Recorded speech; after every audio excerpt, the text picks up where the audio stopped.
kept rolling snake eyes. One too many.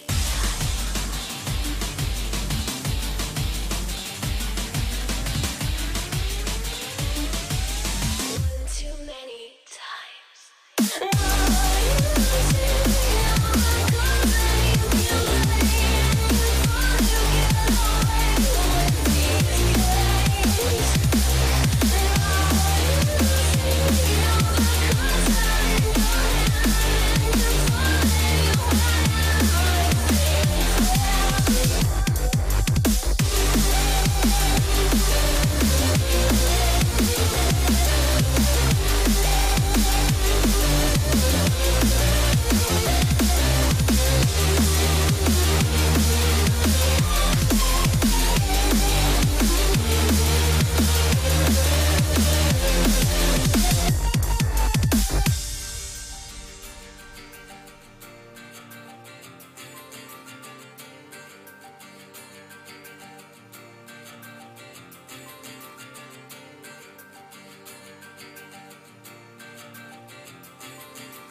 Make the ground shake.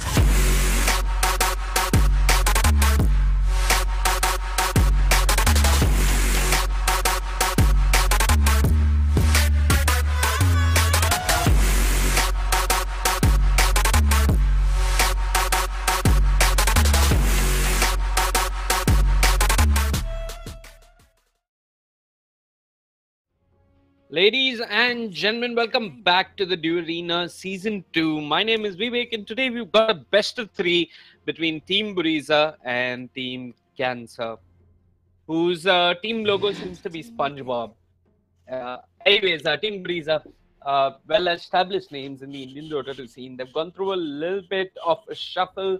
Zedisbug was standing in. I don't know, Zedisbug was their coach at some point of time, but now he's stepped in as a player. Helm G is still there, and Clown K is there as well. So the original founding members are very much part of this side, and should be a treat to watch them play together. It is a best of three, so we're in this for the long run. Team Buriza, they're opening the draft with the Darkseer and the Twin-Headed Dragon. Something that Team Go Figure used to great effect versus IQ. It was the Darkseer along with the Twin-Headed Dragon and the Invoker. And with the Vacuum Wall, Ice Path, Micropire, they had a whole lot of team fight. With the Invoker coming in and cleaning out. Team Cancer, they've been ambiguous about the draft. They've opened with the Warlock. A lot of heroes that can go in conjunction with that. They're probably looking for a roaming fourth. They banned out the Night Stalker, and it's rather funny that they did so because they had first pick, and if they wanted to, they could have started with the Night Stalker. However, heroes like Nyx and Sand King have been banned as well, so they might be forced to go into something like the Slaughter, maybe a Monkey King, or maybe an Earth Spirit even. But they're not being coy about it. We're going to pick a Sven. Let's see what you guys have to do about it. Team Buriza, they have ample time to respond to this Sven pick. They could pick heroes that, well, would one like to build a Hurricane Pike, maybe Heaven's Halberd, just keep the Sven disarmed, kite him as much as possible. Even a Necrophos wouldn't be too bad, honestly. Next set of bans, obviously, this is where Indian teams just ban out mid heroes that they hate playing against. The Tinker's getting banned out. Team Buriza banning out the Invoker. The question is the Storm Spirit going to slide through? Because it is something that Buriza do like to play a lot, especially on Clown K. We're seeing a Silencer ban coming out from Team Buriza just in case there's that one disruptive 4 or 5 who can put a wrench in Team Buriza's team fight altogether with just pressing one button. Next pick for Team Buriza, they're looking for a 4 position. They could do Rubik. I'm not a fan of Rubik and the Twin-Headed Dragon, but it is a possibility. Alternatively, they could pick up something like the Ogre because you don't want to get that up to Team Cancer, but instead they're going to go with the Rikimaru. It is a hero that played a fair bit, and they've had a good amount of success with it. If Team Cancer really want to buff up the Sven a little bit more, they could pick up the Ogre at this point and have that additional attack speed coming out from the Bloodlust. Alternatively, what are we looking at? Like I pointed, there's a Monkey King in the pool. Earth Spirit is an option. I really like the Earth Spirit if somebody on the side of Team Cancer does play it. Or you could do Disruptor, but then you have 2 supports that excel at babysitting the lane as opposed to roaming. And Disruptor can really assist in team fight. Only after he's got a couple of points in Glimpse, and that's going to take him a while.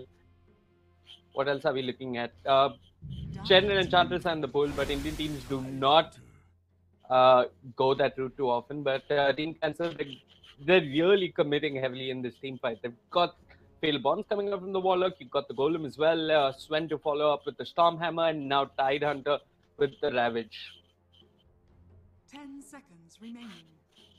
One of the ways a lot of teams have been dealing with team fight, and TNC in particular, is by just picking up the Naga Siren and running out in the 4 position, or maybe even in the 1 position. Song of the Siren lets you reset, lets you take a look at the fight with fresh perspective and then decide whether you want to take this fight or not. Radiant But there team is no space for Team Buriza to pick up a Naga Siren, and instead they're going to pick up a Monkey King. So I assume this is going to be a core Monkey King. It's going to be run in the safe lane. Team Cancer. What are they looking at?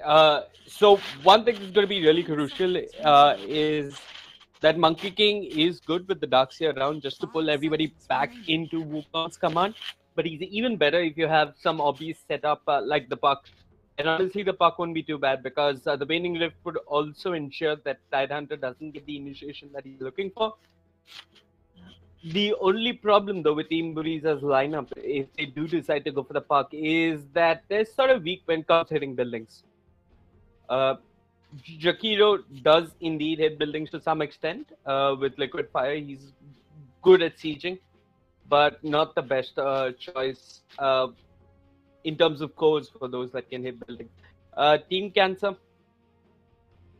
they are looking for a fourth, or they could pick up the Puck themselves if they want to and run him in the mid lane. Dire team ban. We're seeing a Clockwork coming out, so that's going to be the 4 position heater. It's going to be a Clockwork. The problem is that Swen can't get in those cogs and bash down whichever hero's got in them until he picks up a blink. So just need to be a bit careful. Maybe just hook shot in and push the hero back with the cogs, drain them mana, keep them occupied. 5 seconds remaining. Last ban for Team Buriza. Radiant team Okay, so Team Buriza are going to ban out the Puck because Team Cancer did indeed have a pick, and this way Team Cancer probably ban out the Storm Spirit because it is one of Flamge's strong heroes, but then you have to worry about TA coming through or maybe a Lina coming through. 10 seconds remaining. So do you ban the TA, pick up the Lina and let them have the Storm? Or what are we looking at? I guess ban Storm, pick TA. That seems to be the best option. And even if Team Buriza does go with something like the Lina, TA should be fine. Refraction can always be turned on to dodge a lot of that damage. Or Team Cancer could maybe pick up something like the Death Prophet. Sure, does get a lot of play in the international scene, but a lot of indie teams do not favor that hero currently. Team Cancer, are you going to let... Okay, this is silly. They could have picked up the Shadow Fiend if they wanted to. The problem now is even if they do pick up the TA, Team Buriza could just pick up the Viper. It's not like they don't play that hero. 10 seconds remaining. And that's what Team Cancer has to be worried about. Are they going to pick up a hero and let it be 5 countered by the seconds Viper? remaining. Or are they just going to pick up Viper themselves? They're chewing into the reserve time. Dire team pick. And they're going with the Viper themselves. Okay, so the Ricky's got to be on point with his rotations. He's gonna have to try and shut down the Viper as soon as possible. Maybe a level 1 smoke coming out from the Ricky and the Twin-Headed Dragon wouldn't be too bad just to help out the mid lane. Last pick for Team Buriza though. I don't like the Storm.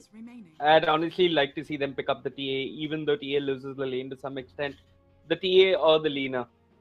This is what I'd ideally be hoping for from Team Buriza. Or maybe the Co-op. Co-op wouldn't be too bad either.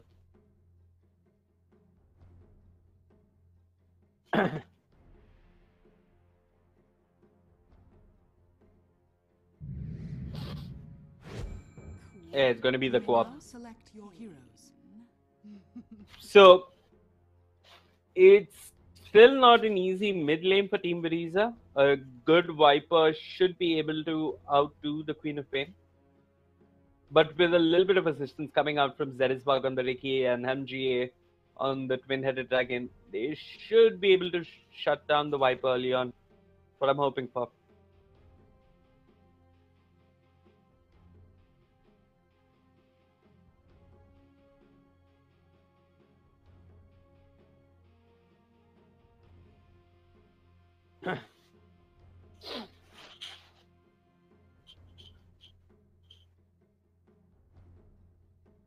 seconds remaining. The lanes, though, I mean, 5 Monkey seconds King remaining. should be able to do well most of the time. With an early point in Jingu, you should be able to harass him out of the lane. Especially when you got Twin-Headed Dragon or Jakiro coming in with the dual breath. A kill is a possibility somewhere down the line. However, the Darkseer should be doing a whole lot better. I mean, he should be able to hit level 2, and unless Clockwork goes into the level 1 cogs, I don't see how they kill off the Darkseer level 2. And once he hits level 2, he's got the Surge. So, getting away from the Sven and the Clockwork with a well-timed Surge is very much a possibility.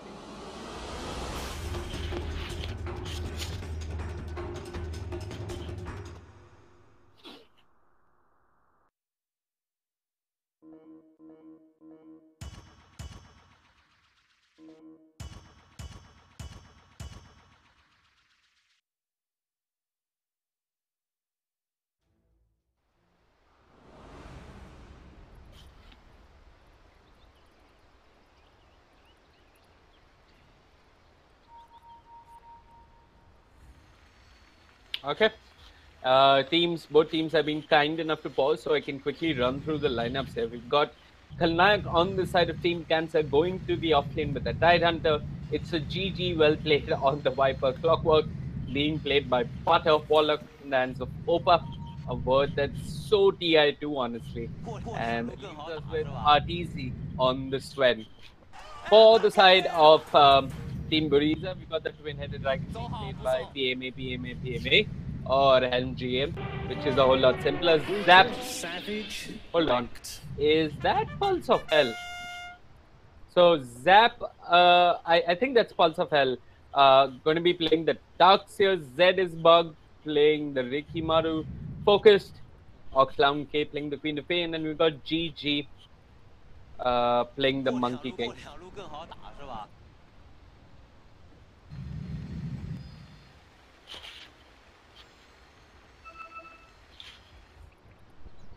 Queen of Fae prioritizing heavily on stats so that hopefully she has some sort of an advantage in the mid lane when it comes to getting blasted. So, presume a couple of consumables will be handed over to her. A lot of the early success in the lanes is on the back of Zedis Bug. I really don't want to see Zedis Bug make a rotation until he hits level 2. I really hope he maybe gets a courier snipe, because that would be the start that Queen of Pain is really looking for in the mid lane. In the mid lane, we got Opa dropping an Observer. Doesn't go punished just yet. That is why drops the Observer, blocks the camp if I'm not mistaken, yes. So one of the pulls is blocked, and it gives a little bit of vision of heroes in the enemy jungle.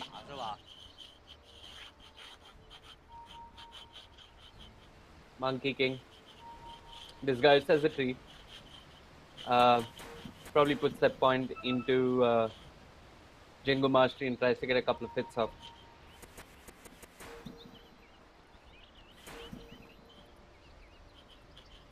That is work starting with the boots first. 30 seconds. So most of the heavy lifting in terms of wards has been done by the twin-headed dragon. This does give him a little bit more movement speed to work with, but he's missing the slow coming out from the Orb of Venom.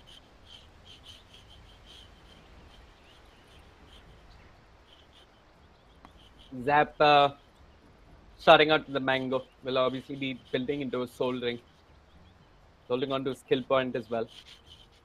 Focused, he's got 2 tangos, 2 pool tangos, and 3 ironwood branches, so he's got that +1 when it comes to damage.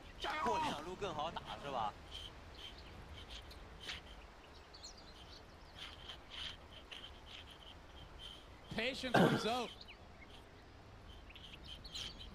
Apparently, we're having a couple of ping issues.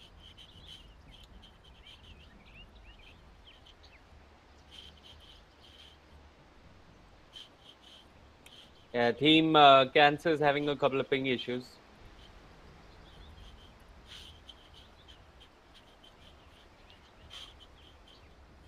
Korea being brought out, ideally looking to ferry a Sal for the Viper early on.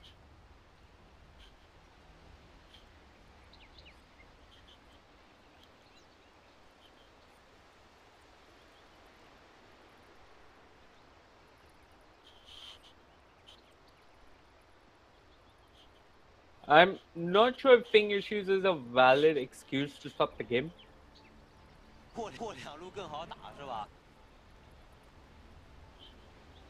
Anyway, everybody is gonna try and do a quick reconnect.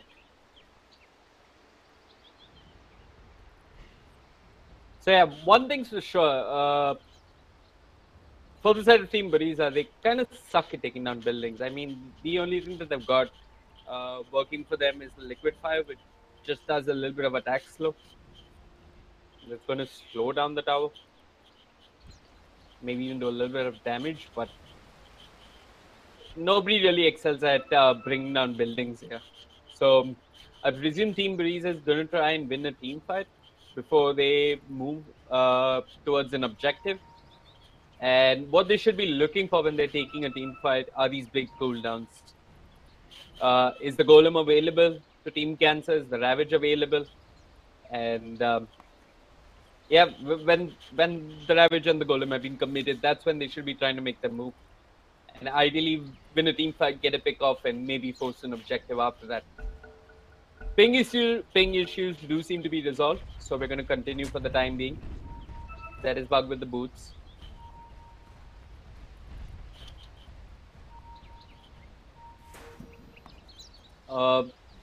Detection, if any, is only on the wall. Clockwork's holding on to dust. He's gone for the windlace instead of the early boots, but he's got the dust so that if indeed he does bump into Zerisbug, he can hope for a pick off. Zerisbug gets the rune, and it's 3 runes going the way of Team Buriza. The courier being ferried to the safe lane here. It's ferrying out a Quelling Blade for the Sven.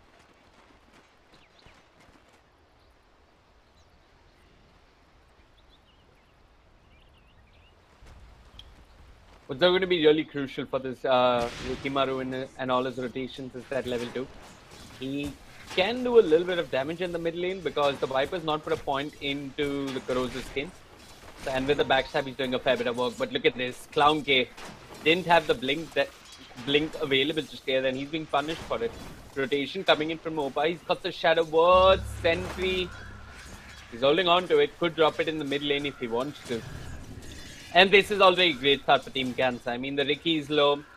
The Queen of Pain is dropping low as well, but she's got a Sal. That's some good news for Clown K.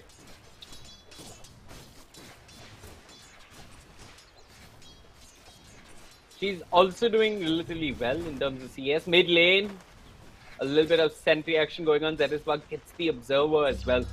So that's 100 gold going his way, and that's the money spent on a sentry recovered. Zap is level 2. And it becomes a whole lot harder to kill this Darkseer now for Team Cancer.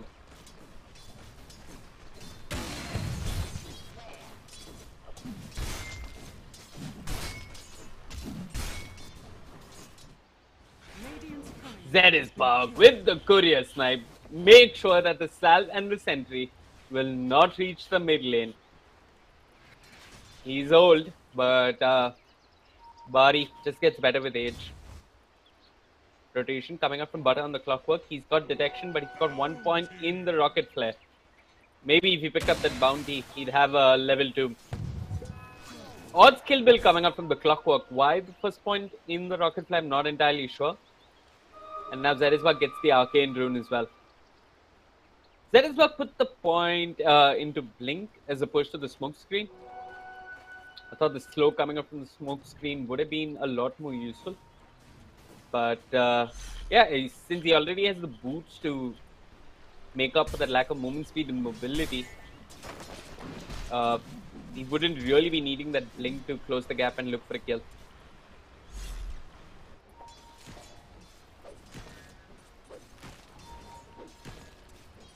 Three goals, tied at 11 CS. The Viper also catching up. He's got 4 denies to his name, so they're kind of breaking even in the mid lane. I say breaking even, but they've jumped in on the Viper with the Shadow Strike, and the Ion Shell on top of the Riki ensures that Zap from the off lane scores a kill in the mid lane. It's also going to let him get his Soul Ring. Good start all in all for Team Buriza. And now they're going to pressure the Tide Hunter in the jungle. That is Bug putting that second point into Cloak and Dagger.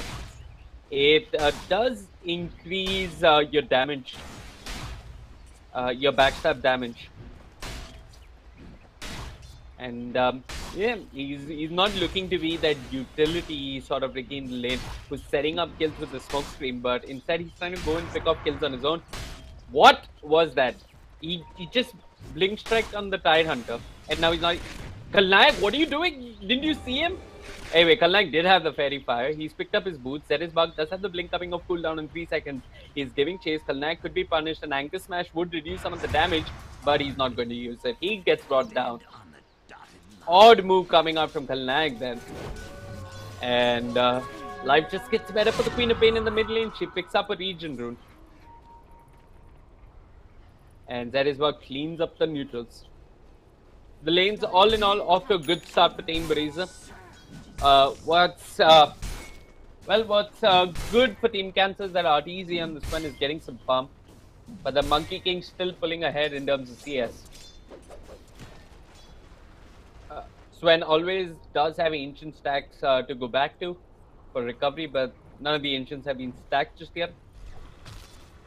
There's a while to go before that. I mean, he's probably trying to pick up his treads as well as his Mask of Madness. Meanwhile, top lane, Monkey King and the Chiquito teaming up, bringing down the Tide Hunter once more. Radiant's top tower is under attack.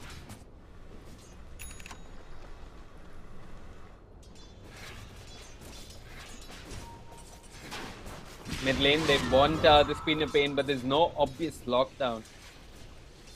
And Clown K does a little bit of damage and backs out. He's got a shrine to work with, and if I take my eyes away from this man for a second, he's scoring kills across the map. Zed is Bug teaming up once again with Zap, and that's going to bring him his face boots. So pretty much every core on the side of Team Cancer has died once. It's pretty textbook Dota coming out from Team Buriza. And Zeresbog with the Iron Shell will be looking to do a little bit more damage.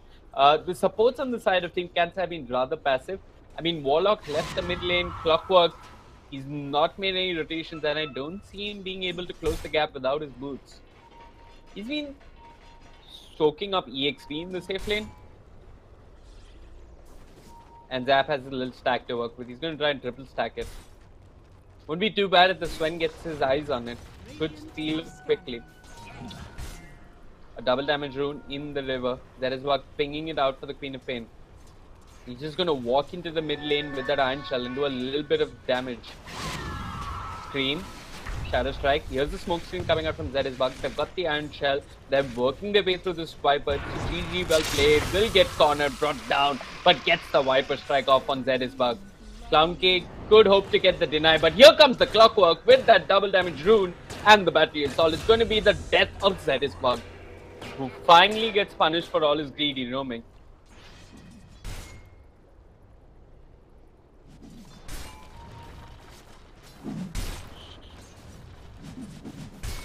First kill for Team Cancer, and they open up the scoreboard, but it's still a 3k net worth advantage in favor of Team Buriza. I'm going to actually drop down the net worth. You got Monkey King sitting at the top, while the Queen of Pain in the mid lane is keeping up with the Sven. Zeresbug drops the sentry in the mid lane. There is a sentry on the high ground though, he doesn't see it, and he's taking a whole lot of damage. Here comes Butter, not with the point in the cog, so he's not got that little bit of lockdown that he's relying on. The Viper Strike doing its work, Butter giving chase. It's the GG, well played, will get the kill, but Clown K turns around, unloads the Sonic Wave and takes revenge for his friend.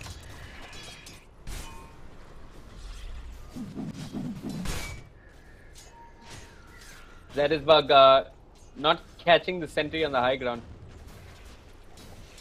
Kalnak on the Tide, how's he doing? He's searching for his level 6, while Zap on the dark side is already 6, and he's getting chased here. Opa can cut him across, the rocket will not connect.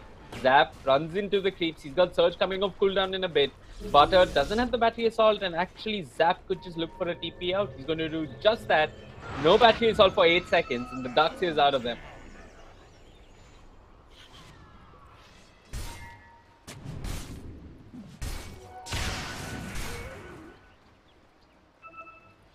Clown Case sees the regen rune. Butter. Not much he can do really. Without Focus, pops it, turns around. The cogs though will cancel it. Not very effective use of the regen rune. Meanwhile, Zed is bugged. Let's get a small D-ward off in the safe lane.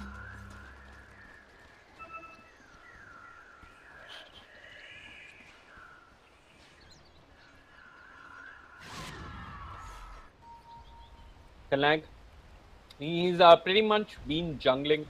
Doesn't feel safe going back into the lane, and MGA as well as the Monkey King have done a wonderful job of keeping him zoned out. worthy tribute.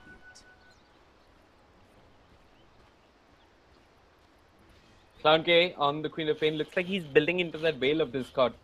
I like the pickup, especially when you've got additional magic damage coming out from the twin-headed dragon. Zerizvag once more finds the clockwork, kills the clockwork. Good stuff coming out from Team Buriza here. Viper hasn't been that effective in shutting down the Queen of Pain, and a lot of it has to do with the support help coming out from Zerizvag on the Ricky. Once again comes to the mid lane, this time with an Iron Shell. Buriza, they're looking to fight the Viper here. Viper did turn around with the Viper strike onto the Queen of Pain. Queen of Pain, Zerizvag being slowed, detection on the way. Butter walks in with the battery assault, he's got the dash. This could and should be a dead Ricky, but he blinks out of there onto Cloud K, who turns around with the Sonic Wave, gets the kill, and Monkey Kings come to the party as well. Viper trying to fight, will get the kill of the Queen of Pain before ultimately going down to the Monkey King. They lose the co-op, but they get the Viper and the Clockwork. I don't think co-op even got EXP for that kill. Yep.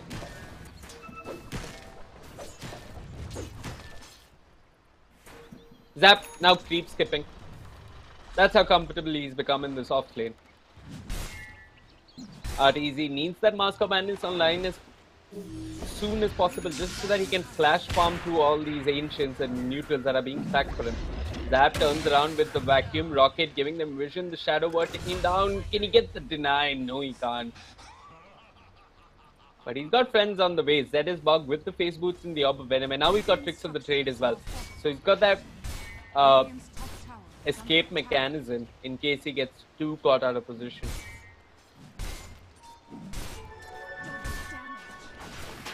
Clown game. Life is miserable in the mid lane.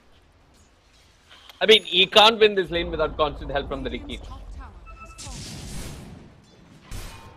And they really need to make space for the Queen of Pain. I mean, her way back into this game is through fights. She's probably trying to complete the Veil as soon as possible and get as active as possible in team fights. And maybe then this Queen of Pain pick might start to make sense for Team Buriza. Zap doing rather well. He's got his arcane boots as well as his buckler. While if you take a look at the Tide, who's one level behind him, just has an arcane boots to show.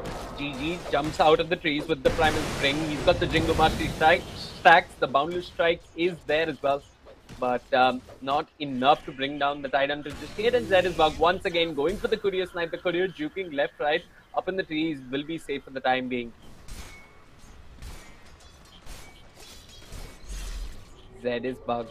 He's tracking the courier and finally manages to bring it down.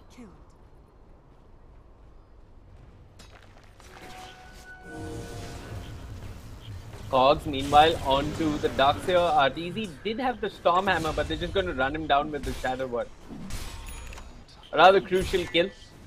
They put an end to Darkseer's rule in the offlane. And it seems like we have another boss coming out.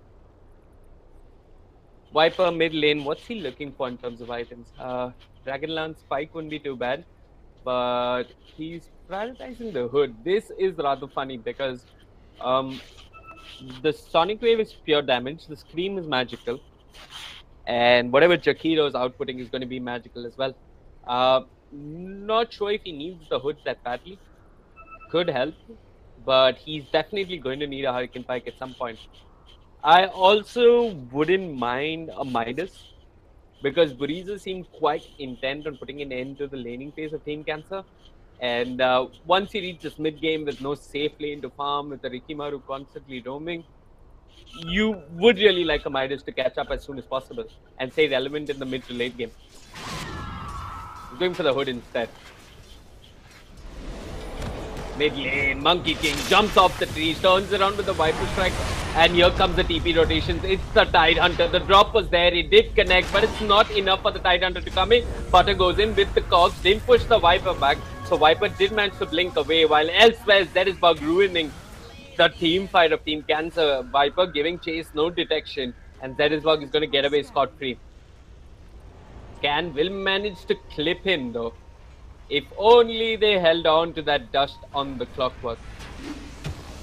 They still have the Ravage. They could turn around, but the Viper's almost there. He's been vacuumed back into the fight. The Sonic Wave is unleashed. Zerisbug makes sure to clean up the Tide Hunter. And he's looking for more clockwork, making a run for it. Will manage to stay alive. I say that, but Clown K giving chase, pushing back the clockwork all the way to his own shrine. And this should be an easy tier 1 for Team Buriza. So yeah, two things about the Viper's itemization. You either pick up an item that's going to be of utility, and I'm not sure Hood is it's not the most utility, it's not the best utility item that he could have gone for. You either pick up an item that lets you have utility, or you're going to try and farm as much as possible, which is where our early Midas would make sense. Now he's in the mid lane without a tower. A couple of pickoffs now could only make the game a whole lot worse for the Viper as well as Team Cancer. He's got the hood though. 40 minutes in. Akila Threads hood, magic wand. And 1.6k HP.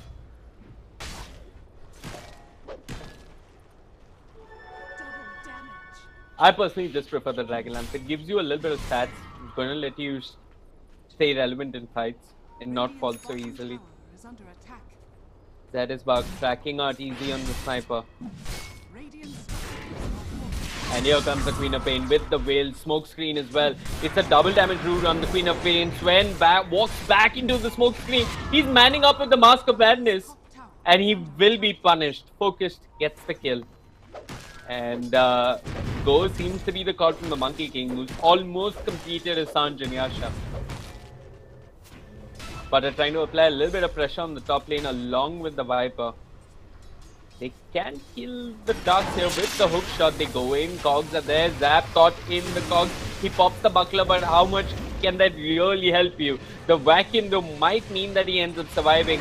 Helm G8 throws out the ice path, doesn't connect on anyone. Clockwork in the trees, trying to get out of there. Wukong's command being committed. They won this Viper. The hood was activated. The macro fire also coming out from the twin-headed dragon. And ultimately, with the Sonic Wave, they get the kill. He made them work for it, and it cost... yeah, it was a 5-man rotation coming out from Team Buriza. Monkey King now has the completed Sanjanyasha. It's going to be a lot harder to bring down.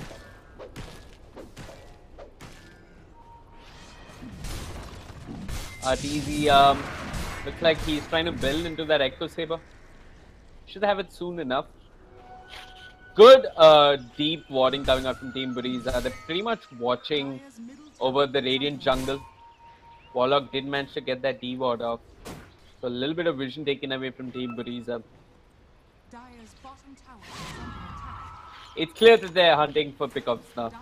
They want to do as much as possible with this vision. And they see Arteezy walk past the ward. Zerisbug tracking him. We end up dying at the same place once more. Got a Tide Hunter nearby. There is a shrine they could TP to.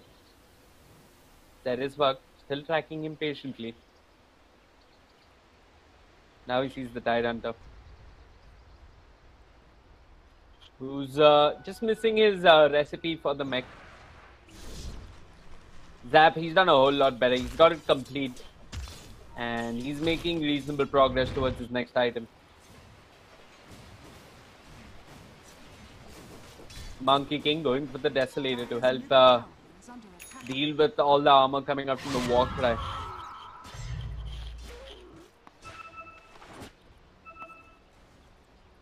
Even Diffusal wouldn't be half as bad, just purge it off. But the added benefit of the Desolator is it lets you take down structures a little easier.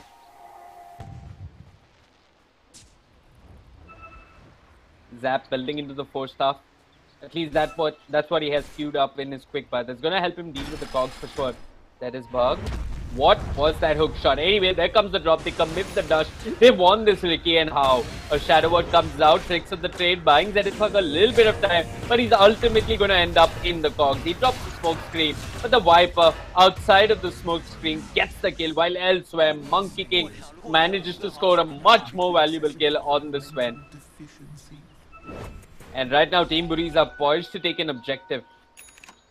4 of them in this bottom lane. Ricky Maru joining them in a couple of seconds. And Queen of Pain even picks up a double damage route. She's got the Yules as well.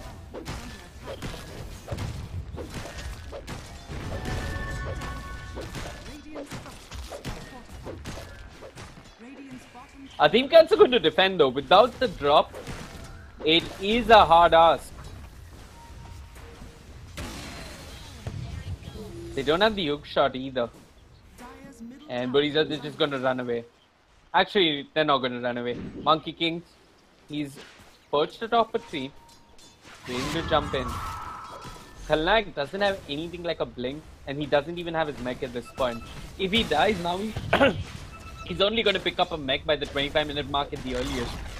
And I honestly don't think a mech's going to be very relevant then. But not relevant either. Caught out of position, brought down. Buriza getting more than what they asked for, honestly. It almost seems as if Team Cancer are throwing kills their way. Now Zedisbug is cutting across, dropping the aggressive ward in the mid lane. Team Buriza clinically moving from objective to objective here. Opa out of position. Zedisbug with the Iron Shell, slowly taking them down. But they have detection. They've caught him. He pops the tricks of the trade. Khalnag, he's got the creep wave with him. He has the Ravage. The hook shot is there from Butter. They've got them in the cogs. The Ravage drops on top. But here comes the Monkey King with the Wukong's command, the vacuum wall. Ice Path, Macro Fire. It's a song of ice and fire. And look at them burn. Team Cancer being brought to round. Bit by bit, they've lost the Tidehunter, they've lost the Warlock, and they're losing a whole lot more with this Sonic Wave. Easy trying to man fight. Buriza did use the Sonic Wave. They lost 4 heroes. They haven't managed to bring down the Sven just yet. Who's being chased by Clockwork Illusion. They could re-engage if they want to. Crown K on the high ground, waiting to blink back with that little bit of vision that he has. He's all by himself. That's Sven though in that team fight. Completely unexpected.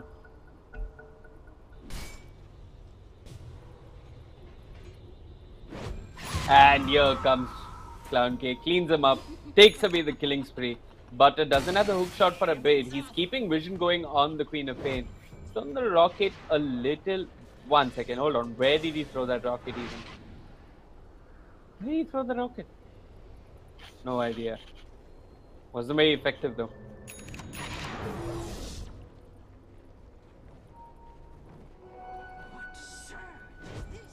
Also Fell really needs that 4-star up and going as soon as possible. Tidehunter's got his mech. That's good news for Team Cancer. What's not good news is all this vision that Zedisbug is acquiring across the map. Another deep observer. It seems as if Team Buriza has their sights set on the mid-tier 2. Personally, I'd like to see them wait it out a bit. Let the Monkey King get his Desolator.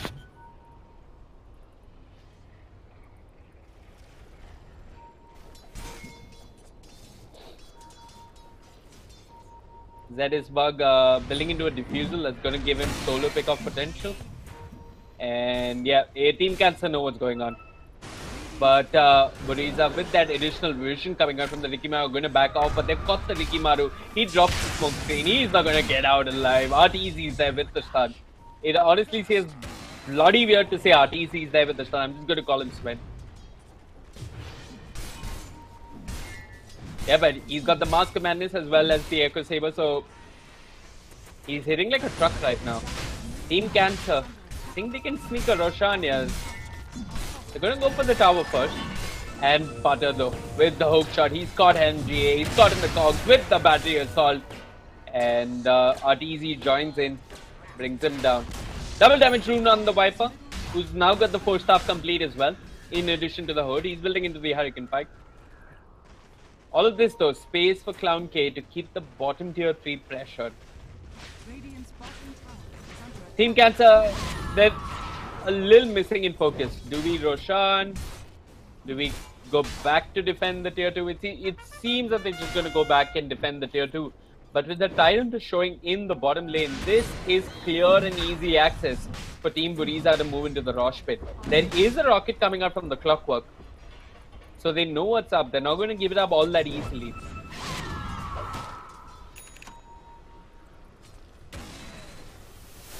Desolator now complete on the Monkey King.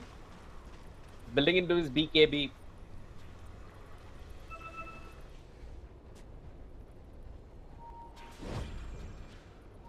Zadisbug inching closer and closer to his diffuser blade. Every time Buriza walk into the Rosh pit, there's a rocket scouting them out.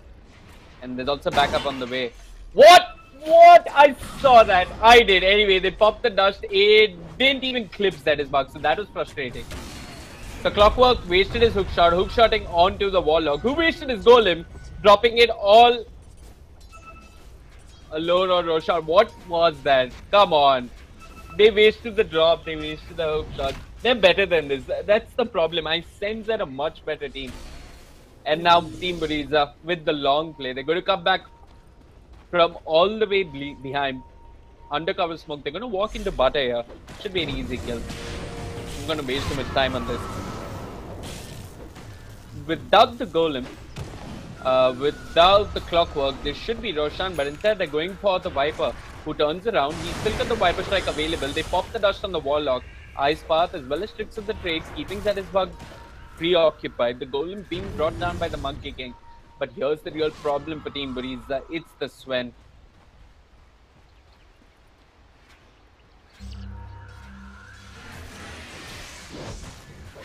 Despite knowing that the drop's down, Team Buriza don't feel confident walking into the Rush pit.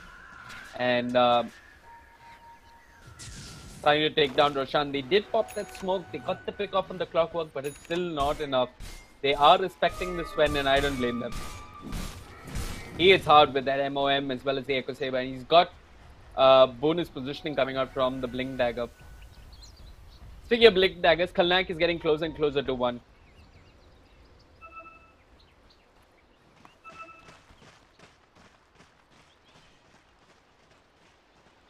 Radiant are scanning. DZ. He senses that the Monkey King is around. I'm not sure he saw him. Hold on, they're pinging him out actually. I'm not even sure how he knew. But yeah, great mapness coming out from the Sven. Not going to give up so easily, especially when he's really close to that BKB. Constant vision across the Rosh pit.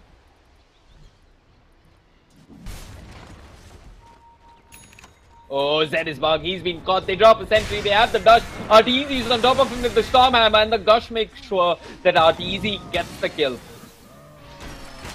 Oh, what a hook shot from Butter from downtown. He's caught the Monkey King. The Cogs will push him back. There's no immediate follow-up coming out from Team Cancer.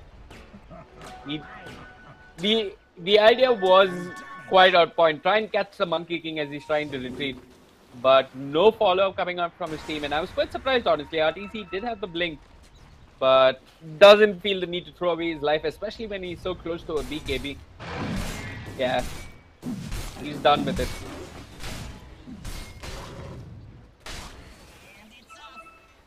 These deep wards from Team Buriza haven't resulted in too many kills or objectives. They're slowing down the game, and I'm going to drop the network chart. It's slowly tilting back in favor of Team Cancer. All the hard work done by Zadisbug in the early game slowly being taken away by Team Cancer. Warlock caught in the Wukong's command. The boundless strike is there as well, but he's got a friend in the form of Arteezy. They've got the drop. They're holding on to it. I pray they don't waste it like that time. And yeah, Opa is just going to back off. Viper, what's he looking like in terms of items? He's got the Dragon Lance complete, along with the 4-star. But it looks like he feels the need to complete his pike over the Hurricane Pike first.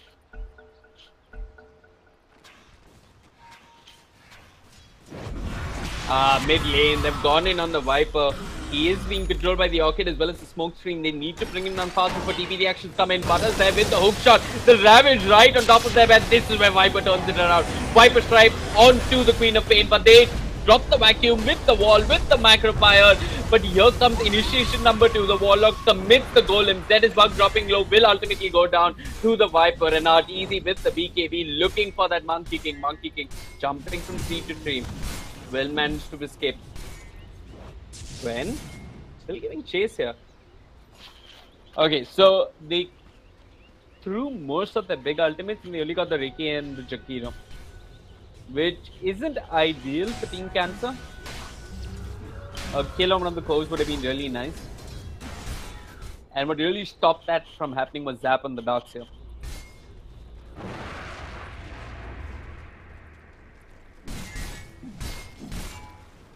That's a 10-second BKB used from the Sven. And he'd be a whole lot happier if he got a kill on one of the cores.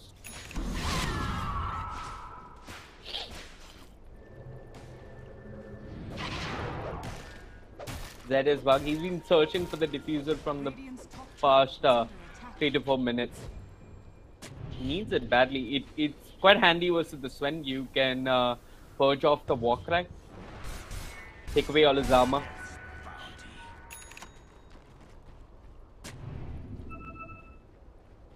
There is bug attacking the Sven. Back up on his way. Monkey King jumping from tree to tree. That is bug starts a little too prematurely. The Primal Spring will not connect. Maybe if he just waited a bit for the Monkey King. But it's possible that Sven had already... No, he hadn't even cleared the neutrals.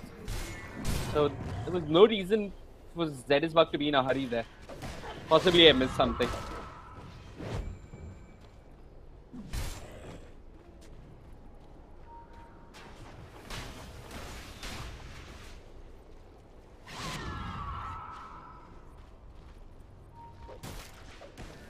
Queen of Pain getting closer and closer to her BKB, and once these BKBs come online, it's going to be really crucial for the Tidehunter to make sure that he gets the jump on Team Buriza before they get to pop these BKBs. That is what now has the diffusal, so that's going to be handy. Viper, Hurricane Pike complete, Pipe almost complete as well.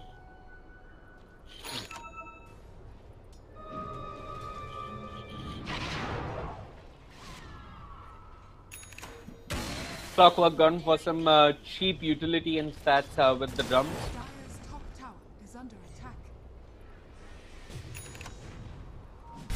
Bottom tower is under attack. That is about giving a lot of information with this aggressive movement that he's been doing all across the map. He's even dropped this observer, so he knows exactly where Team Cancer are. Monkey King even has an endless road.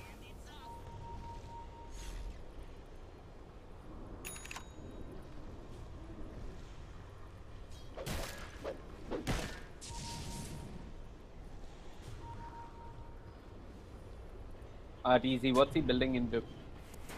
I mean, what is this Sven building into? Excuse me. Looks like he's going for the assault. The armor is going to be nice versus the physical damage coming up from the Monkey King. And yeah, there's not much he can do to itemize with the other heroes. I mean, he's already got that BKB, which is key item, Diffusal, Smoke Screen, Wukong's command, Boundless Strike, and Arteezy. Get out of this. He turns around to man fight the Monkey King, but that's a Monkey King with the Jingu Mastery. There's no way you win that fight. Butter as well as the Tidehunter on the hunt. I mean, this is the perfect opportunity. Hold on. This is an opportunity for Zerisbug to go in. They've got the clockwork. They bring him down. The Macropire was committed. But that's 2 heroes down on the side of Team Kansas. And maybe Team Buriza have done enough to go high ground. Viper with the Viper strike onto the Queen of Pain. A buyback comes up on the clockwork. Do Team Buriza use the small advantage to go Roshan? Or maybe try and take a tier 2? DKB now complete on the Monkey King. It looks like tier 2 is what Team Buriza have on their minds, and this should fall rather rapidly. No Sven for 30 seconds. This is going to back off cleanly. Actually, Zerisbug is going to hang around. And now Team Buriza feel like moving into the Rosh pit. Sven up in 18 seconds. The shrine still available to Team Cancer.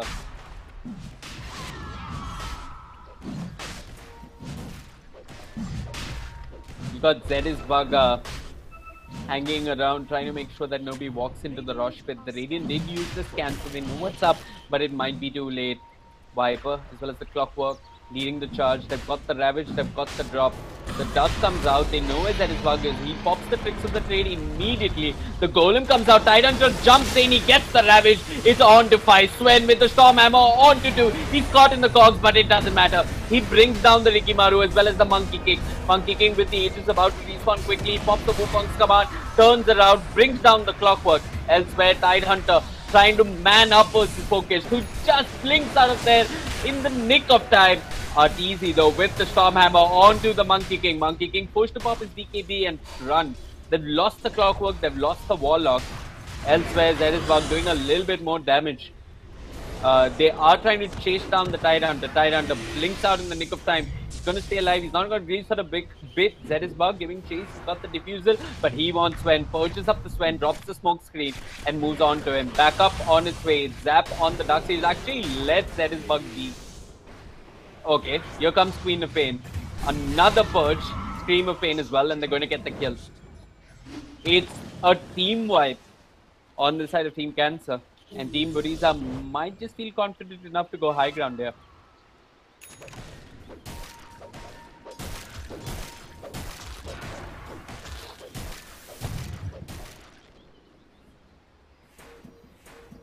How do Team Cancer defend? I mean, at the most, Butter can drop some cogs and keep them pushed back. But he walks in, he gets pulled back with the vacuum. He's caught in the ice path. The Sonic Wave as well, they bring him down.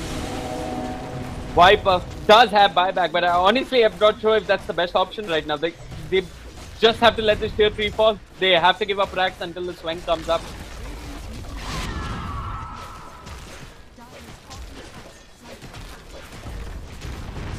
Yeah, that's at least the lane of flags for Team Buriza, and they're moving on to another tier 3.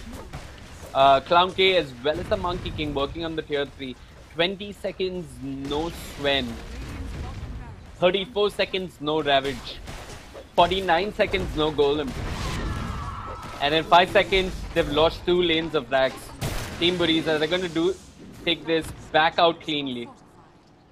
Regroup, get a new set of important core items. Maybe move on to the shrines and then come back for round 2. There's a tier 2 tower, however, standing in that top lane.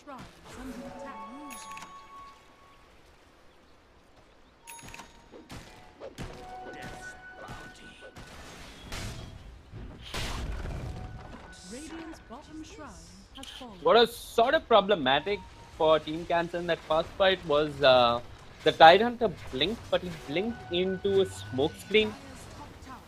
And then he had to walk out of it. There was more than enough time for Team Buriza to react.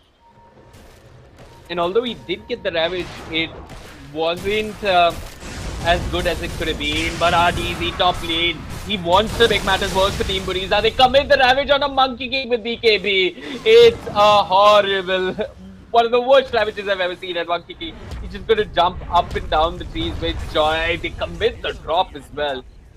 They've thrown everything in the kitchen sink to bring down this Monkey King, and finally they take down this tier 1 in the top lane.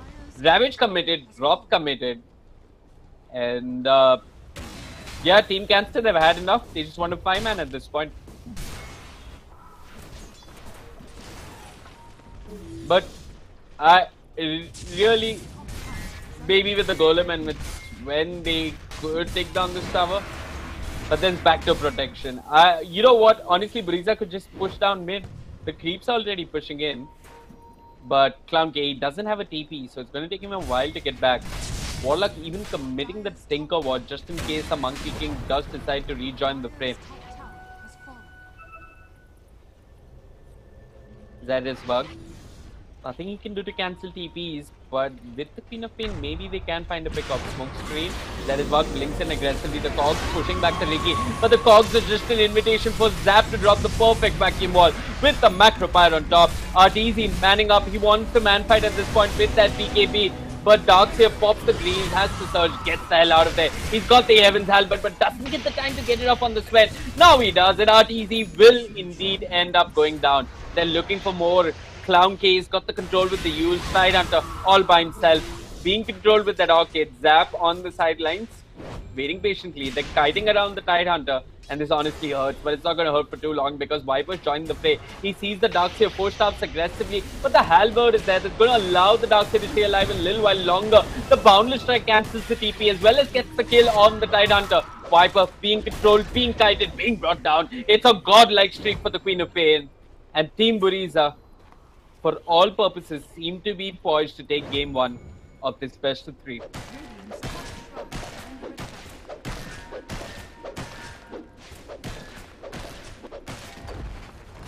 Radiant's top shrine. What's interesting though is that the next time Team Buriza do group up, they're going to be grouping up into Ravage as well as the drop. The drop's coming off cooldown in a bit.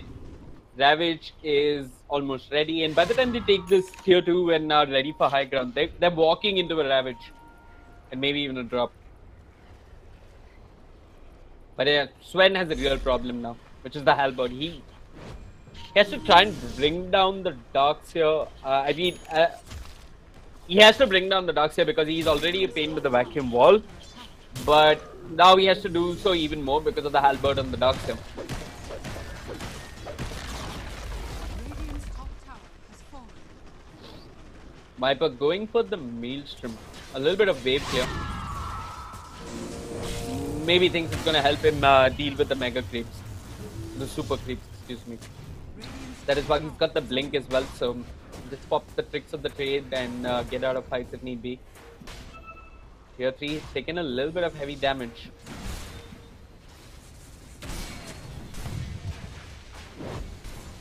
They're sieging bit by bit, but Viper clears the creep wave rather effectively. Butter looking to start off with the hook shot. He's got vision with the gem. Dust being popped, and what? Okay. So someone on the Radiant popped dust and it clipped pretty much all of the time. Gonna take a 5-man Ravage along with Fatal Bonds and the perfect jump from Sven for Team Cancer to come back into this game.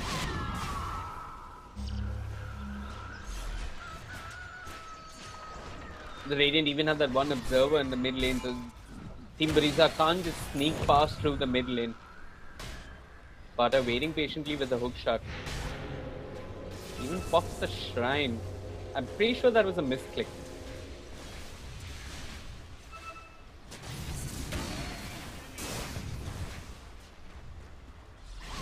Sven, undercover smoke. Jumps in on the Queen of Pain. Queen didn't get a chance to pop a BKB. She did eventually, but her streak's been taken away. And meanwhile, in the mid lane, Viper going for more. He's gone in with the Viper Strike. Monkey King pops the Wukong's command. The Ice Path is there along with the smoke screen. They're focusing the Viper. They commit the Macropyre, and ultimately, maybe, just maybe, they'll get the kill. But here comes the lag on the Tide Hunter with the Ravage. Easy on top of the Monkey King. The vacuum into the wall. On top of 2 healers on the Radiant, but it's not enough. They've lost the Monkey King. They've lost the Queen of Pain. Although it's Darkseer as well as the Rikimaru who are cleaning house. They brought down the Sven. They're looking for the Viper with the smoke screen. This might be a kill.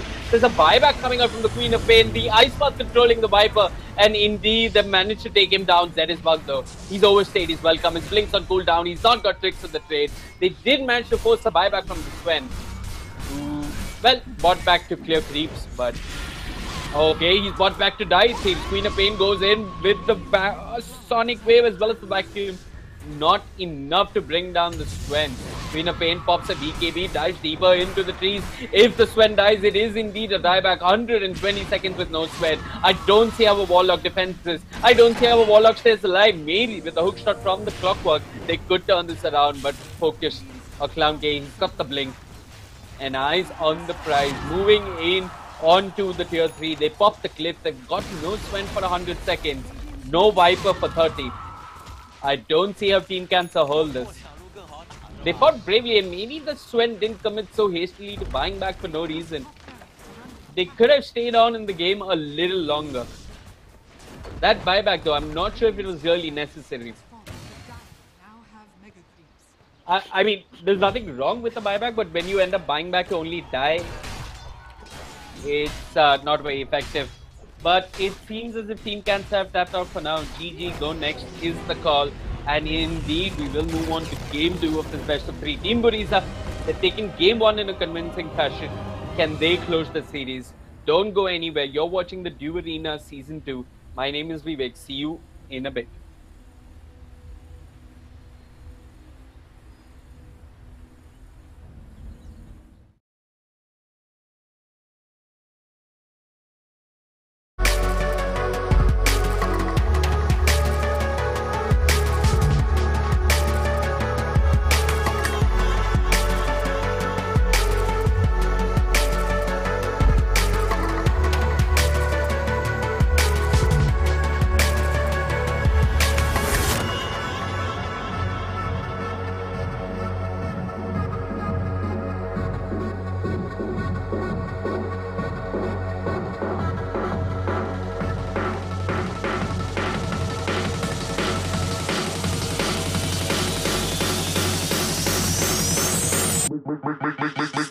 Make the ground shake.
Ladies and gentlemen, welcome back to the Dew Arena Season 2. My name is Vivek, and you've got Team Cancer facing off versus Team Buriza.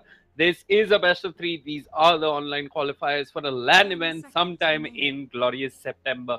Game 1 was won by Team Buriza. Team Cancer went all out with the team fight, and they didn't end up winning any team fights.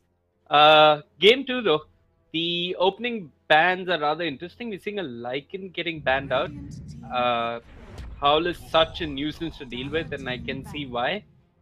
Uh, it can be sort of frustrating when you're a bristleback. And Team Buriza, it seems they've gone all liquid on us. They picked up the Keeper of the Light along with the bristleback.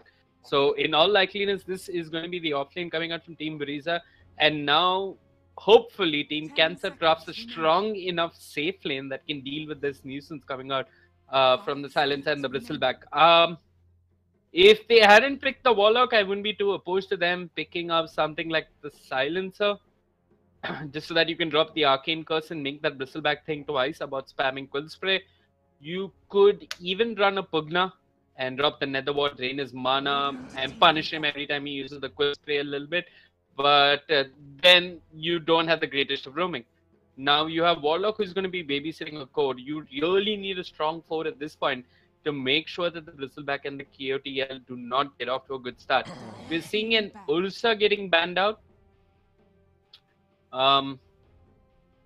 This could indicate that Team Cancer are thinking of running something like an Alchemist. It's unlikely because Ursa is one of those heroes who does well versus the Alchemist in the mid lane. And seeing a Razor getting banned out as well. Odd bans coming out from Team Cancer. Team Buriza, though, this time around, they're not going to get Viper. They banned out the Viper. Clown K, I mean, he did okay in the game, but he really had a rough start in the lane. And it takes multiple rotations for you to be able to deal with the Viper. And it takes some horrible play from the Viper as well. Because I really honestly cannot think of one mid laner who can hold his own versus the Viper. Maybe Necro with the draw order, but that's a huge ask.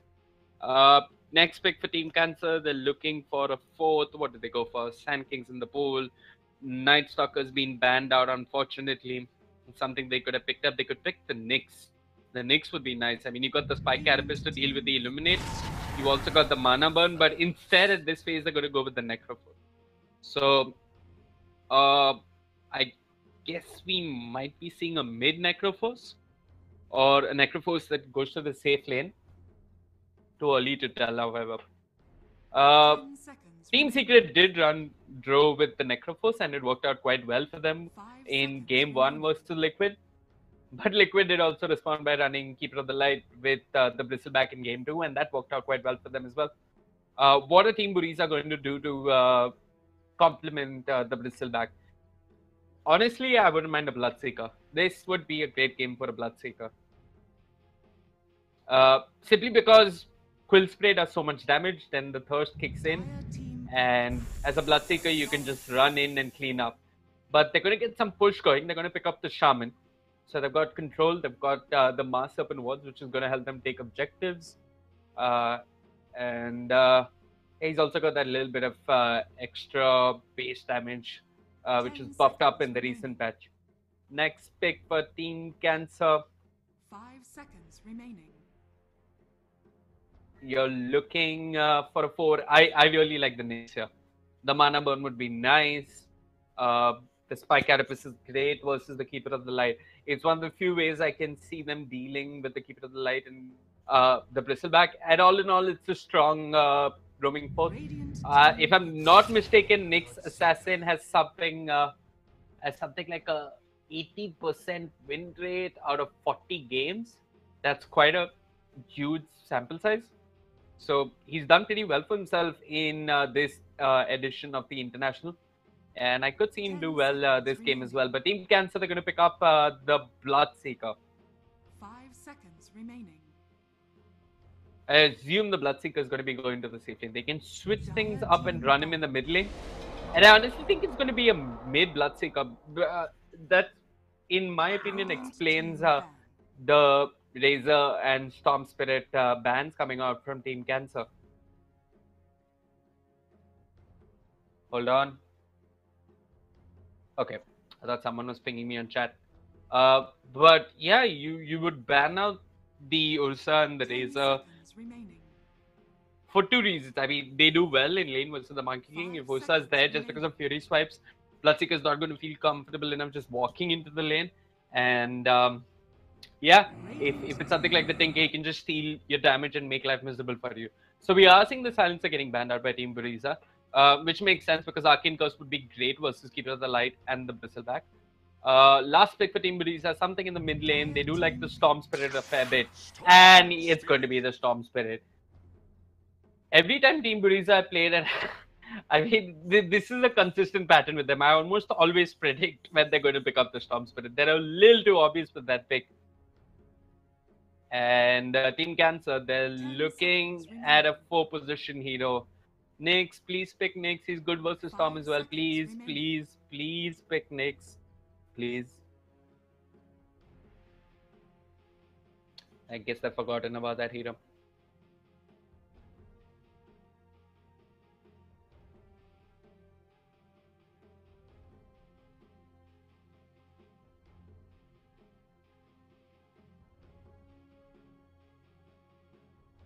And yeah, Team Cancer still searching for their 4-position support.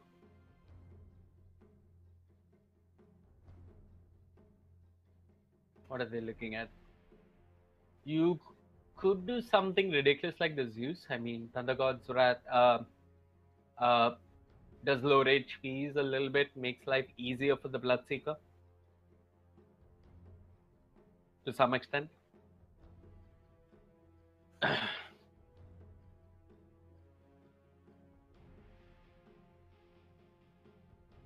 I honestly can't think of a better pickup than the Zeus. They might do Sand King, which I'm not opposed to.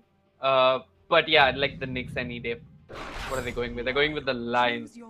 So, quick bit of burst, a little bit of control. Lion, one of the few heroes that hasn't been picked just yet in TI7, but he gets picked in the Dew Arena version 2 at the online qualifiers.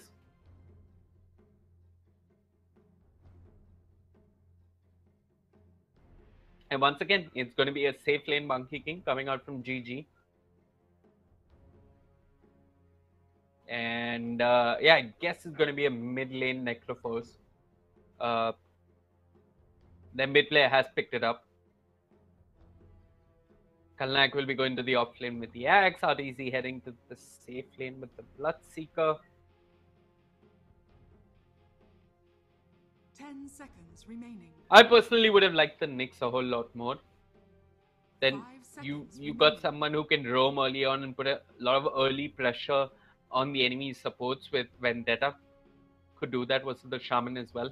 Because Zediswag likes to get active moving across the map early on.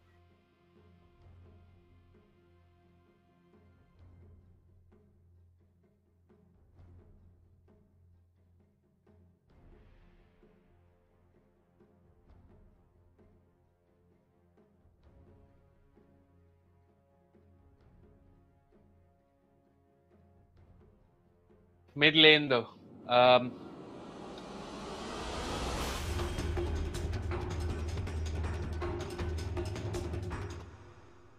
Necrophos versus Storm. There should be a matchup where the Necrophos does well.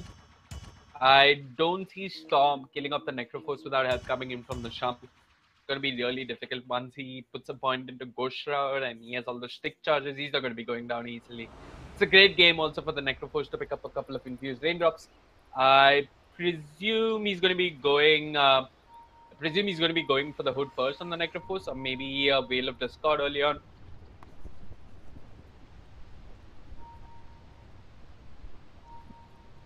Just getting the hotkey set up. And there you go.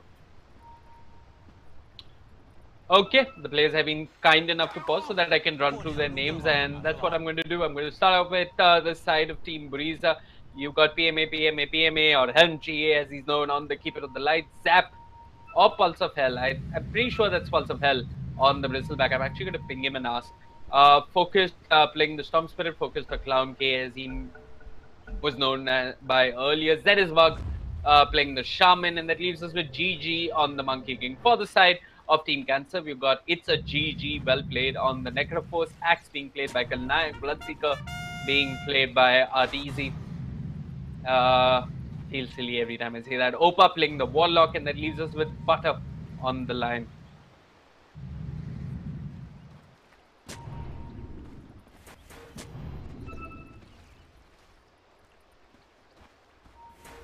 What's being dropped early on? Necroforce not heading to the mid lane right away. It seems as they want to dodge the Bristleback lane, but this won't be much of a dodge if they already showed themselves in lane. And yeah, so it's going to be Axe going to the safe lane. Up against the Bristleback and the Keeper of the 30 Light. seconds to That's not going to be too much fun.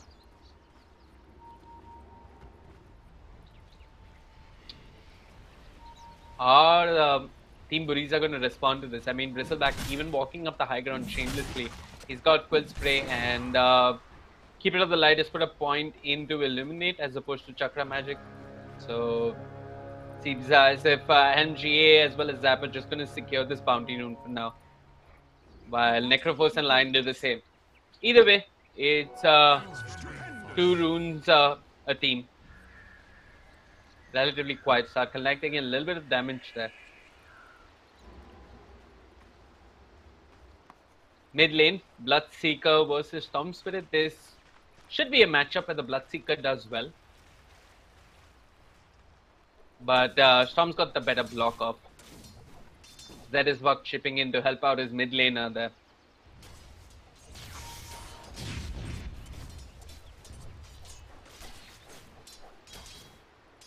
And yeah, it's Necroforce in the off lane. Are Team Buriza going to respond to this, or are they just going to let Pulse of Hell be by himself? You'd ideally want to shut down the Necroforce as opposed to shutting down the Axe. I mean, shutting down the Axe is not bad. Shutting down any hero on the side of Team Cancer wouldn't be too bad. But you'd ideally be hoping to put pressure on the safe lane. And when the safe lane has pretty much ditched the safe lane and is moved into the off lane with the support around, Team Cancer pretty much dodged the entire nuisance of this Keeper of the Light back lane line. Didn't manage to get the range creep, but it's going to force a salve out from him. That is what doing the single pull, which is going to force the Monkey King to last hit on this tower, while Lion does the other pull. The creeps being taken on a world guide here.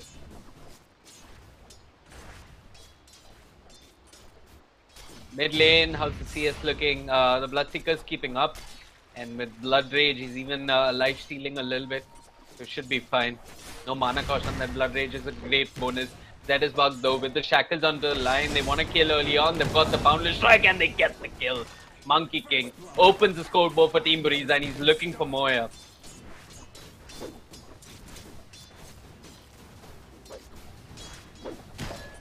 I think Necroforce might have to put that point into Ghost Shroud a whole lot earlier than he's expecting if he wants that Lion to stay alive. If the Lion is caught out of position and he ends up getting held in the shackles again, he could easily go down to the Monkey King. I mean, even with the Ghost Shroud, I'm not sure if that's going to be enough heal to keep a Lion alive. Jingu Mastery early on is a real pain in the ass. Axe not doing as bad as one would expect. He's hit level 3, he's got his boots, got the PMS.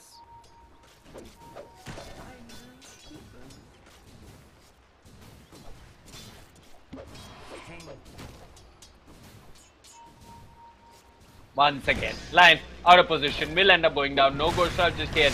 You can get off the Death Pulse, but Lion might turn around with the Impale though. GG dropping low, he's got the Boundless Strike, should get the kill. Then moving on to the Necroforce, he's got another point in the Death Pulse, but no points in the Ghost Shroud. He might just end up going down. It's a double kill for the Monkey King.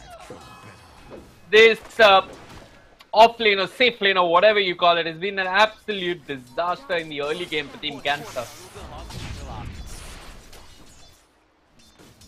They should have just run after that 2-man Earth Spike.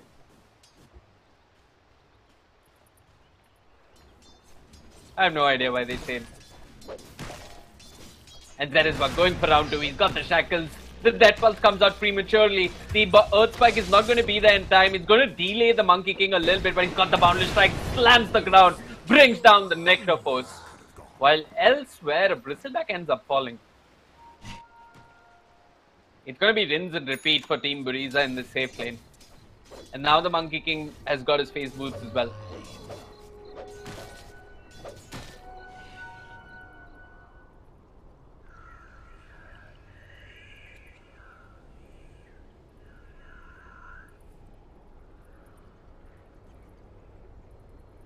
A little bit of lag for Team Buriza.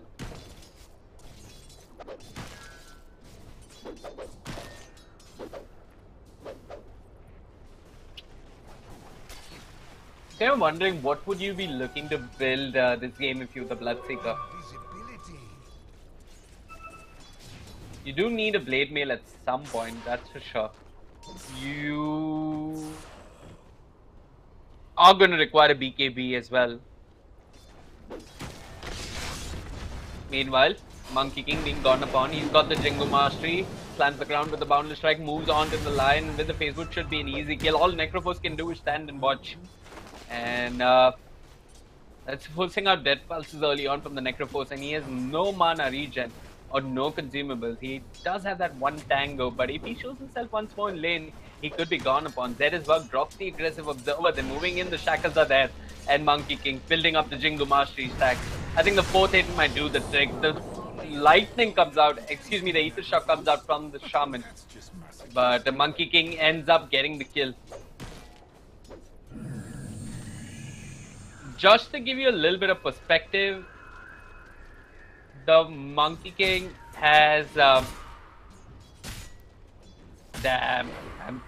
Monkey King has more kills than Warlock has last hits. He's killed that many heroes. And now the Necrophos in the line can't even show themselves in the lane. The Necrophos is stuck at level 3. Monkey King is at 6. Heck, even Zedisbug is at 4. And they call him a position 6 support sometimes.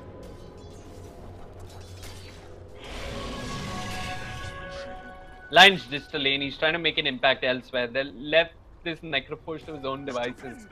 I don't see how he catches up. He's probably waiting for the creep wave to push in. And he's trying to farm under the safety of his tower, but it's reaching this point where the Monkey King wouldn't mind diving the tower just to get that kill.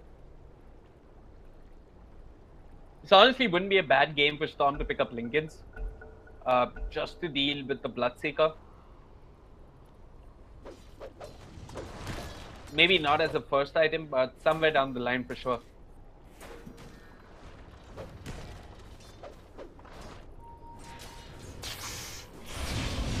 We're gonna drop down the individual net worth. Monkey King sitting at the top. That's pretty obvious with all the skills to his name.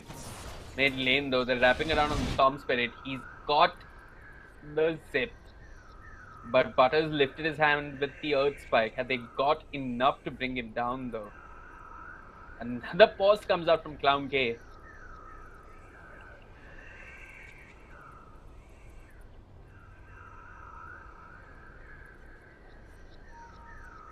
But does he land the Earth Spike?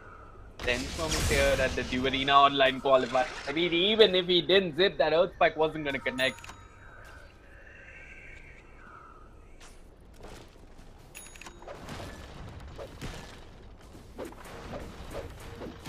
(6-1) is the score. Zap, the only one who's fallen, and it seems like he wants to take revenge here. He does manage to bring down the axe. 2 or 3 lanes not going as planned for Team Cancer here. Radiant's middle tower is under attack. And now, oh, okay. He's just picking up the bounty rune. I was wondering if he's going to start off in the jungle. Radiant's top tower is under attack. Radiant's middle tower is under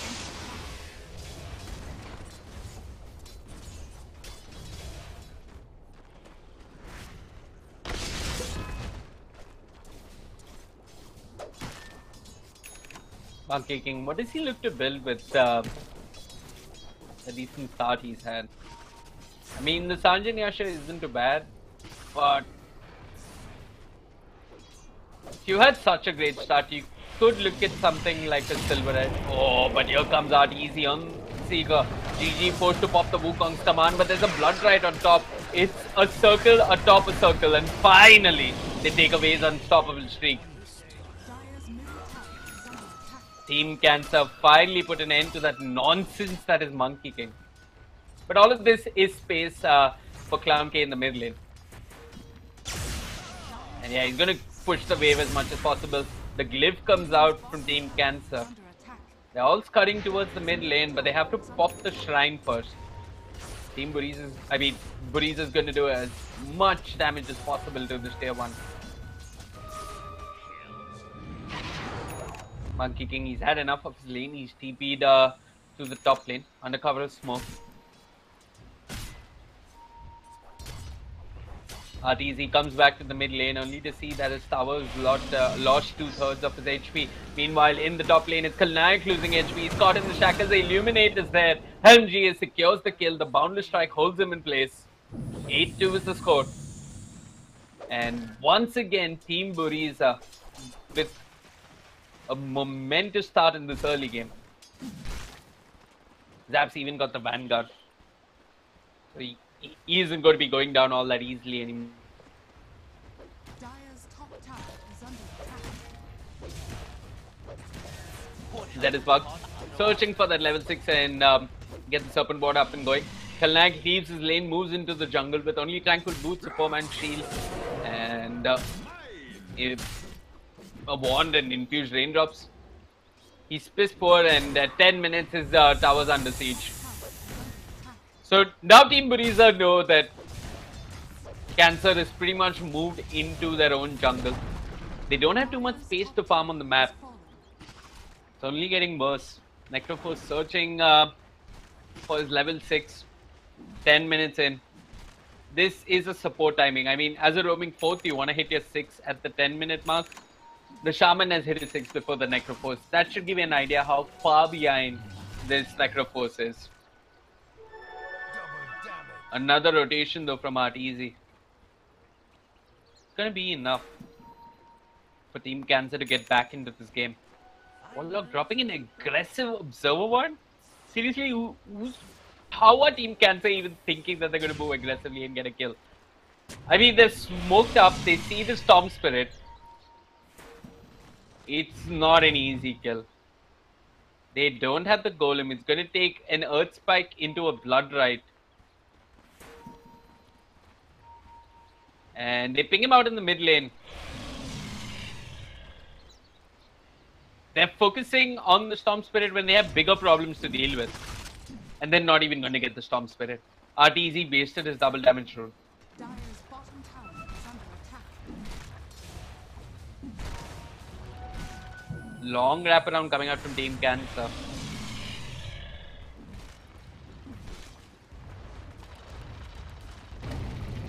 They have no way to start these fights. And Team Buriza know it. I mean, Zeresbug is getting the Serpent Boards in a bit.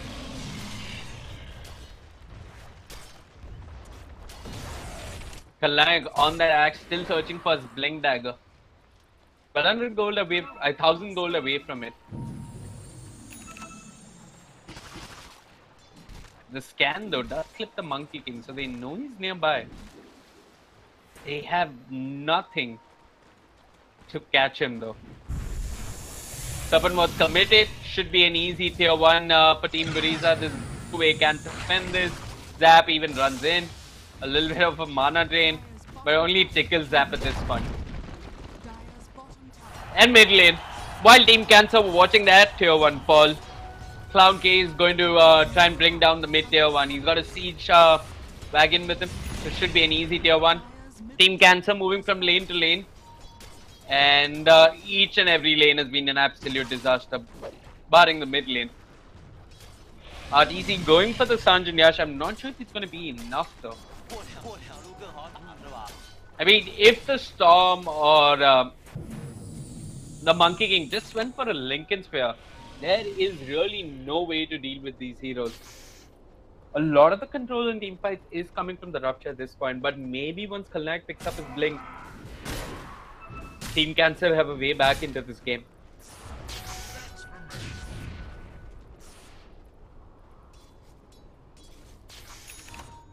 Necrophos finally feels that he has a lane to farm after 13 minutes. Meanwhile, mid lane, Buriza wasting no time, eager to apply a little bit more pressure on Cancer early on. A kill now on the Axe could be huge to delay the blink on the side of Team Cancer and delay that team fight as well. Storm zips in, Warlock not yet level 6. This kill is gonna happen. It's gonna be messy. There is a Hex to follow up the Electric Vortex. The Blood Rite does come out.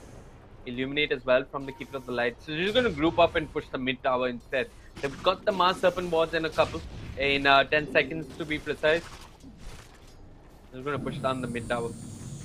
Zap has a medallion as well. We're gonna have a solar crest in a bit. The evasion is gonna be nice. No response just yet from Team Cancer, and I don't blame them. They're searching for this man's blink as soon as possible.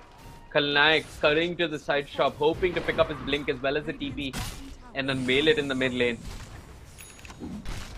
Might not be much of a mid lane though by the time he comes. He still has a range creep following him, so they know the blink is has been purchased by the Axe. Rupture to start things off on the Bristleback. The drop comes in as well. Wukong's command making sure that all of Team Cancer are pushed back. Kalnak walks in, his blink cancelled. He's standing watching the Monkey King and he's taking a whole lot of damage from the Illuminate, followed up with the Battle Strike. Team Cancer will have to forfeit this tower, but Zap might not allow them. He's running in with the Vicious Nasal Goo. He's got a little bit of extra mana from the Chakra magic. But Team Buriza got what they came for, and that was the objective. They're going to regroup when they have the Mass Serpent wards once more. Not much of a blink reveal from the Axe though. But now they're trying to make things tilt back in their favor. They popped this smoke. Monkey King indeed going for that Echo Saber.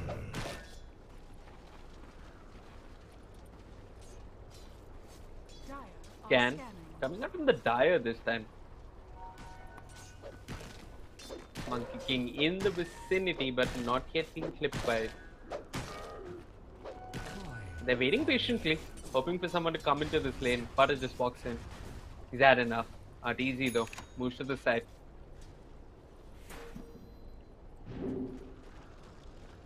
And GG, the moment he stops farming creeps, he jumps the top of tree.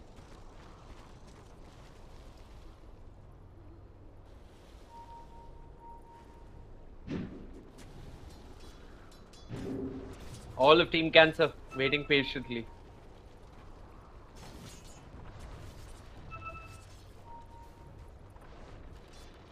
That is Vug with the Mass Serpent wards ready once more. Seems as if Team Buriza are good to go. They have a 7k net worth advantage just 15 minutes in. Team Cancer popped the smoke and didn't do much with it.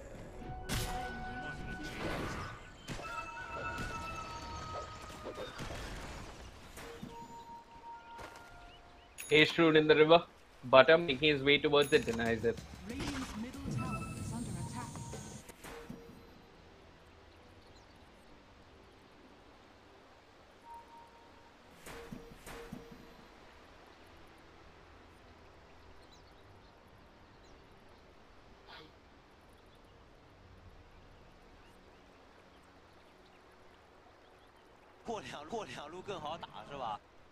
Team Cancer do have this deep observer ward in lane, so they know that Team Buriza are grouping up to push this tier 2 once more.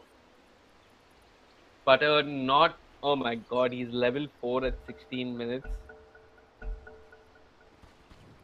Somebody give this man a Tomb of Experience. Please, he needs his finger available as soon as possible. I mean, he needs the finger of death available as soon as possible.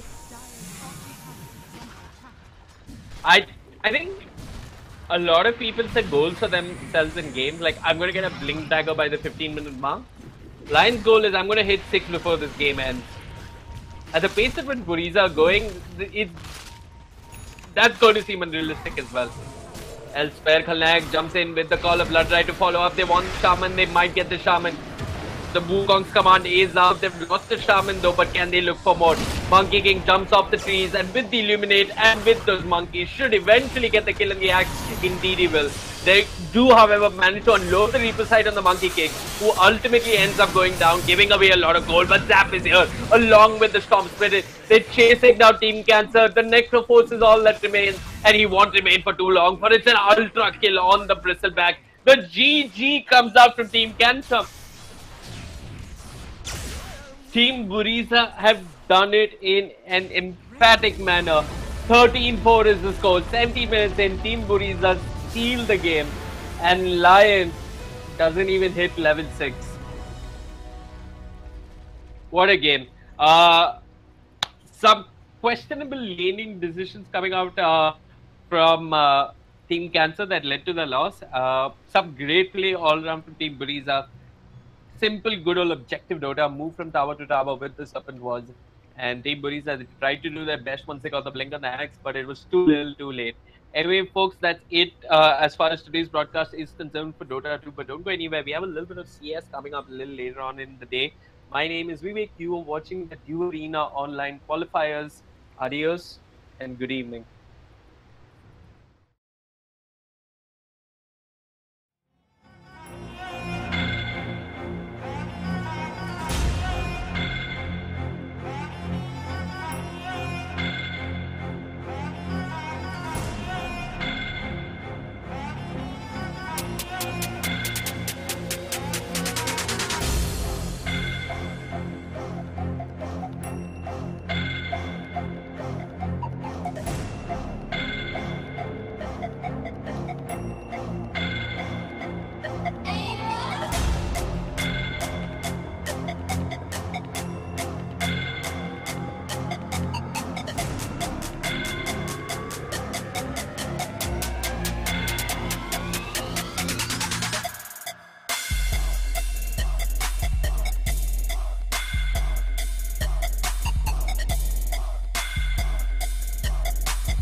All right, ladies and gentlemen, welcome to the grand finals here of the Mountain Dew Arena #2 qualifiers. It is a grand finals, a shooting monkeys rather, facing off against Eternal Esports. This should be a pretty interesting game. We've seen both these teams play against each other. Eternal Esports, they've been shaky, but they've been primarily shaky against some of the more I'd call it tier 1-ish teams, so to speak, like Entity or Risky, who are but they're not really playing. I don't think they're playing in Mountain Dew Arena though.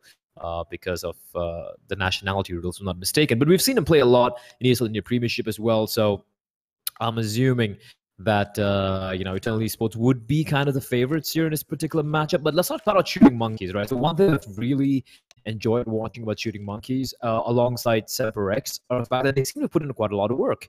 They seem to be, once upon a time, I'm talking about like quite a few number of months back. If I saw this particular lineup, like SMX, Falcon, Spy, AK Cerebral, Revolt, I'd probably be like, hey, you know what? These guys are just a bunch of puggers, like majority of them. Like some names are more well known, like SMX, for example. He's been playing for a long time. And then we also have Spy as well. I don't know. Falcon was more famously, he played for Overcome. AK Cerebral, Revolt. Revolt as well has been playing for a while, but they've been kind of individual players in various tier 2-ish teams for the majority of their career. So if you'd asked me a while back, do you think this lineup could do any damage? I'd have been like, nah, I don't think so. But that could have been said for SemperX as well. And both these teams have surprised me a lot with the amount of work they seem to have put in. They seem to have a structure behind the way they're going about things. They don't seem that puggish as they used to be back in the day. So I don't think it's going to be that cut and dry for Eternal Esports. And again, Shooting Monkeys picking Overpass is something which is interesting because, this is a map which requires more, which is a map which, I really love watching as well. I love playing as well. It's also a map where, it requires a lot of tactical depth, so to speak, both the CT side and the T side. And the fact that Shooting Monkeys are, opting to play this map is a little interesting for me. I'm very curious to see what they plan to bring in this particular matchup. Map number 2 is going to be Mirage. That is a map pick from Eternal Esports. And then finally, the third map, if it does go to the third map, is going to be Inferno. Now, I personally am looking forward to see Inferno. My favorite map right now, I think, is my favorite map to watch and to play as well. So, and I'm personally happy there's the Cobblestone because that's one map which it's kind of like a personal peeve of mine. I just cannot take Cobblestone. I hate playing the map, and even while casting it, it's really it irks me that there's not much variation we see in that map. So that's there. So we're about to go live very, very soon. I think one of the players just waiting to ready up. It is SMX, it is Falcon, it is Spies, AK Cerebral, Revolt, and we've been talking about Shooting Monkeys for a while, but now we have Eternal Esports as well. Now they're a team who've looked pretty interesting. They got Amaterasu to join the team. They on paper they look much more stronger than they did last season, but I don't think they've really found their stride yet, so to speak, right?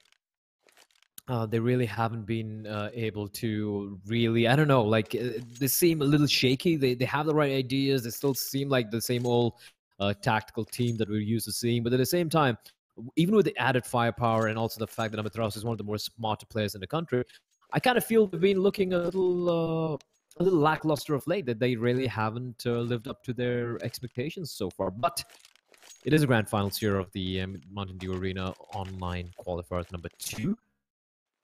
Winner will qualify for the Arena finals, which in my opinion was one of the best LAN events we had last year. It was an absolute blast as well. It was in Delhi.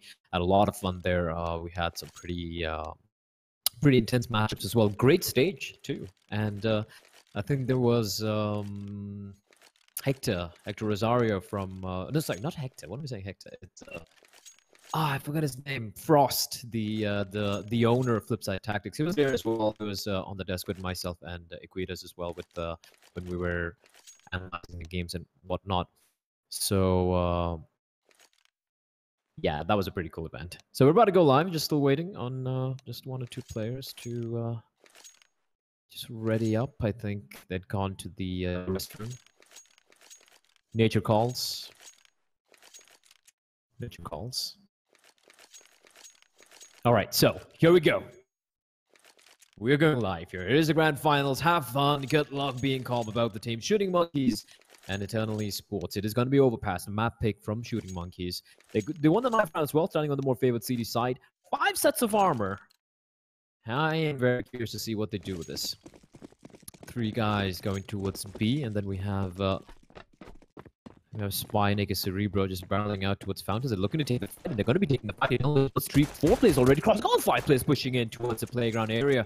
Although Hellrangers waiting patiently at the back, tossing the flashbang as well to force back the CTs and Spy against Cerebro, not even bothering to re-aggress even a little bit. They're just going to fall all the way back to the side. That's going to reduce their options here. Eternal Esports not wasting any time. 4 players charging up long. Ika Cerebro is going to see them action real quickly. Spy and Ika Cerebro, they're going to swap places. Ika Cerebro is playing from the bathroom. The Spy is going to be playing very, very patiently towards the truck area. Tapping away. Got back driving as well. He's still tapping away. Still not able to get a kill though. And he's going to get one looking for more, but get taken immediately. Blackhawk. Blackhawk with a quick double kill. Now we have the flag coming in from Ika Cerebro. And he's playing a very patient game. Not taking the shot, waiting for it. Anod's going to find a revolt in the meantime. Now it's a 4v2. Naked Cerebro, he needs to strike now. One tap to the base of the skull. Hellrange is going to get taken out, but a bomb is planted for a bank. 2 players waiting underneath the bank. There's another flank coming in, but Naked Cerebro, another tap to the face of Blackhawk. There's still a player waiting around the antidote with a clock, tapping away with Falcon. He's going to get the kill. He's going to run out of bullets, and he's going to take out Naked Cerebro. It's one man remaining alive. Amaterasu, he's going to get destroyed with Falcon. What was that? Absolutely abysmal both for Eternal Esports and Ika Cerebro. 3 headshots, 3 crucial headshots, and he clutches pretty much almost single-handedly. Falcon does chime in with a frag of his own. And bear in mind, they had no utility, had no kit either, and they still managed to pull off a 2v4 post plan. And Eternal Esports, they should be punching themselves for the way that particular round played out. Absolutely atrocious, if you ask me. I mean, like, if I was in all esports, I'd be really, really annoyed at the moment. So we do have a technical issue, I think. We have a pause getting called by the admin. It's a very curious decision from Eternal Esports to come barreling out long. They just have one smoke as well. I think it was a Hellranger who tossed towards the dumpster. On the A bomb side, and it's a very curious decision for them to have 4 players, I think it was 5 players, everyone barreling up towards A long, which is pretty risky when you don't have much utility to work with. You just have Glocks, and the USPs, the long distance, can completely shred you to pieces. Fortunately for Eternal Esports, Shooting Monkeys, I think it was Spy and Ika Cerebro, they didn't really take the fight.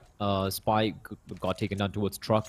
And the passive play actually helped out Eternal Esports because they were able to swarm the bombs. And that's what happens, right? Like when you're facing off against Glocks and you have the long-range duel, you try to make sure you inflict as much damage as you can with this USP. So I'm a little surprised Shooting Monkeys actually fell back towards the towards the bomb site on that from that push from Eternal Esports, which is kind of curious. But luckily for them, Ika Cerebro with a hero plays. Very smart push. I like how we aggress our bathrooms with flank around from behind and then the trigger discipline, not to take the shot, but to take it slowly, just tapping away the players and making the retake work out. So 1-0, as we do seem to have slightly long technical issue here. I think it's the production side, so hopefully that should get sorted out real quickly.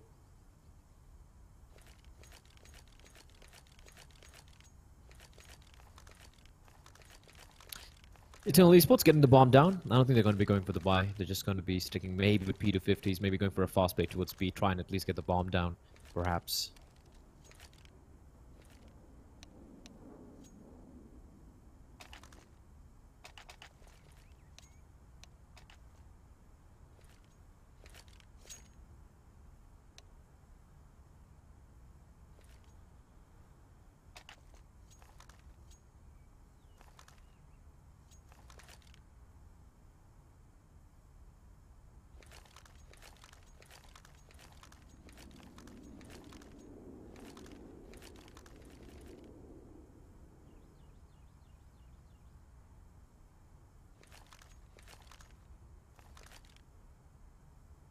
Hopefully, we should be resuming it very quickly here. I'm just talking to the admins. Looks like a little bit of connectivity issues. All right.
So here we go. Game will be resumed. SMX and Revolt with the double UMPs. I'm a little surprised that Egisuriber didn't go for an M4 buy. But at the same time, I'm a little happy that he's actually gone for the extra utility, which he probably wouldn't have been able to afford if he'd gone for the M4 buy. Which is cool, which is something I wish I saw more Indian players doing, where, you know, they just only go for M4 buys every single time. So, alright, there we go. I think quick restore coming in.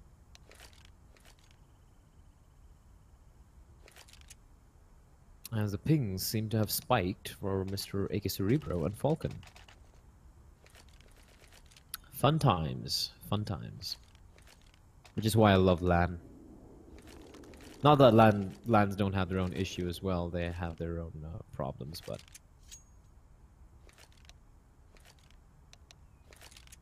Internet spike for a couple of players for shooting monkeys.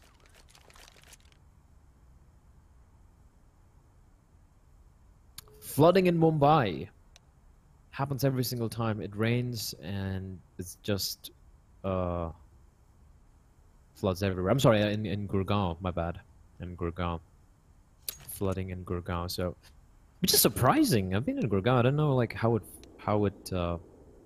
floods over there. It's pretty much a desert, and when it rains, it's like a steam bath, which is interesting. I don't know how it floods in Gurgaon. Mumbai, completely understand how it floods over there. I've seen that happen. I've seen it happen in Bangalore as well. And Gurgaon, if it floods, I'm assuming it would be quite apocalyptic. Because half the roads are kind of... half the roads are kind of like not exactly... How do you put it? How do I say this across diplomatically? Vehicle worthy. So when it starts pouring in Gurgaon, I'd be very, very worried as to what's gonna happen. It could be just, you know, like the Gange just pouring past the roads. Scary times, scary times. But we are about to resume the game. I think the ping spike will be resolved real quickly. Here we go. SMX, pretty much the same, but oh no, okay, we do have 4 FAMASs this time around. They're going to be, Revolt will be sticking with the FAMAS and a smoke. So utility is kind of sparse, and again, it is going to be a fast play towards Connector, and Egisuriber, he hears this, he's going to immediately fall back, tossing in a preemptive nade and an incendiary just to keep the T's at bay. It's literally Glocks all around, apart from Blackhawk, it does have the 1 P250, that's about it. And they're going to come barreling up Connector, where contact will be made. Egisuriber doesn't want to give away that FAMAS of his, tosses in a smoke, and this could be some pretty tasty frags, but it's a FAMAS's, not the UMP, which is far, far away in the hands of Mr. SMX. Making his way towards a bomb site, and it's going to be Spy, he's going to find one. Egisuriber with a pistol, he doesn't even need a FAMAS, does he now? He's doing work. It's SMX going to find Hellranger, and one guy remaining alive, and SMX is going in for the hunt, picks up 2 kills to pad the money. Dirty SMG money in the pocket. They don't lose a single player as well, so that's a pretty solid round for shooting monkeys. Eternal Esports though, they don't get the bomb down, but because they didn't invest anything that round, they will be able to go for the AK's armor and even the AWP. Okay then, alright.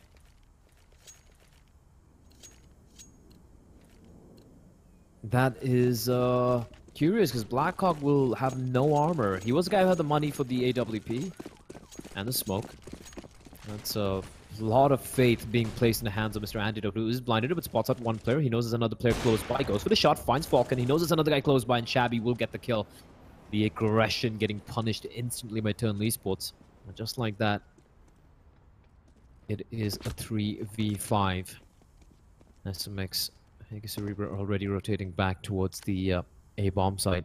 But the bomb is still waiting outside of near Monster. That's on Hellranger and Antidote.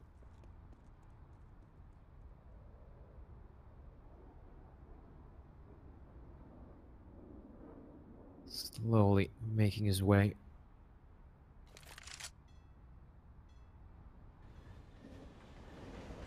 Just one guy waiting the B-bombs as Revolt. He's going to be seeing a lot of action real quickly. All his teammates are already trying to gather some information. Might be a little too late here because Revolt, he hears a sound.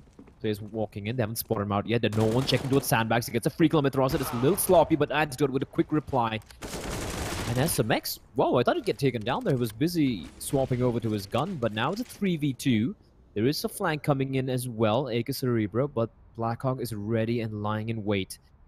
It's about patience here, and Blackhawk, he's going to get the kill. He's not going to miss that. And SMX left alone in a 1v3. He's got no kid to work with as well. Just 39 points of health in AK-47, and he's going to opt to get the hell out of the site. Hold on to the AK-47 for the next round, and it's going to be the first round on board for Eternal Esports. They lose a couple of players, but they should be kind of happy with the way this round played out. Blackhawk surviving with that, despite the fact that he had absolutely no armor at all. It didn't even take any damage, in fact.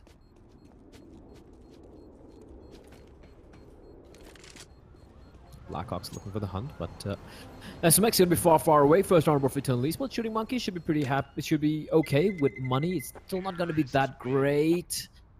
We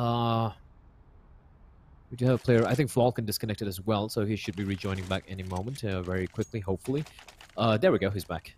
He's back. And SMX immediately buying an AWP for his teammate. That is pretty interesting. Aka Cerebro with the op. The rest of them will have to go for FAMAS's, maybe UMPs. FAMAS's it is. And the op on Aka Cerebro. He's going to be facing off against Antidote. This is going to be tasty. Tasty duels.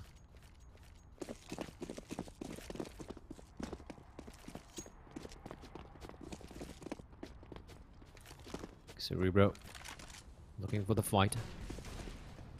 Antidote waiting for the flash to pop before it peeks out, and that flash is going to force back Spy and Aka Cerebro. In the meantime, Revolt taking a lot of damage. Shooting Monkeys are aggressing towards sewers, trying to get some map control, which they have managed to establish. And we have Aka Cerebro. He's always lonesome. Should be careful. No one's marking the flank towards bathrooms, and he's going to fall back, rotating towards long, which is the right call. There are three players slowly sneaking their way in towards long, and one of them is, of course, Antidote.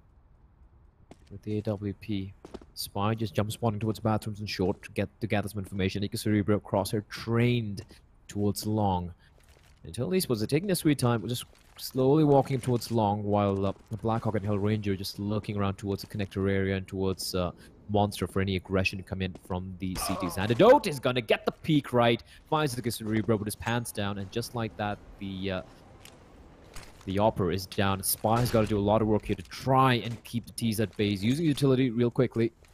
Swapping over to the AWP. He's pretty handy with the Op as well. But Hellranger in the meantime on the lurk. He finds one looking for more, but Revolt will get the trade. But still a 4v3 advantage to Eternal Esports. And look at how low Revolt is as well. It's at 14 HP.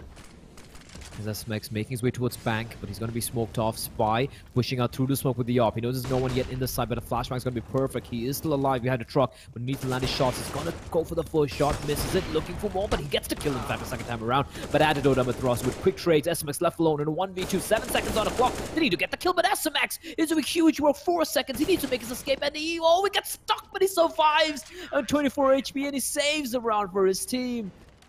Oh my word, SMX with the hero plays. That was just absolutely massive. That was a lost round, but 2 quick kills. And Eternal Esports, it just took 2 very long. In a second, the bomb carrier got taken down. Their armor was pretty much done and dusted. And SMX saving his team. And with that, Eternal Esports money is kind of broken. They have gone for the force, though. Hellranger with AK-47. Amaterasu has absolutely nothing to work with. He has purchased whatever he could with the money he had and dropped the AK-47 to his teammate. We have Blackhawk with the UMP and Antidote with the op. Once more, it's gonna come down to Antidote to open up the sights here.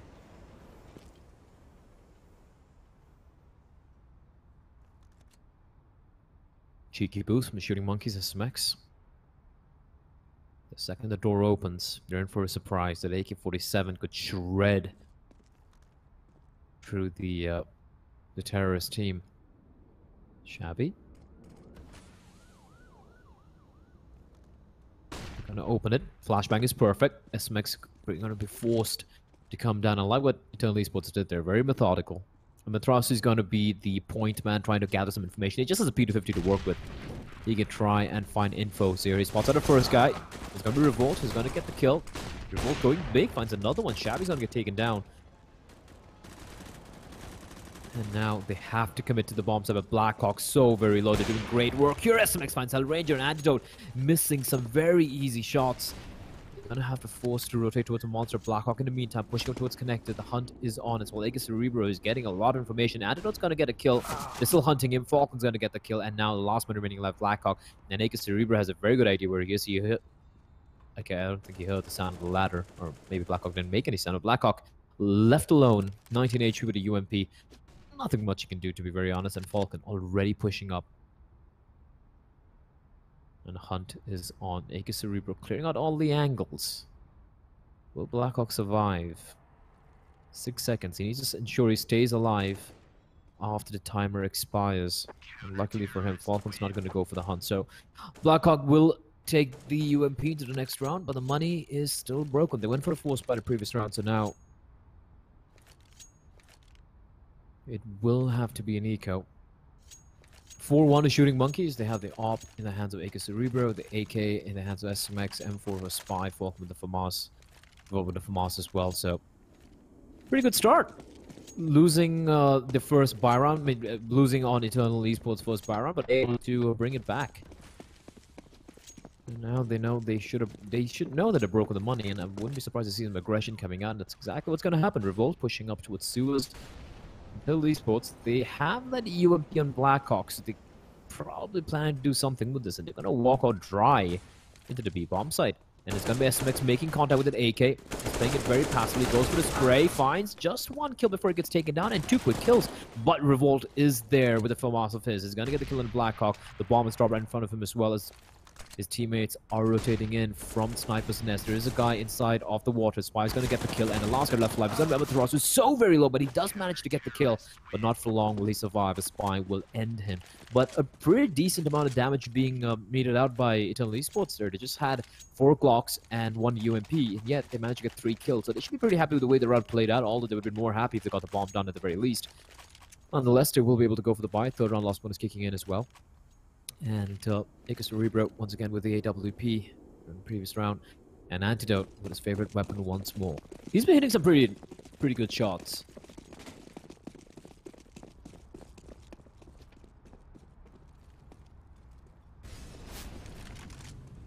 Cheeky, very cheeky from Antidote. Revolt, however, is taking the fight towards sewers. They're going to get the first kill. Are they going to give it up is a question. Blackhawk lining up the flashbang for his teammates to peek out. SMX is lying in wait. Nice flashbang, and SMX completely blinded, but he manages to make his escape, just crouching down. He just get 1 kill though. Shabby funds Revolt in the meantime. Now it's a 3v3. Obviously, advantage to the CT, to the terrorist, because the defense is going to be split a little thin here. Falcon and Aegis Cerebro towards a B-bomb site, and just 1 man, that's Spy, playing towards A. Although he's jump spotting to at least gather information as early as possible if Eternal Esports do go for an A play here. But by the looks of it, they are going to be going for the B play with 2 players waiting for them. Falcon and Aegis Cerebro.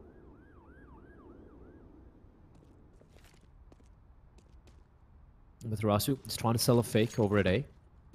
Is Aegis Cerebro going to fall for it? He's tossing in. Yep. Aegis Cerebro will be forced out of his position, thinking it's a B play, but Falcon left alone. He's going to be seeing a lot of action real quickly, and now the call is going to come in. Aegis Cerebro is going to rotate in, but might be a little bit... No, they're taking too long. They're taking too very long, and now Amaterasu from above the smoke trying to spot someone out. But Aegis Cerebro, he's already in position, goes for the flex shot, finds Blackhawk, 1 guy remaining alive. Amaterasu, 8 seconds on the clock. He's got to get the bomb done. There's no time remaining. He's going to go for the first guy. Spots out Aegis Cerebro, 4 seconds. He finds 1, but not able to get a second kill. Falcon with the immediate trade, 6-1 for Shooting Monkeys. And I felt Eternal Esports there, they probably overthought that scenario there. Amaterasu was trying to sell a fake over at A. It worked. Aegis Cerebro had rotated all the way back towards the A bomb side, all the way towards Bank. But they just took far too long, and that 1 smoke from Amaterasu, so from Aegis Cerebro before he fell back towards A, he tossed in a smoke towards short, and that kept Eternal Esports at bay. They were unwilling to push out from the smoke, and well, they got punished for it. It's going to be a fast play towards B, towards short, where Mr. Falcon is ready and waiting, but he's completely blinded, luckily for him. Flashbang from his team is going to help them out. Falcon's going to find 1, but Shabby with a quick trade. Revolt falling all the way back. M4 has been relinquished and picked up by Shabby. And they have armor as well. It is an armor pistol buy, mind you. So an M4 can come in handy here. And Cross once again going to be the point man leading towards short. He has antidote as well to back him up. Tech9 and CZ in hand. Two players running up towards A, where Aegis Cerebro is ready and waiting. Is jump spotting out. He sees... Oh, I don't think he spotted out the smoke coming in. And he's going to be holding towards long. Spotted the first guy. Great shot into Shabby. That's the M4 drop as well. Finds another one. Looking for the third kill. Last guy remaining is going to be coming in from long. And Aegis Cerebro missing. Kind of a Citadel, but Hellranger is trapped. Nothing he can do. And Aegis Cerebro, okay, Hellranger just runs past him, one taps him with the CZ, but Spy is there with the trade, and the AWP will be salvaged as well. 7-1 for Shooting Monkeys. Eternal Esports, apart from the third round which they won, they have yet to get another round on board. For those of you just tuning in, this is map number... This is map number 1 of the best of 3 series here. It is a map from Shooting Monkeys.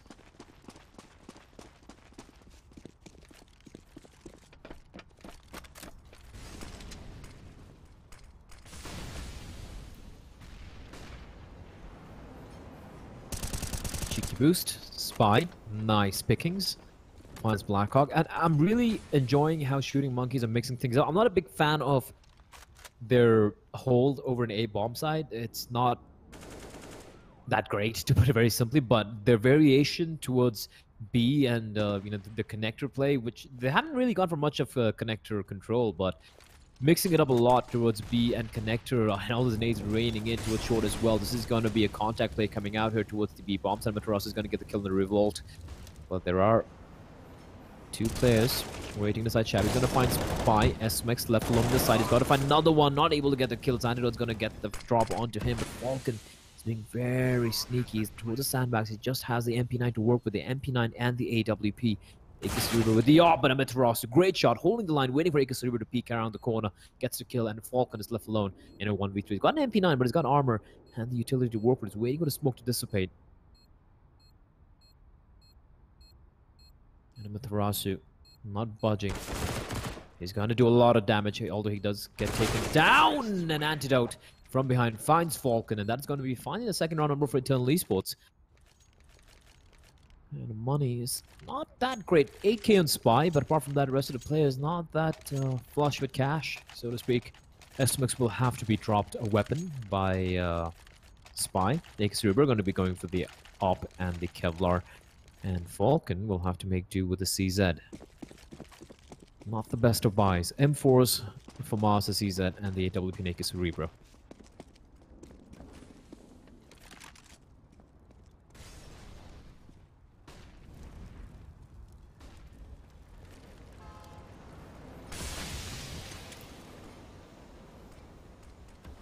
Cerebro using a smoke to extinguish the Molotov, and he might make his escape in time. Yes, he does. Antidote missing the timing by a fraction of a second. Naked Cerebro with the op. In the meantime, they're just not stopping. Antidote just hunting down Falcon. He's got to go for the pre-fire around the corner. Gets to kill. Now it's Aegis Cerebro alone in... Well, he does have backup arriving, who's arrived as well. SMX making his way towards the safe box on the bomb site.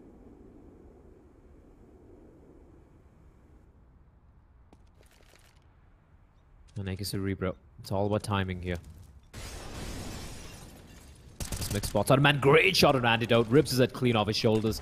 And Aegis Cerebro is there as well. They might not be expecting him. And there he goes. Snapping on a Shabby. Gets to kill. There's still a guy, another guy coming out long. And Aegis Cerebro is ready for this. Spots out the guy. Finds Blackhawk. On the draw, so finds SMX in the meantime. But Aegis Cerebro doesn't even need any help. His op is a deadly force to reckon with indeed. They're still holding the line.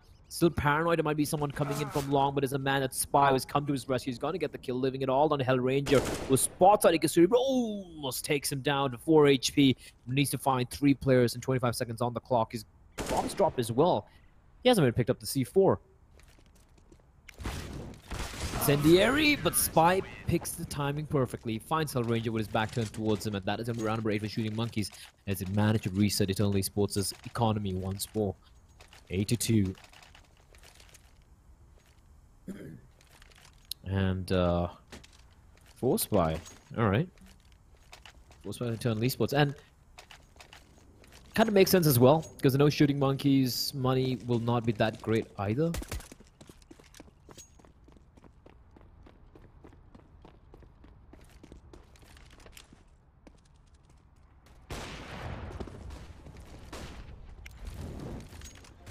But a lot of damage. Antidote already 10 on 17 HP. And Acre Cerebro is looking to take the fight. The smokes are pouring in from the T's, however. And they will be forced to relinquish their position, but not Spy. He's still going to be holding the line right towards short, right behind the smoke. 3 players laying in wait. But look at this flank from SMX. This could be perfect. Finds one. Finds Antidote. He spotted a C4 as well. He's paranoid. He's getting hunted down, and Blackhawk's going to get the kill on SMX. However, just one AK being salvaged. It's still a 4v4. Spy waiting towards washrooms. Cerebral laying in wait as well. He's rattling off shots through the smoke. What Eternal Esports going to do with this? They have the AK to work with.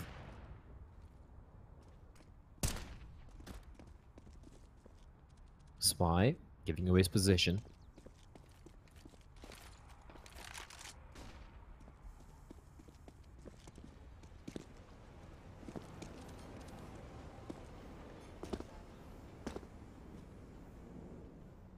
Trying to find something in the meantime, though. Hellranger trying to be sneaky, walking up towards Monster, but Falcon is pushed in, and I really like the play they did there. And oh no, the bomb is dropped. Incendiary is going to wreak havoc here, and he's just taking the fight. He's got a flashbang to work with as well. Matarasu waiting for his flames to dissipate, but he's going to be taken down by Falcon. Great play for Falcon, triple kill for him, and I really like what Shooting Monkeys did there. They took a risk pushing out towards Monster because they saw the information was conveyed by Spy that there are at least 3 or 4 players towards washroom. So the play from Falcon walking out towards Monster, catching Hellranger off guard, and pretty much shutting down whatever play Eternal Esports had in mind without anything really happening. As we do have a tactical timeout getting involved by Eternal Esports, just to talk things out, because things are not looking that great right now for Hellranger and his men. 9-2 is the scoreline for Shooting Monkeys. It is a map pick, but still a pretty solid showing. Although a couple of rounds have been pretty close.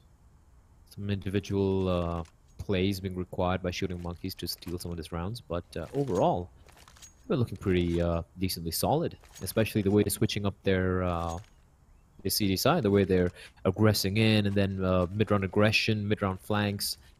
Some pretty cool things, which I'll be honest with you guys, I don't really see this that often in amongst Indian teams. So it's pretty cool to see that the Shooting Monkeys are trying to be a little bit more dynamic, a little bit more tactical in their approach on the CD side.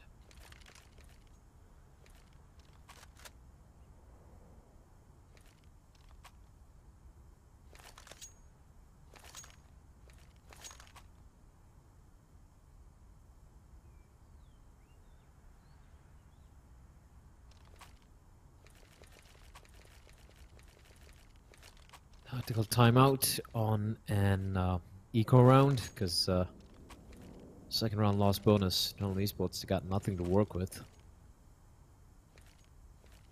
It's an average $2,000 on 4 players. 4K on Blackhawk, that's something. But I think it's just going to be saving it for the next round.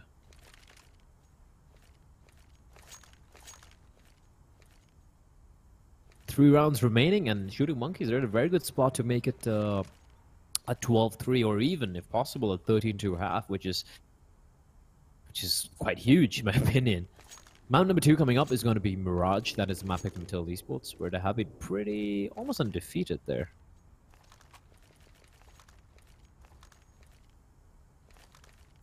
I'm still waiting for the day where an Indian team mains Nuke.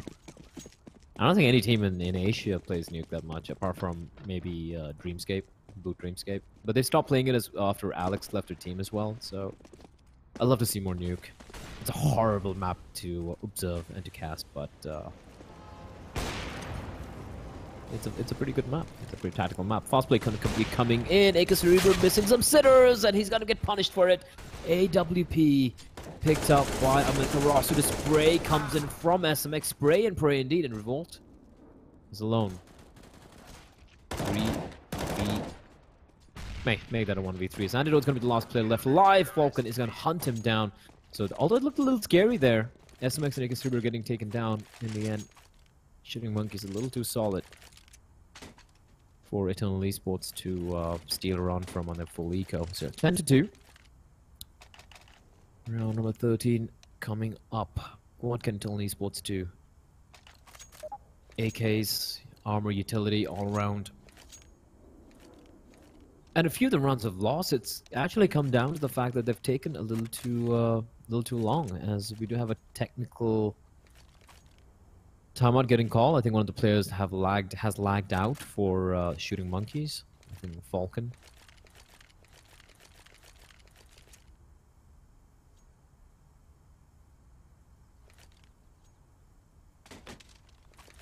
There we go. His body has disappeared. Falcon.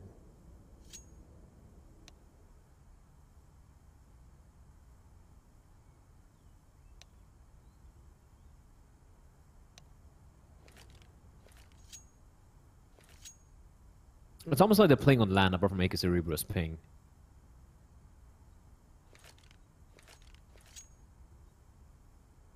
And it's kind of tragic, right? I've actually had this question being asked by a lot of people where they're like, hey, you know what, like, you know, Europe, there are many good players in Europe, there are many good players in, you know, NA, North America and whatnot, but, oh, why is it so hard in Asia for good teams to come out? And it's because of routing. It's not the ping per se, because people can play with ping. The problem is the routing is ridiculous. Sometimes, like India, for example, has so many different ISPs, like internet service providers, right? And most of them, the routing is all over the place. Sometimes, imagine you're from Mumbai, you'll get like 5 ping to Mumbai, to the Mumbai servers, and the so strong servers. At the same time, one of your friends will have 100 ping to Mumbai while playing from Mumbai, right? And the same thing happens in Singapore, happens in Malaysia, it happens in Vietnam and whatnot. And the only way that we're even able to have any online tournaments or online leagues in Asia is because of VPNs, which many professionals and professional teams in Asia, they have VPNs to play from. For example, take Risky, for example, from Dubai, right? They ping 60 or 70 to the Chennai servers in So Strong, which is playable. They can play with that, but that's only through a VPN. If they just use any normal internet line without using a VPN, they get like 200, 250 ping, which is frankly ridiculous. So, and the thing is, in Europe, it's much more well regulated, as at least what I've read, what I've been informed, and which is why, you know, routing issues is not that big a deal, and neither is it the case in the US as well. Which is something that, you know, Asian players, Asian gamers, not just in Counter-Strike, most games have to deal with. It's quite unfortunate. And if you know, we call up ISP like, my routing's messed up to the Counter-Strike servers, they're like, what is routing? You know, we don't know what routing is. What are you talking about? This 100 Mbps line is perfectly fine. And sometimes it's so hard to explain to your providers, to your support, like, you know, I need a routing to be fine. In the meantime, fast play towards B and Revolt, dealing death and destruction from above, but he will finally get taken out. Falcon's ready and waiting, and Amaterasu, he's come alive this round. 3 kills for him, survives in 19 HP. He's still yet to get the bomb done. Is playing it very passive, still holding the line, waiting for Hellranger to push up towards short. And Hellranger is clearing it out. There's no one there. Now he's got to make his way towards a bomb site, which he... Hellranger. Cheeky fight there. But that's going to allow Amaterasu to get the bomb down. Flashbang's going to come out, and the flank is coming in all the way from behind. But Blackhawk looking the wrong way. Free kill for Spy. Now it's a 2v2. And Hellranger's got to go big here. Amaterasu on triple kill. Hell holding the line. Nade's going to sail in, and Incendiary coming in as well. Amaterasu is going to be isolated all alone, and he's got to do work here. Of course, they're going to check for him, and oh, he misses the shot. Amaterasu finds one, is looking for more. Won't get the ace though. But now it's a 1v1 Spy versus Hellranger. Hellranger's just teasing Spy. He's got a kit to work with, and he's going to stick it, is the question. It looks like he is. He's going to try sticking it with 1 second remaining. Hellranger's going to peek around the corner, gets the kill, and that is going to be the 3rd round for Eternal Esports. But what a fight that was. And Amaterasu, huge round from him. Quad kill for the man to ensure that his team at least gets another more round on board. 10-3 though, and shooting monkeys. Now here's the thing, the money's not that great. And with this buy, their coffers are going to be depleted. That means if they lose this round, they're going to be pretty broke for the final round, and that means Eternal Esports can actually get their 5 rounds, which could make things very, very interesting. Or they could win this round and just make it a 12-3 half. Anything can happen, which is why I love Counter-Strike.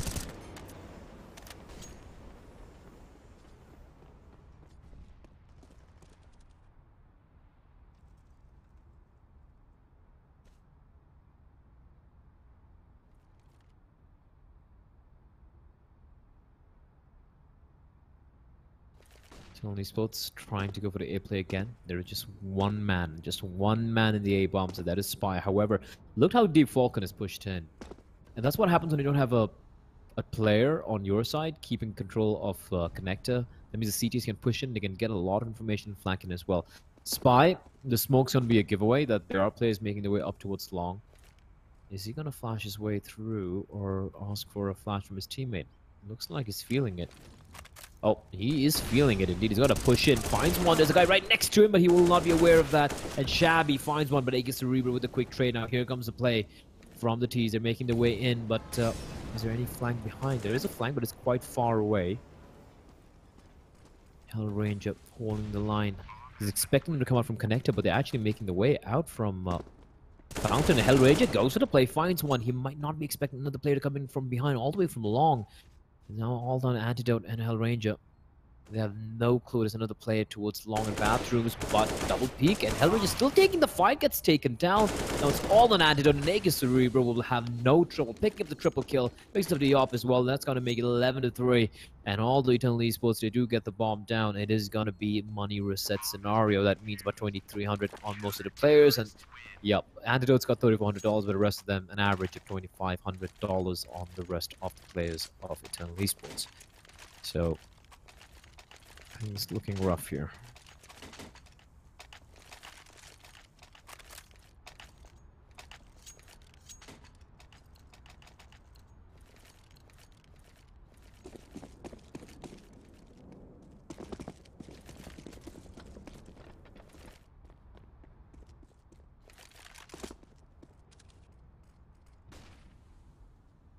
Spy with the op. Looking to be aggressive, but should be careful. Misses an easy shot. He's alone. He's alone. I'm not sure what he was doing there all alone. That is just so sloppy. There was no one to trade for him, no one to back him up. And the op, that's a free gift. You know the money's low. You know they're going to be out of 4 Spy with pistols and armor, and you give them a free AWP. That's unforgivable. That is quite unforgivable. Spy maybe getting a little too overconfident.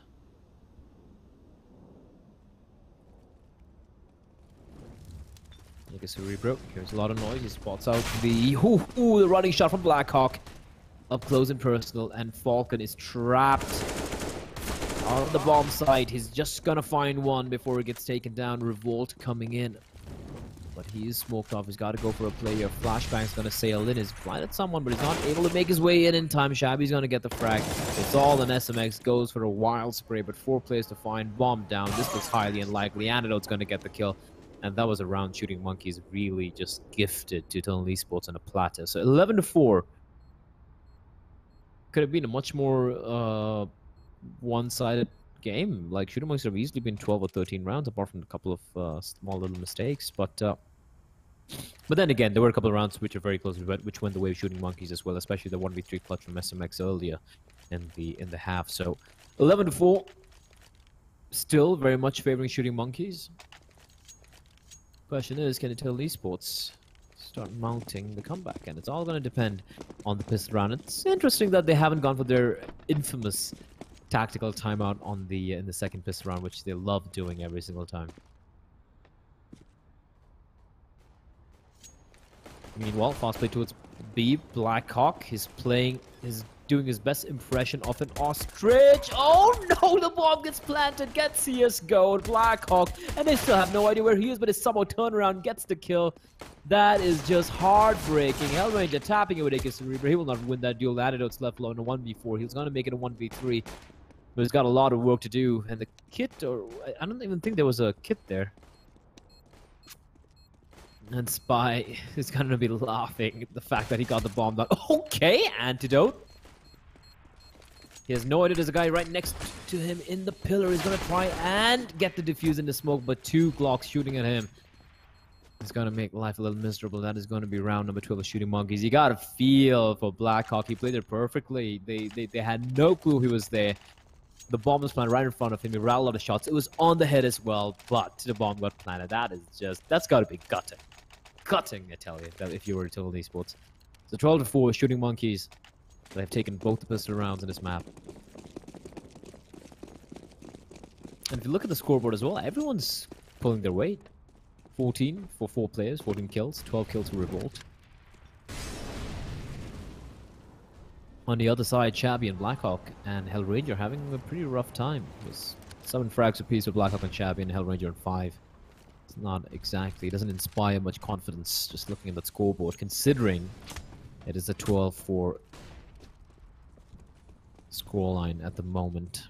A stack coming out towards bathrooms, 5-7s galore, and the scout on Antidote.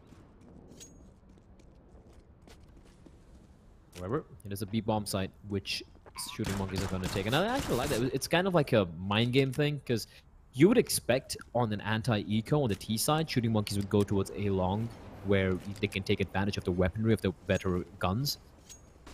You know, long range, medium range, and whatnot. And Eternal Esports actually read that. They were alright, they're most probably going to come along. They're going to be going for the default anti-eco. Let's have a stack over the washrooms area, which is what they did. They had a stack over there.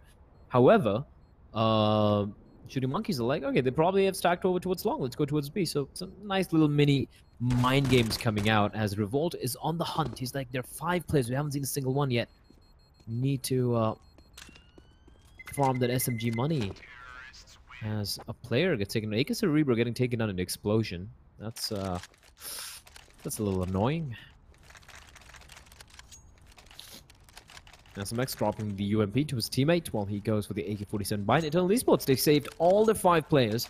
So all the armor and the 5-7 that the scout is going to be taken into this round as well. So Shooting Monkeys, they still need to play this round like they're playing against a 4 spy. But if they win this round, 14-4, that's a huge cushion to work with. And once again, Eternal Esports, not wasting any time. They're going to be going for the very same setup they had in the previous round. 3 guys playing from bathrooms, as Antidote's going to be with the scout playing all the way at the back of long toward near the boost spot. And now it's going to be falling back towards the A-bomb site. So early, but again, Shooting Monkeys, they're going to be just stacking towards, just pushing in towards B, where just one guy was waiting, that was Blackhawk, but Spy, I like what he's doing. You know, he's on a fact-finding mission with that with that MAC-10 of his, just pushing in, gathering information, just checking out the site, clearing it out, getting information for his team, and he's done his job. He's got the kill, he's got information, the bomb is going to get planted, and Eternal Esports, there's nothing they can do here, and might as well just save the 5-7 in armor for the next round. You know, they can purchase more utility if they save the armor. That's $1,000, and it looks like that is exactly what they're going to be seeing here. Might as well save the armor rather than just go for hunts. But Revolt is on the hunt. He's got to find Hellranger, and Aega Cerebro, he's hungry as well. He's got to barrel up towards the A-bomb side, not checking towards the bank area.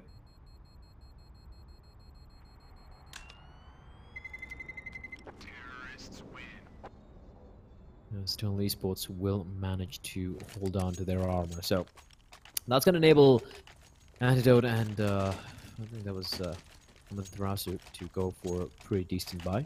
While the rest of the teams will have to do a gamble between rifle and armor or utility, you know. Hellranger is going to be going for the utility buy. He's probably going to go purchase the UMP for himself. Or no, okay, never mind. He's been dropping M4. My bad. So 4 M4s. Antidote actually dropping the M4 for Hellranger. He will be okay with the scout as well. Very ballsy. Fast play going to be coming in towards B.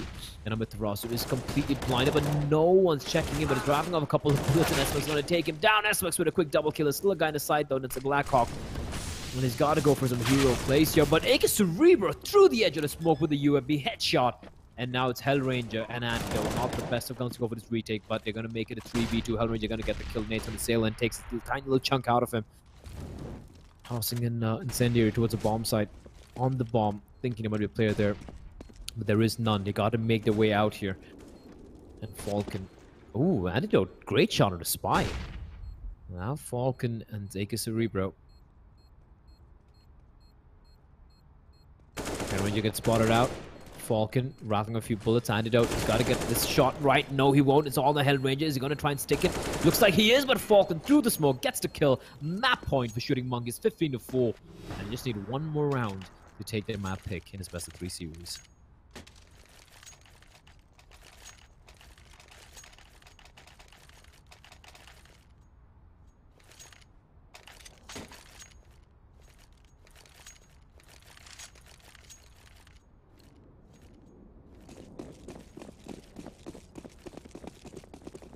With that, this is a desperate buy. Hellranger with the AWP. That's curious. Probably, I didn't see the spawn. Probably playing a spawn-based play. And again, it looks like it's going to be a fast beat, but Hellranger's waiting with the AWP of his. Bear in mind, it is a glass cannon here. Shabby's going to find Falcon in the meantime, and that's going to stop that push in the tracks. Look at Shabby aggressing in towards Connector. All the way to the underpass area. It's not going to come with the ladder, though. Chaos is a ladder. I love that line. I have no idea why I said it, but I love that line. SMX pushing in, gets the kill, but Blackhawk with the immediate trade. There's still a guy behind the pillar, the chap from Monster has to push it. Blackhawk taking a lot of damage. And Spy, great intuition. He gets the kill, he spots another player towards Toxic. Hellranger with the AWP, and he's trapped in the corner. The Incendiary is going to come in, and it's going to be Aegis Cerebro finds Hellranger. And Spy not able to get another kill, though, leaving it all down to Aegis Cerebro, who's got an AWP picked up. And he knows where both the players are. And look at how low Blackhawk is. He's on 19 points of health, 49 seconds to work with. And Aegis Cerebro is not going to waste any time. He's going to make his way towards the A bomb site where there's no one there. Antidote's going to be playing retake alongside Blackhawk. They're both playing towards the B bomb site. And Antidote, he hears Aegis Cerebro making his way towards A. The bomb's going to get planted. Aegis Cerebro, he knows they hear him as well. And the op, his weapon of choice. He hears a bullet shots from Antidote. He's in a rough spot here, the Nico spot. He's going to land his shots. He misses it. But the bomb is planted for him, and that smoke's going to allow him to make his escape as well. And he's getting hunted down. They know exactly where he is, but it's such a great position. The AWP is there. He's going to find Blackhawk. There's another player hunting him down. It's going to be Antidote. And Aegis Cerebro is playing it so very smart. P250 in hand. He hears Antidote around the corner, just playing the time. He's getting hunted by Antidote, but Antidote's not able to find him. There's not much time remaining. He's got to go for the defuse here, and he's trying to bait out Antidote. Sorry, Aegis Cerebro. He gets the kill. There's no time remaining. The bomb's going to explode, and Aegis Cerebro has played that clutch beautifully to absolute perfection. 16-4 over the scoreline, and that is going to be map number 1, done and dusted. Shooting Monkeys will take the first map. Their map pick 16-4, and we will be seeing map number 2, which is Mirage. And that is coming up after a very quick break.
All right, ladies and gentlemen, welcome back to map number 2 in this grand finals of this best of 3 series with Eternal Esports and Shooting Monkeys. This should be a pretty interesting matchup here. Shooting Monkeys looking really solid. It was their map pick. It was definitely their map pick on Overpass, which it won very convincingly. But now it is the playground of Eternal Esports. And look at his aggression from Antidote and Mitharasu. Mitharasu already flanking in from behind, but they might be a little too late here. They were barreling their way towards the B-bomb. So Hellranger making sure he makes his way inside her window. Okay, the fadeaway shot. Falcon's gonna be wondering what the hell just smacked him down there. Spy replies back on the lurk, but Antidote with a quick trade. Now it's a 4v3 advantage to Eternal Esports. However, it's all going to come down to Revolt and Mitharasu. Mitharasu needs to win this duel, and Antidote's going to get the kill. It's all on SMX. He's got to hold the line. He's got to hold the line here. The Glock's going to come out. He's tapping away. He's not able to find the kill. He does get one for the free. He gets taken down, and Akis from behind. He picks up the USB as well. 5 bullets to work with. He's going to tap away. Oh, the one tapped up Mitharasu. Now it's a 1v1. Hellranger has got the smoke, and he's got a kid, and he's going to try and stick it in. He's got to go for the tap, and Akis Cerebro, the hero play, calm, patient taps. And from what looked like a lost situation, Shooting Monkeys, again, some huge clutch plays coming out for the player. And this is it just me? Is it a sense of deja vu there? Because it was Akis Cerebro who won their CT pistol round on Overpass as well. The first round, the previous map, it was him who picked up a huge triple kill to manage to clutch it out for his team. And once again, this time around, and that was a 2v4 scenario. This was, I think, a 1v3 there. Calm, patient clutch play from him. And that is going to be the round going the way of Shooting Monkeys. Force Spy will come in from Eternal Esports. Antidote's going to be on a full eco. Going to be looking for the early op buy. The rest of his team, though, just pistols and armor and each and every one of them. 5-7, Deagle on Blackhawk.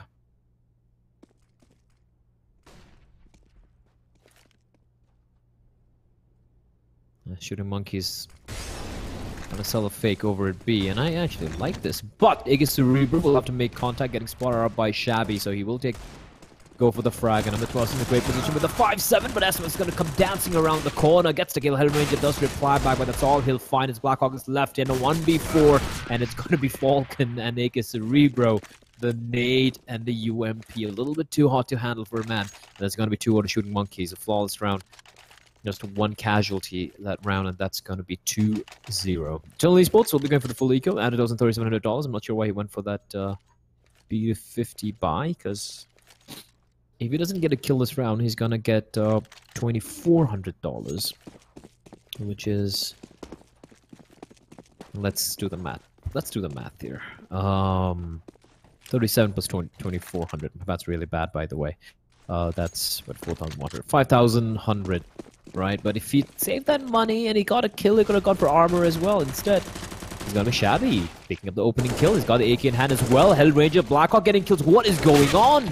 Akis Cerebro does reply back, but they just have the Mac 10 to work with. The Akis dropping no man's land. And with the Ross with the P2K trying to do as much damage as he can, but the SMGs are too much to handle. Akis Cerebro and Spy. How did they even survive? A 2v5, but the run and gun, the drive-bys from those MAC-10, and that's going to build their bank. However, despite building the bank, they did lose a few rifles there. They won't be really happy with the way that round played out. They were a little bit too overconfident, and that was just absolutely ridiculous, by the way. Just just a ridiculous round from both teams. And Shooting Monkeys are going to be like, okay, let's not do that again. That wasn't fun. We didn't enjoy that. It was very scary, losing to a full eco. Not even like upgraded. I think there was just 1 upgraded pistol, maybe 2 upgraded pistols. The rest of them were just USPs. So scary. But here comes the buy, and it's gonna be Falcon opening things up. Shabby is gonna fall. Blackhawk still holding the line here towards Connector. He's gonna spot the first guy out, goes for the spray, does a lot of damage, almost gets a second kill, and actually his teammate might help him out. Hellranger, sorry, that's Mitharasu who gets the second kill. Hellranger funds Revolt in the meantime, leaving it all on SMX and Akis Cerebro, and Hellranger lying in wait towards the van area. It's not going to be easy. The Molotov will force him from his position, but it's still holding right beneath the window, and it's going to Mitharasu, doesn't need any help. It's going to find SMX, leaving it all down to the last guy remaining alive. It's going to make Akis Cerebro with the AWP in a 1v4. But this looks highly unlikely. He is getting flanked from all sides. The man coming up underpass. He's going to be spotted by Hellrangers. Going for the fight here. And Akis Cerebro trapped in a corner like a rat in a trap. And the flank coming in from behind as well. And is he gonna survive with the orb? The no-scope comes in. He finds Hellranger, makes his escape as well. He spots out another player, but up in the air he goes. And Amaterasu will have no trouble picking up the quad kill. And he even might go for the AWP. The dual op setup will come into play. And he might just drop that to Shabby. Or will he be wielding it? He's gonna be dropping it over to Shabby. There we go. So the dual op setup comes into play for Eternal Esports. The infamous dual op setup. Although, I did see them recently. They seem to have mixed it up a little bit. It's not the same staid setup they have, where they have one of the operas playing from short and Antidote. That's Shabby playing from short and Antidote playing from CD Spawn instead. They're going to mix it up, trying to go for some plays here. And Antidote holding a tiny little sliver. He loves these shots. He spots out the first guy, rattles off a shot, and here comes the Hunter pouring in. He gets the first dink in, but he is kind of low as well. 5-7's going to come out, going to find one. That's all he's going to get, and all of a sudden they're getting swarmed by the pistols. Hellranger left alone. He should get this frag here. He does find one, but gets executed from behind, gangland style by Aegis Cerebro. Now it's a 2v1. Shabby flanking in from behind, but it's got the op. Not the best of guns to go for this retake, as Aegis Cerebro will get the bomb down, and he's got his hands on the AWP as well. This is just abysmal for Eternal Esports if they lose this round. Shabby with the scope. He is so sure that it was a guy towards the benches. They still don't know where he is though. He's clearing out the corners. It's all about timing, and the timing is perfect for Aegis Cerebro. He's got to get the kill, and that is going to be Shooting Monkeys winning pretty much an equal round, and that's going to reset Eternal Esports' economy. This is not looking good for Hellranger and their men and his men. Yeah, this is their map pick. This is map number 2. They are a map down. Shooting Monkeys, 1 map up, winning Overpass in a very convincing fashion. 16-4, if I'm not mistaken, if my memory serves me right.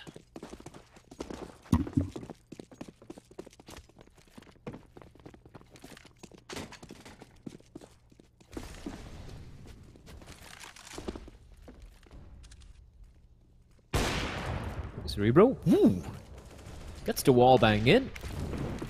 In the meantime, it's hunting season for Mr. Falcon, just pushing up towards short. Hellranger walks straight into his crosshair, and the smoke's keeping the rest of the CDs at bay, and Falcon just racking the frags here. Padding his stats, as Smith's going to find Antidote, and the last guy remaining alive is Amaterasu. And he is getting some kills, okay. 2 kills. Bomb yet to be planted, which will be planted right now, but that's all he'll find. A Spy will end his mini reign of terror. 5-1 for Shooting Monkeys. Full equal for Eternal Esports, and we might see a kind of a 4C buy coming out. Antidote with the glass cannon. The rest of his team, they've gone for the M4 buys. Again, something which I'm never a big fan of when the UMP is still a viable weapon in certain positions. And with this buy, just look at the utility.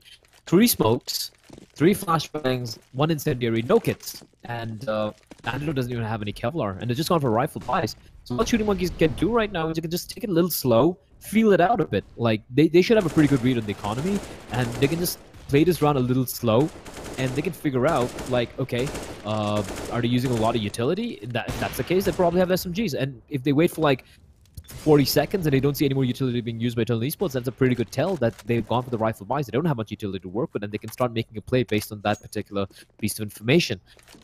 Amaterasu, in the meantime, though, he's going to be able to get a kill, and that's big because Revolt is down 3 points of health. He's barely alive, as it is going to be a B play coming on. Their B play has been working out pretty wonderfully for them. Antidote with the op, though, he's going to find the first kill for himself in the side, but the flank is coming in from the side. Spy finds one. There is still another guy in the side, though, and they have no idea. Hellranger is being very sneaky in the smoke, like a wraith. Naked Cerebro, timing is everything, and timing will work out for Hellranger. He's going to get the kill, leaving it all down to Mr. Spy. In a 1v3, he's got time, but he's got no health. Hellranger, with a hero playing the B-bomb side, finds 3 kills.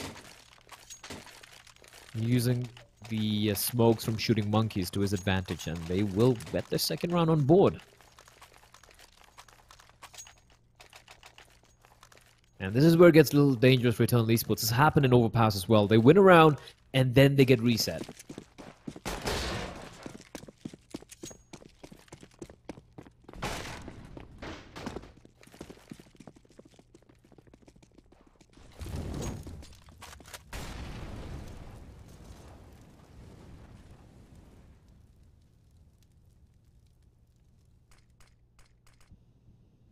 It is the buy from Shooting Monkeys, although Falcon will have to just make do with a P250, which is fine. He can try and make some noise, which is exactly what he's doing over towards B apps. But no one's gonna budge. No one's gonna budge. Antidote with the AWP. You see the smokes pouring in from Shooting Monkeys, who are gonna be committing any moment. Right now, SMX waiting towards Palace. He's gonna have to peek out as well. They got to make this real quick. Blackhawk's waiting. Perfect angle for him behind. The triple box, but AK Cerebro with the wall bang. Boxes be damned. He gets the kill. Antidote replies back real quickly though. Now it's a 2v4. This is not looking good at all. Bomb is going to get planted, but SMX has a lot of work to do. Luckily for him, they don't have any incendiaries or nades, but he's in such a rough spot. He needs to go for the duels. He needs to get some very quick kills. Bombs down, so that's one thing working for him. He gets the first kill, but he's got to get dinked. He needs to find more, but Ametros is going to get the shot through the boxes. They get the kill, and they should be... Yep, there we go. Salvaging the off as well, picking up an AK. For their efforts, 3 rounds for Eternal Esports to Shooting Monkeys 5, and the dual op setup comes out once more. Shabby and Antidote.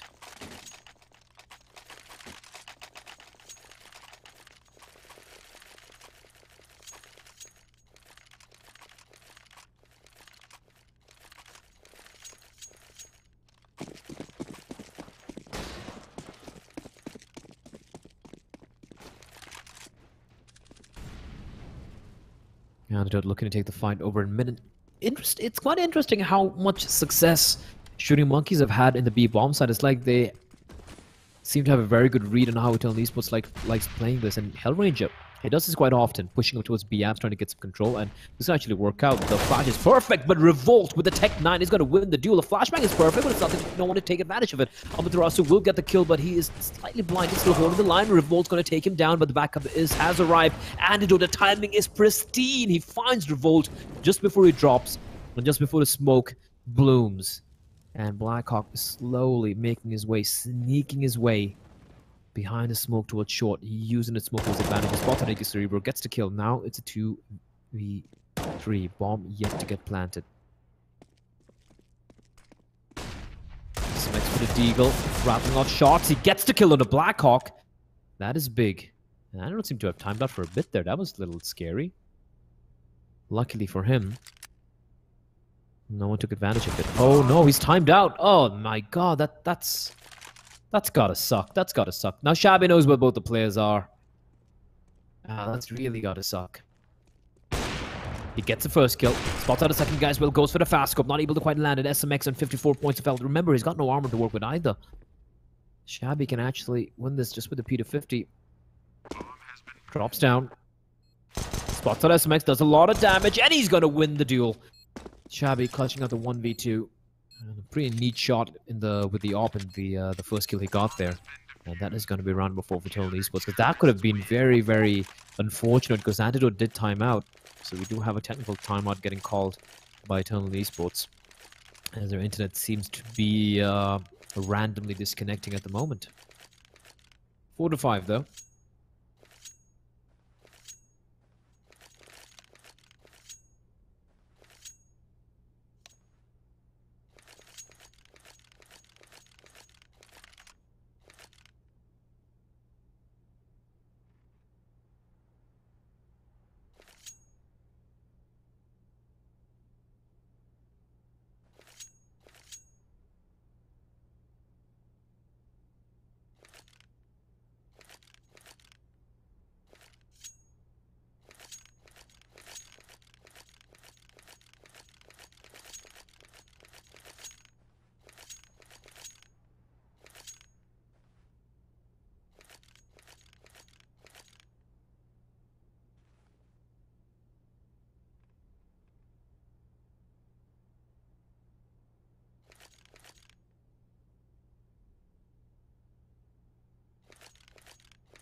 So we're still waiting for the issue to get sorted out. Hopefully it shouldn't take much more longer. And even Shooting Monkeys, a player dropping out. So, no, there we go. SMX is back. And hopefully the issues has been sorted out for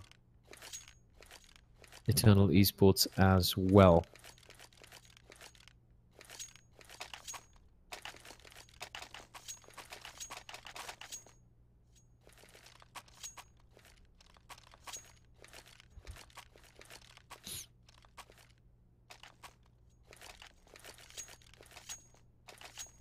So there we go. Game's gonna resume. Timeout is gonna come to an end.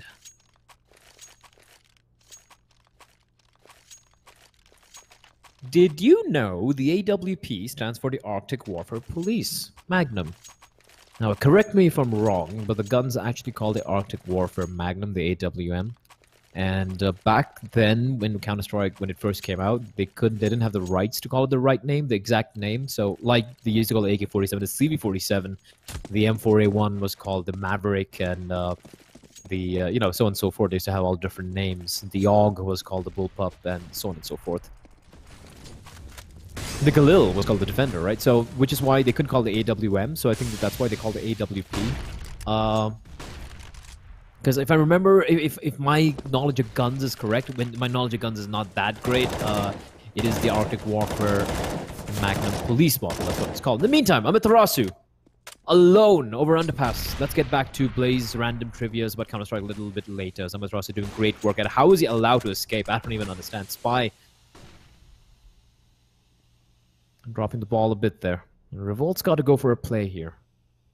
Revolt's got to go for a play here. Spy's in a very rough spot. He hears a lot of sound coming out from Shabby and Amaterasu. He hears them. He can actually get this flank perfectly right. Shabby, it's all about timing. And oh, the timing is off. Shabby is going to get taken down. And now comes into play towards A. Revolt's going to find one. Just checking everywhere. There's another guy towards CD spawn. There's Amaterasu, but it's so very low. He's going to be sneaking his way through the smoke. This is so smart from Amaterasu. He might be able to get the flank right, but in the smoke, he's lost, and Spy is going to get the kill from Connector, and all of a sudden, he seems to have lost it. I have no idea what's happening. People are just dying left, right, and center, and Antidote's going to pick up a double kill. I don't even. Eternal Esports was a 5v3 man advantage, and suddenly it was a 3v2 advantage to Shooting Monkeys, and all of a sudden, Hellranger and Antidote, they just clinch it out without losing any more players. So 5-all, scores are tied. Eternal Esports, they're bringing it back here. 4 rounds in a row. Shooting Monkeys, they at least get the bomb down. It's a 4th round loss bonus kicking in as well, so they will be able to go for a pretty decent buy. Pretty good buy, in fact. AK's armor, a lot of utility as well to work with.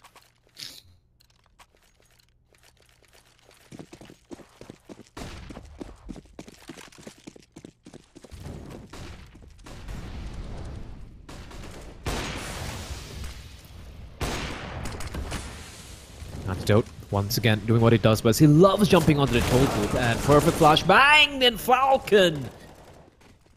2 kills. Antidote, however, you give him a tiny sliver, a gap, and he will make it work. He will split you wide open. Falcon pushing it through the smoke.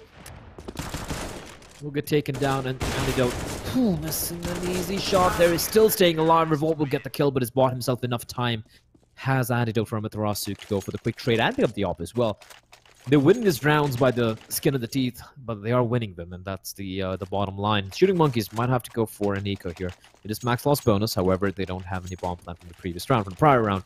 So they will be going for Tech 9s and armor. And unless I'm very much mistaken, it is going to be their B play.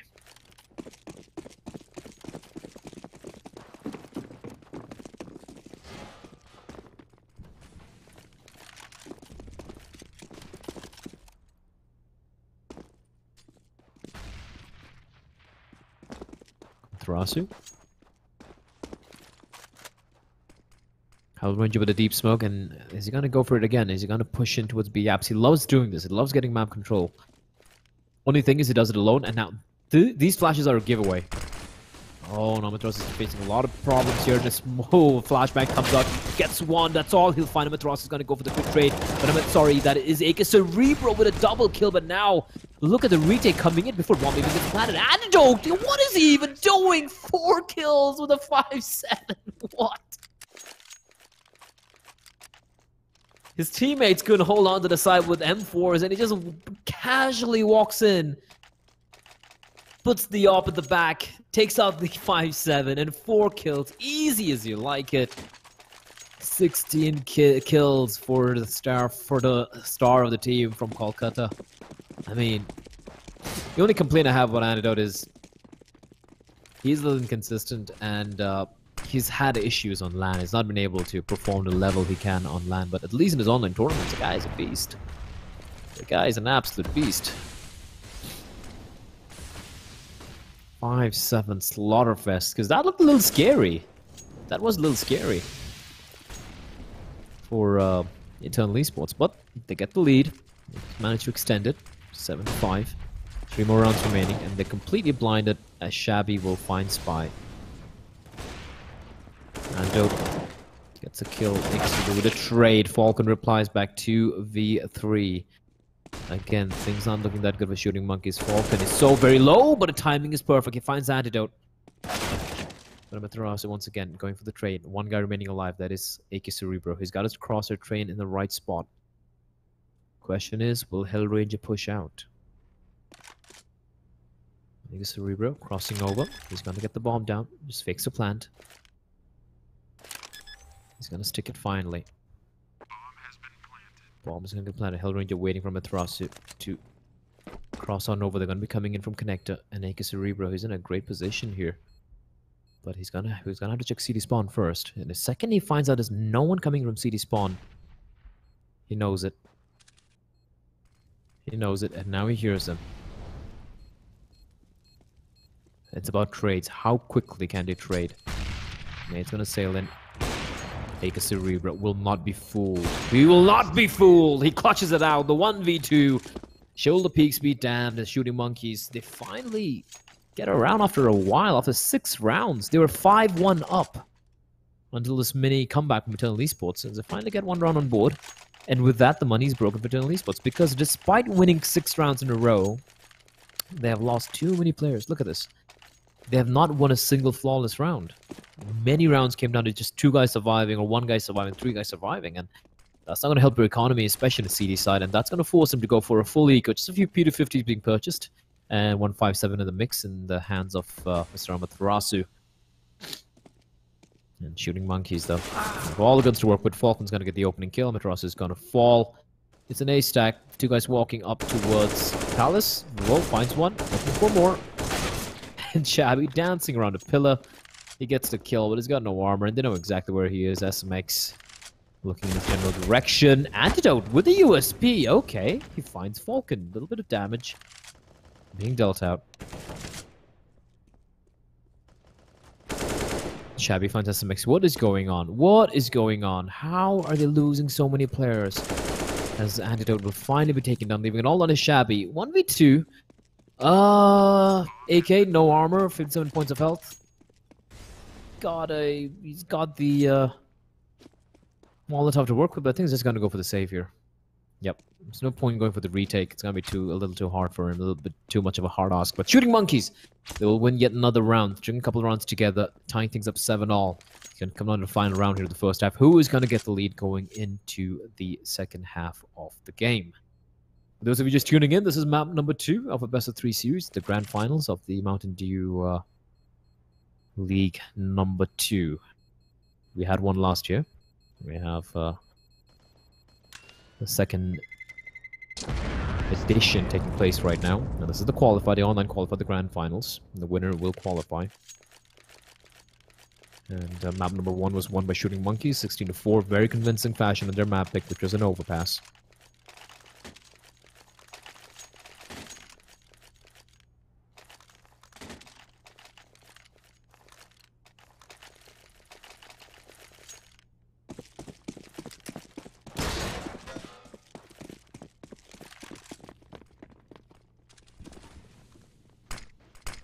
This time Shabby with the glass cannon. Shooting Monkeys looking to get mid control and have used up utility, but Hellranger's on a interesting flank here. There's no one holding towards B apps. It's all about speed. If they go for a fast A play, Hellranger's position is going to be neutralized. There's nothing much you can do, but if they take things a little too slow, he can actually take advantage of this. He can actually wrap around and throw a spanner in the works, but they are barreling up towards the A bomb site. I love this take. I love this take coming in. Blackhawk's going to get the first kill result, but quick trade comes in with Spy, but Shabby's going to find SMX in the meantime. Spy looking for more, not able to get a second kill, though. Antidote's going to take him down, and now we have the long flank coming in from Hellranger as well. And he's in a great spot here. This looks pretty much done and dusted. Falcon's in a good position. AK Cerebro is trying to find something, but Hellranger, look at the position. He's just walking up. It's a free kill for him. Shabby's going to get the kill. Hellranger finds AK Cerebro, and that is going to be 8 rounds for Eternal Esports as they go into the second half with the 1-round lead. And from what it was a 5-1 scoreline, so this is a pretty good pretty good scoreline for Eternal Esports, considering how bad it looked at one point in this map. So they should be pretty happy with this. And are we going to be seeing a tactical timeout getting called by Eternal Esports? Their famous... There we go. Tactical timeout for the pistol round.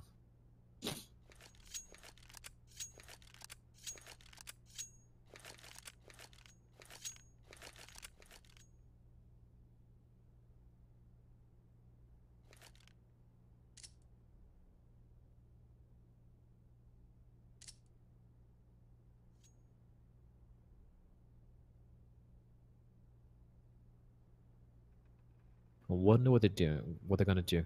I really do enjoy watching the T side from Eternal Esports. Their the pistol rounds especially.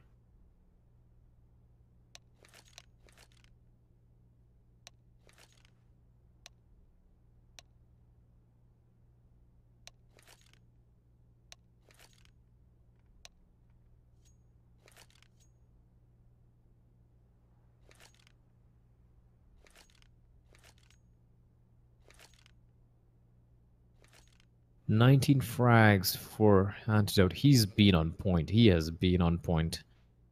And Mirage is a map where he just comes into his own. But Hellranger, Amaterasu as well. But Shabby's been kind of a little lackluster today. And Blackhawk as well. But then again, he does play the harder roles. This Blackhawk is usually the entry, is usually the aggro lurk, is usually the bait. So, you know, he does all the dirty work for the team, so I really can't blame him for the scoreline all the time, but he's been having a rough game here in Mirage. Considering he's one of the more consistent players on the in the aggro entry role, so to speak, in the Indian scene. So let's see how this is gonna play out.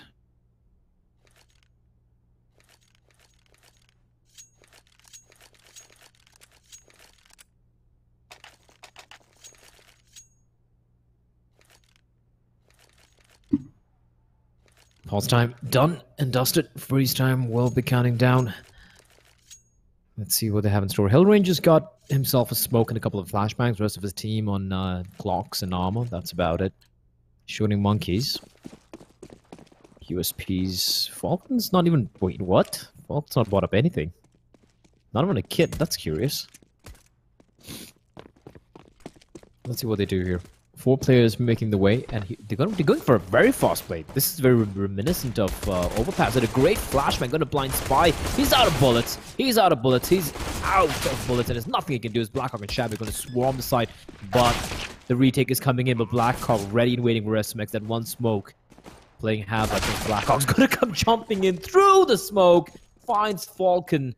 That kisses him good night with a Glock in the face. 9-7 for Eternal Esports, as they finally win the first pistol round in this entire series.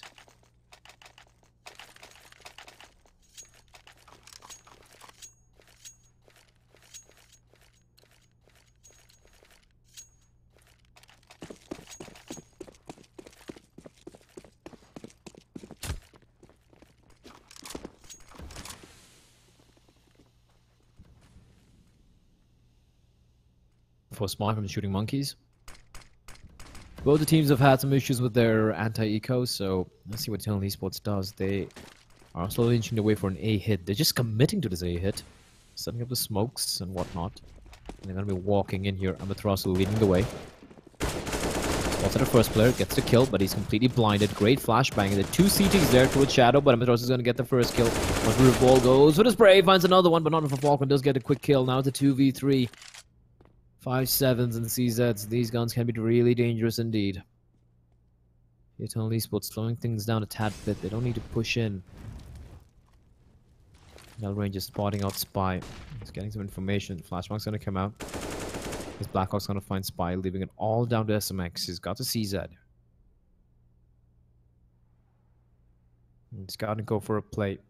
Checking the corners, but Blackhawk, the range at an AK-47, coming to his rescue. They get the ground. Looked a little scary again. A little surprised he just walked and drive towards a bomb site. That could have been very, very rough indeed. But 10-7 will be the scoreline as Eternal Esports look to solidify the lead. Mac 10 on Hellranger, looking to farm that SMG money. Aegis Cerebro went for a full eco. He's going to be going for the op buy as soon as he can. And if he doesn't get a kill this round, he's going to get $2,400 for the next round, which is about $5,400. So he can... he won't be able to go for the armor buy unless he gets a kill with the P2K, which could happen. It could happen. But he might have to go for a glass cannon. As Hell Range is going for an SMS, I'm going to find Vault. Antidote, it's another kill as well. And they're looking for more. Amaterasu finds a Cerebro. One guy remaining alive. Falcon. There's absolutely nothing he can do as he is being hunted down by Amaterasu. Spots him out, goes for the spray, no problem whatsoever. Triple kill for Amaterasu. Some nice eco frags to pad his stats as he is top fragging the server right now, and we do see the buy coming out. As Nika Cerebro, $5,350. Enough for a lob, not enough for the Kevlar, so he might have to glass cannon this if he goes for it, which he very well might. There we go. P250, smoke to round out that buy.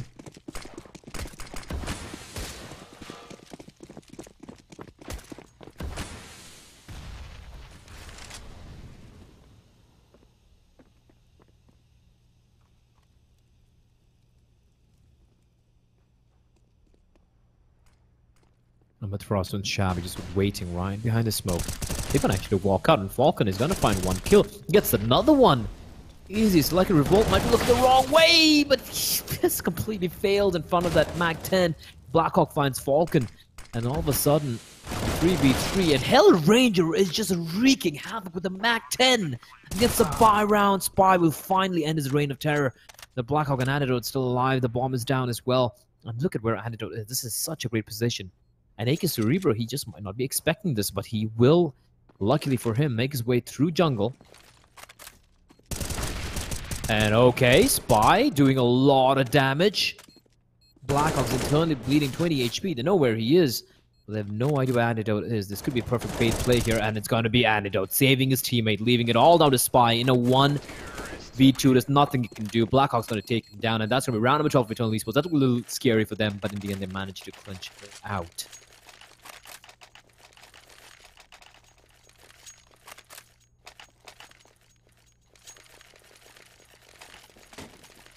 Money looking pretty solid as well for Eternal Esports at the moment.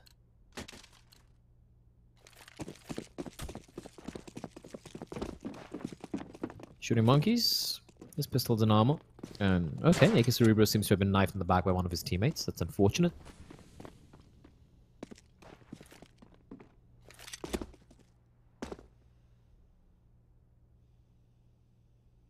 A much more passive setup coming out from Eternal Esports.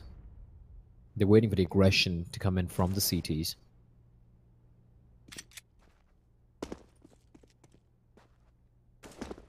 Falcon just baiting out Amaterasu, because Spy is holding a very close angle. 5-7 can be deadly, but Amaterasu is ready and waiting, and aim punch is gonna be the bane of Spy's existence. Falcon taking the fight. Amaterasu, no problem. You can just keep feeding him the skills all day and all night. I was looking for more. But will he expect SMX to be waiting in the same position when he got 2 kills? He was ready for him. Picks up another frag. And now, there's 2 players remaining alive. Equisuber Revolt, and that is going to be round number 13, and I like the call here. Amaterasu single-handedly drawn out all the players towards the B-bomb side. It's making noise. Revolt's going to get the kill. Amaterasu looking the wrong way. Equisuber's got to get the frag, and this is looking a little expensive once again.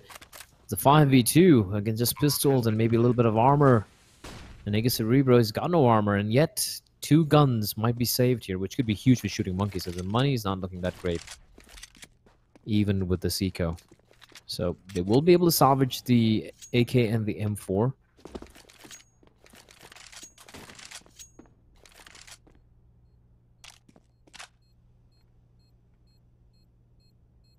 But it is going to be 13-7 for Eternal Esports. Shooting monkeys.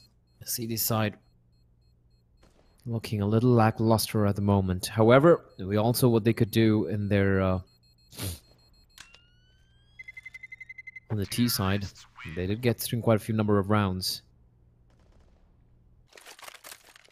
But so far, 5 rounds in a row for Eternal Esports, as they are looking to just close out this map and take it to map number 3, which will be an Inferno, the deciding map, if it comes to it.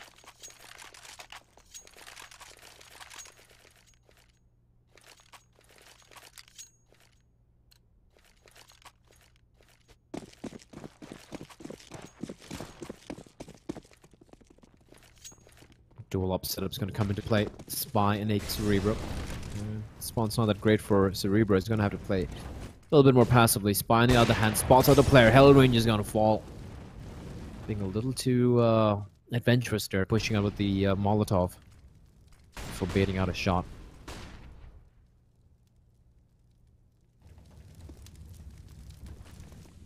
This is a nice play from Revolt. The Molotov as well, incendiary, which you didn't see.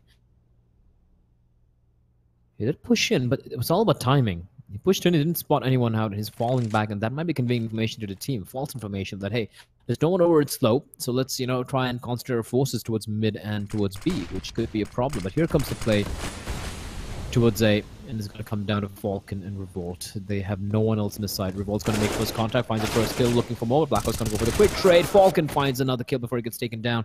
Now it is a 2v3, 2 ops. And Blackhawk, he's not stopping. He finds another kill. Now it's a 2v2. SMX and Spy.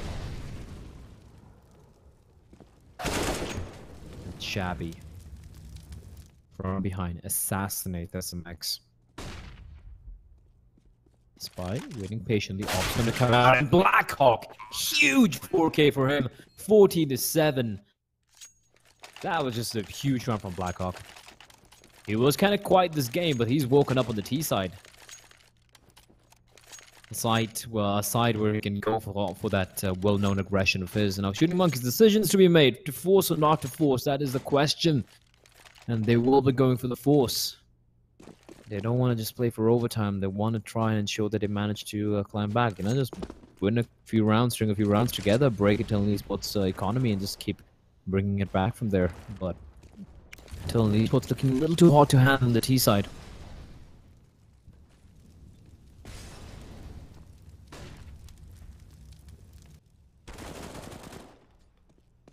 SMX, however, will win the duel over in short. He gets the first kill. There is a man trying to sneak in as Hellranger spots out SMX. It's a free kill. He finds SMX, spots out the second guy, but Spy will get a drop on him as Falcon's going to find another kill on him at the roster. All of a sudden, it's a 2v4. Make that a 1v4. Antidote left alone in a 1v4 here. He's got the op, he's got the smokes, he's got the utility, he's got the C4 as well. And a lot of time to work with, but he's in a rough spot. They don't know where he is though, so he's managed to sneak his way in, completely scoped in. And there's no one. There's no one in the A-ball side. All the Revolt is slowly falling back. He's got an incendiary in hand as well. Molotov, rather, picked up from the fallen body of the T. And look at where Antidote is slowly snaking his way in. He hears AK Cerebro running up. That's a free kill for him with a Tech 9. He's gonna get the kill. Does he know there's another guy towards Palace? I think he has a very good inkling. Smoke's gonna come in.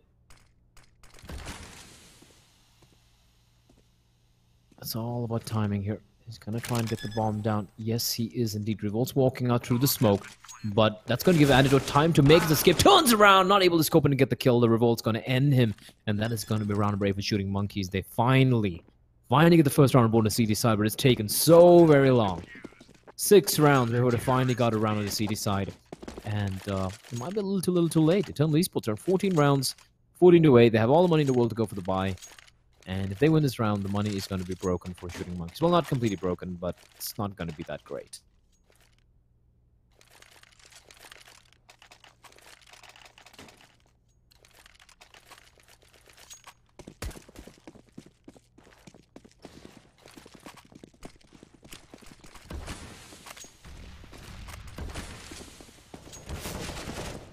Hellranger, Mithras, and Shabby. Moving away towards top and mid. 4 players top and mid. Blackhawk is holding the line towards A slope as Shabby's going to open things up. He gets a first kill. Spy. I think he got taken through the smoke. That's crazy. Perfect flashbang. Falcon is completely blind. And Revolt has a lot of work to do. He's alone. He's isolated. Backup's far away. Backup's dead. Everyone's dead. 16-8 will be the scoreline. Eternal Esports. Sorry, 15-8, my bad. It's Eternal Esports are on map point, and the problem is for Shooting Monkeys.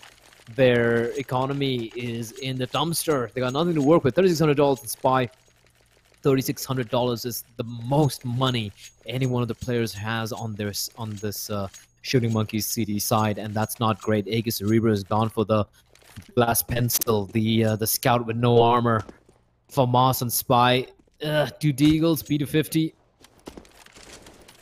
this looks like the beginning of the end. Antidote's going to get the first kill, and now we see Eternal Esports. They started to tighten up the screws here. Fast play towards B. Falcon, okay, completely wrecked. As Spy does manage to get some trade in. He hears Amaterasu coming out, will get a reload in time, but he is not getting flanked, but doesn't matter now, does it? Amaterasu will win the duel, gets the final kill off the map. 16-8 will be the scoreline, ladies and gents. And we're going to take a very quick break. The scores are tied now, as both the teams have won on their respective map picks. Third and final map, the decider map. Oh, baby, it's got to be Inferno. We're coming back after a very quick break.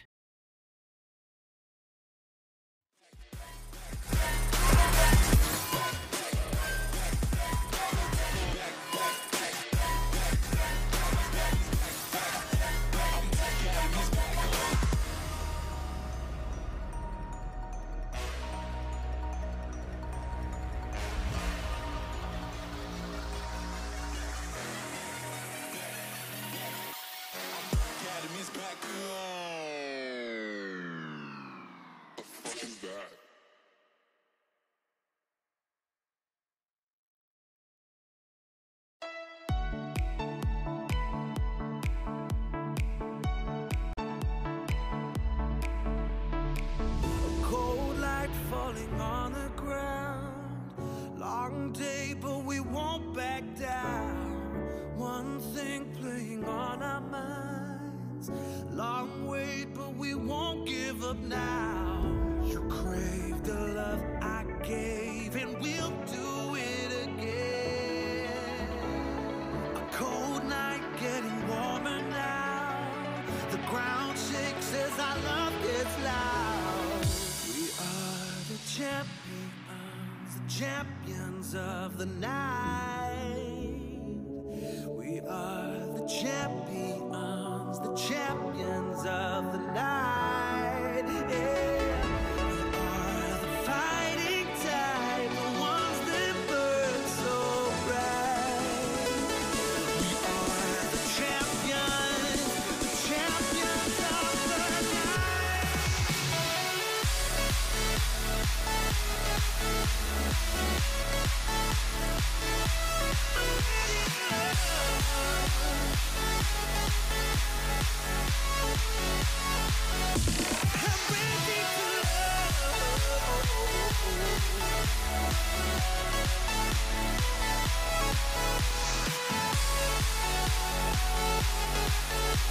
Champions of the night.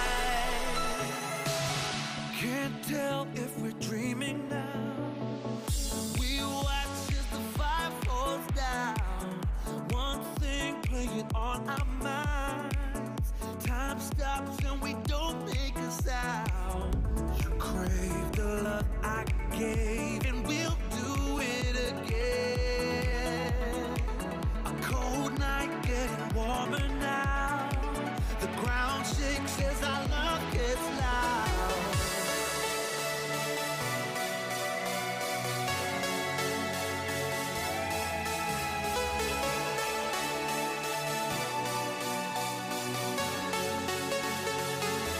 I'm ready to love. We're the champions of the night. I'm ready to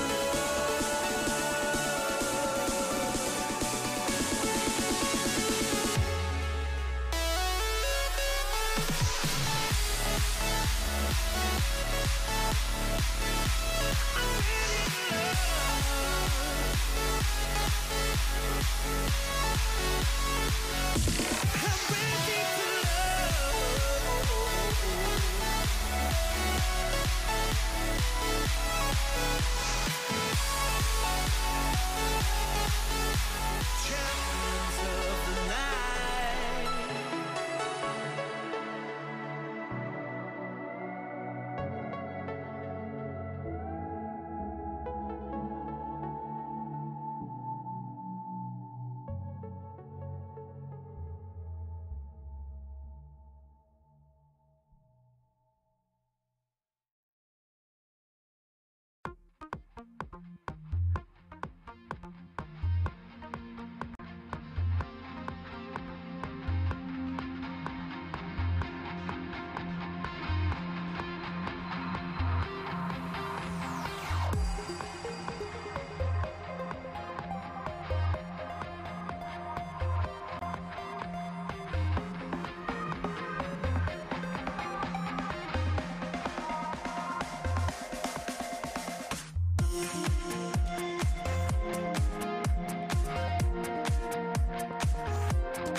All right, ladies and gentlemen, welcome back with the final map of the grand finals here. It is going to be the deciding map Inferno, which will be played to decide who will be qualifying for the Mountain Dew Arena LAN finals.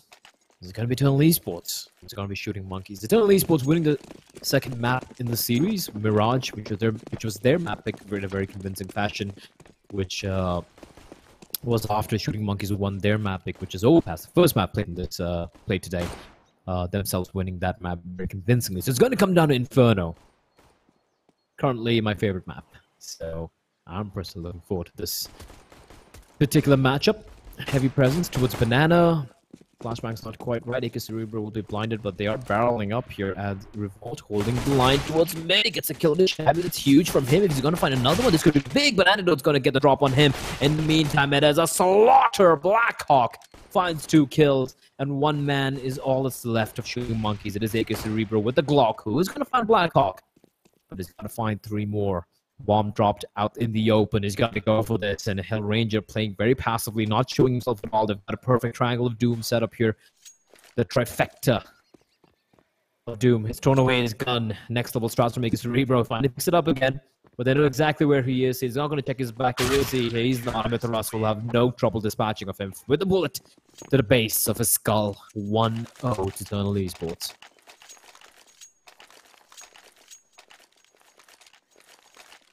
If the lurk at mid got a second kill, that's the one on Antidote, that could have been huge, because that could have drawn out the C4 to all the way over to A. But it was not to be. And Eternal Esports finally winning pistol round. They've really struggled with the pistol rounds. They've lost 3 pistol rounds so far. They've won 2. This is the second one they won out of 5 pistol rounds. A little bit of late resurgence from Hellranger and his men. Force buy will come out, of course, from Shooting Monkeys. They didn't even get the bomb down.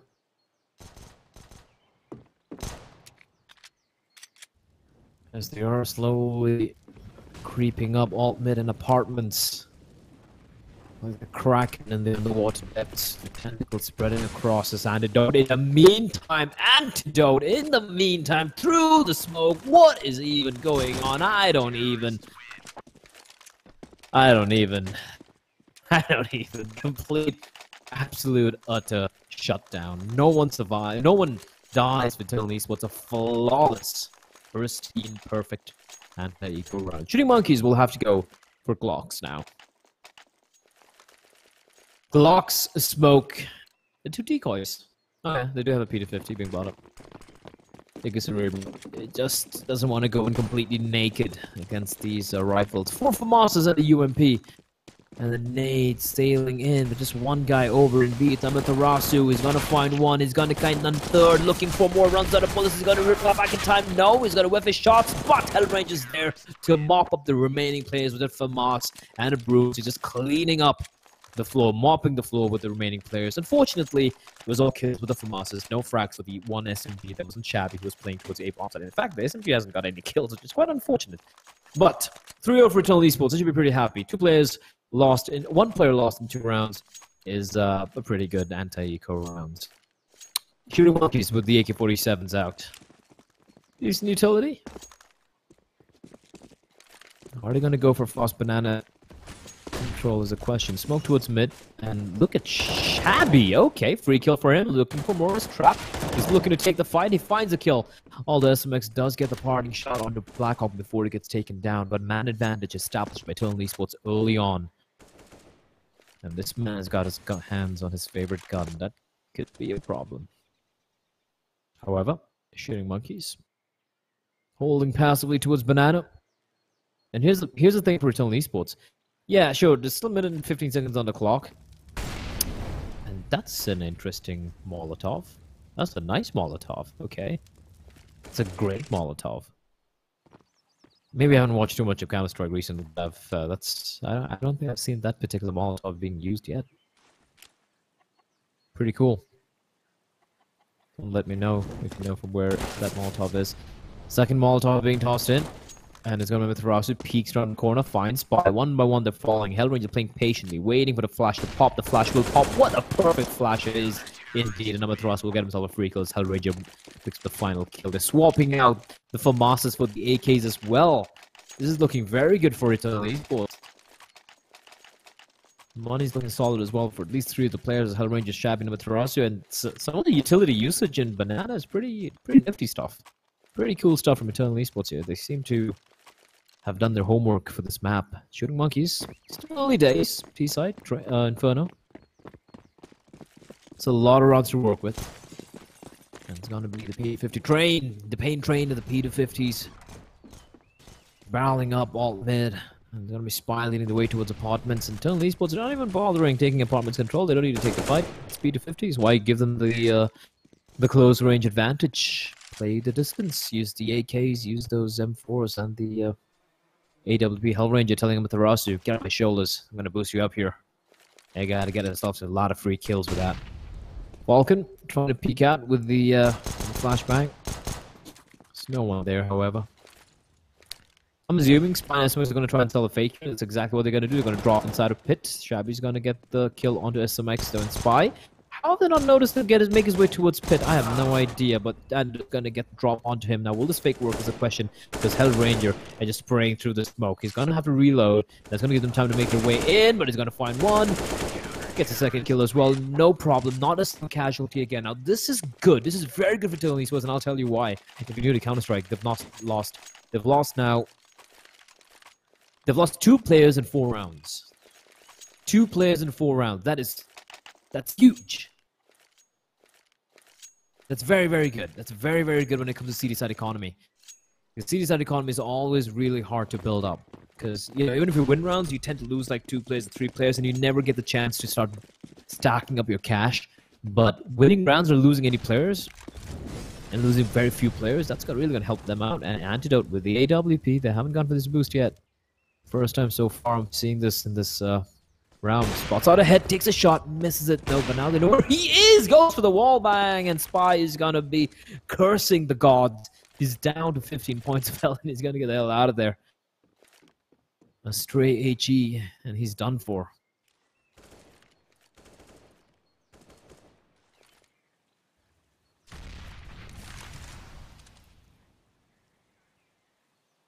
When he's on point, Antidote is one of the more fun players to watch, one of the more fun oppos to watch in the Indian Counter-Strike scene. Right now, he's looking pretty good. Flash from the tees, but a counter flash from Mithras is going to keep them at bay. They're all gathering up for this banana play here. Setting up for the smokes and whatnot, but Hellranger is such a great position. He's in such a great position to cut off any rotation if it does happen. And I don't think they're going to be expecting this. They're going to be tossing in the smokes. It looks like it's going to be an A play, though. Oh, no, they're going to be committing full on. There are 4 players waiting. There are 4 CTs waiting for them. And Shabby runs 2. 1 guy remaining alive. Aka Cerebro might just get the bomb done. Yes, he does in the smoke, but he's getting hunted here, and he won't be expecting a player right behind him as well. Oh, what a shot! Remaining Cerebro's looking for more, but Amaterasu will say enough is enough. Sit down, son. And that is going to be yet another round for Eternal Esports. The info plays from Eternal Esports a little too much. Shooting Monkeys, they walked into 4 players waiting in the B bomb site. And Hellranger is getting so much information. The timing is just perfect with their aggression on the CT side.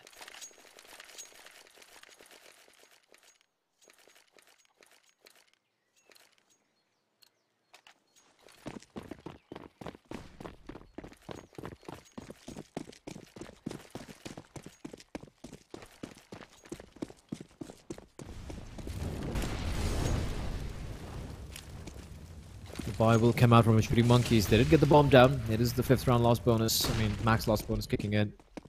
And now, Eternal Esports switching it up, going for banana control. And this will be so frustrating to play for, to play against for Shooting Monkeys. They don't know what the setup is like. They don't know what Eternal Esports are going to do. And right now, Eternal Esports are dictating the terms of the action. And Shooting Monkeys, they're not really contesting anything. They're getting control of apps, of the A-bomb side apartments every single time, but they're not able to quite leverage it, take advantage of it to try and, you know, force something. Looks like they're going to be going for a late banana play, like a banana retake, but Spy getting a chunk taken out of him.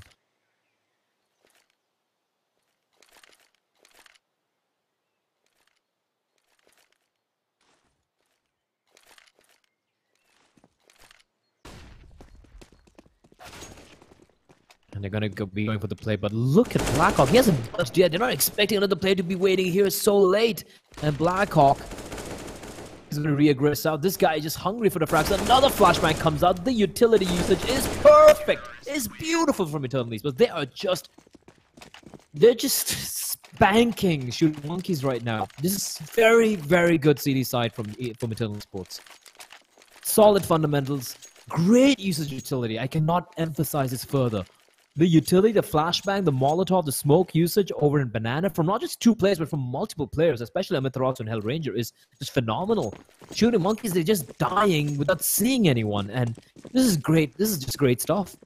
And they haven't even lost a single man again. They're winning so many rounds without losing any players. And again, mixing it up. Now look at this. Oh no! He missed the sitter. Happens. Forced by though. And he's tossing an incendiary right in front of the smoke. And he gets the kill. What is going on at it? How are you gonna do this? They have families. He finds one, looking for more. The 5-7 is just wreaking havoc. Finally, Spy is gonna be left alone. Amaterasu will finally get the kill. Although Shooting Monkeys at least inflicting a little bit of damage this time around to Eternal Esports, but I don't think they're gonna be too worried about it because all 5 players have over 10k.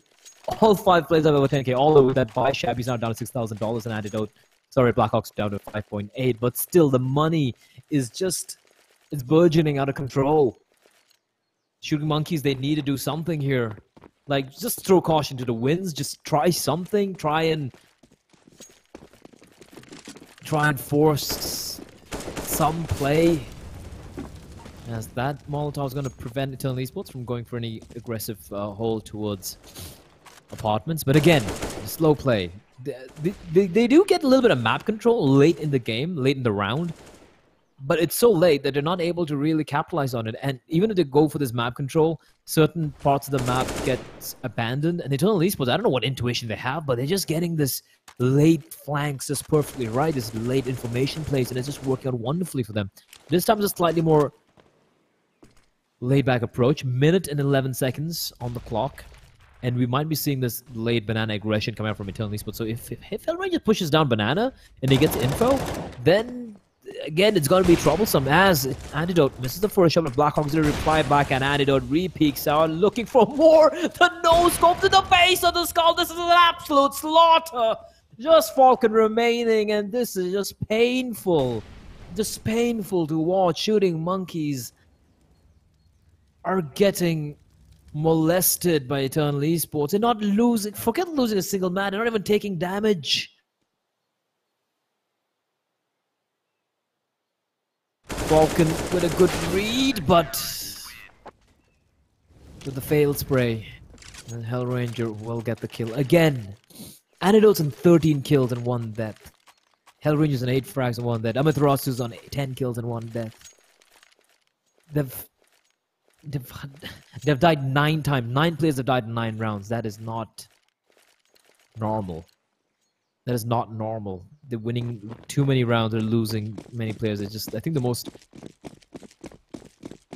I think there was only 1 round where they had lost like 2 players. And now look at his aggression. Look at this aggression. Amaterasu just pushing down to what the flashbang. Oh no, that's a perfect flashbang. But Akis will recover in time. No one else is going to get the kill. In the meantime, flanking in from behind. Amaterasu will fall. The aggression not quite paying out here. But Shabby's ready and waiting. He gets nothing done though. Falcon, the timing is perfect as they are making their way towards B. But Blackhawks all by his lonesome. Will this be the first round of Shooting Monkeys after what has looked like forever? Hellranger's far, far away. He's got to get some info here. He spots out a player, but SMX casual headshot. As Blackhawk is left alone in a 1v4. Nothing he can do. Revolt will get the kill. And Shooting Monkeys finally get the first round on board. But it has taken forever. And in that eternity, Eternal Esports have built up a bank which anyone would be envious of. Money for days. And they're going to be able to go for a full buy. I like what Eternal Esports did there. They had so many rounds to work with, like 9-0, and they aggressed down mid. Could have worked out. Couldn't have. It was a gamble. They took it. It didn't pan out. I don't think it's going to be. They're going to be too worried about it. They're going to just shake it off. 9-1 is still a very solid scoreline, and it was a gamble. Just trying to mix things up. Didn't pay out, and they don't miss the first jump. Too risky there. As Amaterasu is getting hunted down, Shabby's going to get the first kill in the meantime, aggressing out towards alt mid once more. Gets a frag, falls all the way back, and that's going to draw Akis Cerebro because he's going to be paranoid that might be flanking him from alt mid or from T-spawn. He's going to be pushing up towards mid. But man advantage, again, being gained by Eternal Esports. Revolt, Spy, and Falcon. A lot of work to do. Pushing up towards Banana, with 3 players once again waiting. And who else is waiting but Antidote? Flashbang is perfect, but the timing is even better from Antidote. And Spy is going to have to lane away. The smoke's going to bloom towards Coffins, but Flashbang comes out again. Antidote trying to find something, not able to find it. And Spy, 44 HP, is going to get taken by Hellranger from above. Amaterasu is going to kill his team as well. And he's going to be like, sorry, Captain. That round was, again, almost another flawless round. Thankfully, at least 1 player died, but honestly, 4 rounds remaining in this half, and when the money's looking that good for Eternal Esports, I got to be feeling with Shooting Monkeys. They're going to get reset, by the way. Ladies and gentlemen, they're gone for the 4 Spy, but 3 AKs, a Galil Tech 9, 3 smokes, 2 flashbangs, and a nade. That's not much. That's not much to work with at all.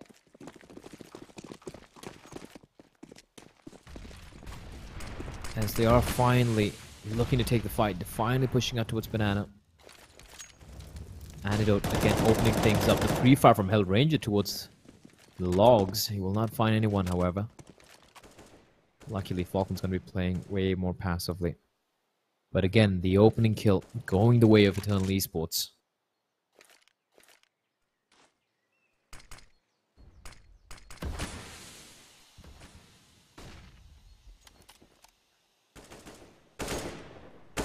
These smokes and Molotovs from Eternal Esports are allowing them to keep on, you know, keeping Shooting Monkeys on their toes towards Banana. Even if they get Banana control, the T's, it's never certain. They still might be pushed back. One nice pop flash, one nice Molotov, and they're done for. So it's great work from Eternal Esports, making Shooting Monkeys keep on second-guessing themselves. And now, again, switch up in position. Amaterasu boosted up on top of Triple. They are gathering up for this B play. SMX watching the flank. Amaterasu gets the first kill, immediately drops down. They know where he is. Hellranger is right next to him as well. They go to smoke off CD spawn. The smoke is going to come in, however, Hellranger is there. He's going to spray both of them down. Akis Cerebro Revolt, both the fall, and SMX left alone. 13 seconds, might as well just save AK-47 here. There's nothing he can do. As Hellranger is hungry. He's got a bloodlust. Looking for the kill, but SMX will find him. 2 seconds, they're gonna wait for the time to run out, and oh, he's in the smoke, and it's gonna be take him down. Oh no, SMX. $400, his money's gone. He dies after the timer runs out. I don't know if that was on purpose, but again, Eternal Esports, they lose 1 round. And they'll win 2 rounds back to back. Again, just losing 2 players in 2 rounds. This is ridiculous. This is getting really ridiculous. Just look at the death column. They're not just winning these rounds. They're winning it extremely convincingly.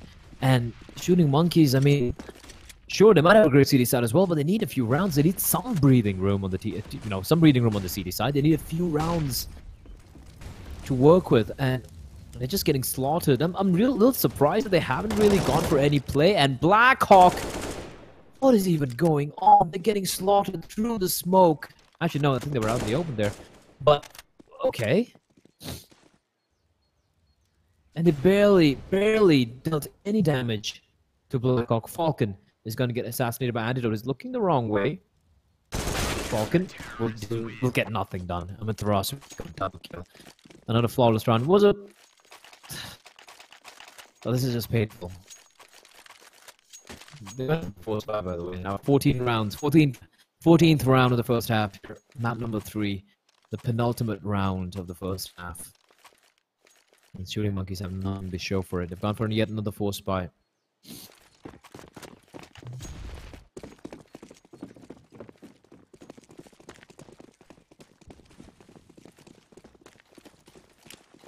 They have 15 kills. amongst all the players in 13 rounds. Antidote perhaps getting a little too greedy. Incendiary is going to do a lot of damage in the spy. Nade to follow up, and look at the players from behind. They're just mopping up the pieces. One player remaining. Spy finds one, but Amaterasu is there for the very quick trade. That is going to be the final round coming in. Doesn't even need to pick up the AWP because look at the money. Look at the money on Eternal Esports. This is ridiculous. Dual op setup as well, just tossing ops and guns around. They can buy anything they want. They can even go for buy a house in this market right now. It's very expensive, by the way. And shooting monkeys. It's a Hail Mary play here. They need to make at least get 2 rounds. Work with something, but Antidote, he's got second plans. Second thoughts about... what am I even saying? I don't even know what I'm saying. He's got other plans about this. And he's gonna get the kill. Decapitates Falcon. And he's been hitting some of the nuttiest shots I've seen today. And everyone's on point for Eternal Esports. Revolt does get a kill. Shabby with a quick reply. SMX will, however, be taken down by the Ranger. And just like that, the bomb is down. A spy. Tech 9 armor. Might be able to pick up a gun. Yes, he will pick up the Galil. But the bomb is dropped. He's making a lot of noise as well. The Hell Ranger will have no trouble dispatching of him. 14-1 for Eternal Esports. This was... The first 2 maps were pretty one-sided, by the way. Shooting Monkeys, they won their... Shooting Monkeys won their map pick Overpass, which is the first map, 16-4 if I'm not mistaken. The Eternal Esports won on their map pick 16-8 or 16-9. And Inferno is just looking like the same thing all over again. It's another very one-sided affair here. Although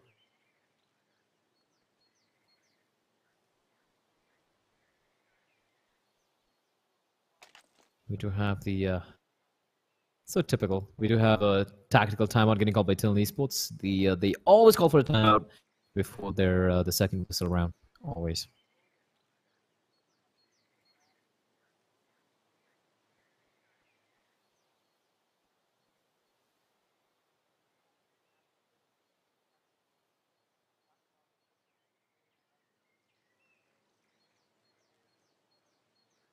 Two rounds is all the Eternal Esports needs. Shooting Monkeys, they have...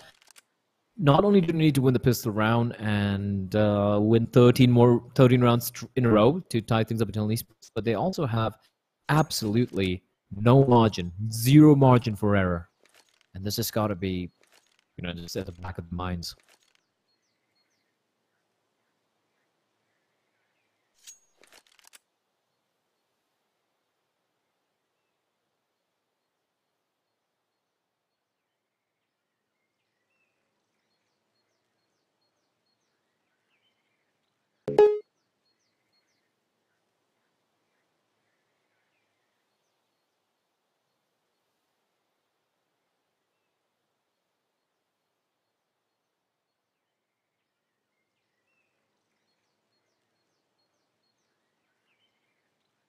So here we go. Eternal Esports, they've gone for the Glocks and armor. Hellrange is going to most probably be going for his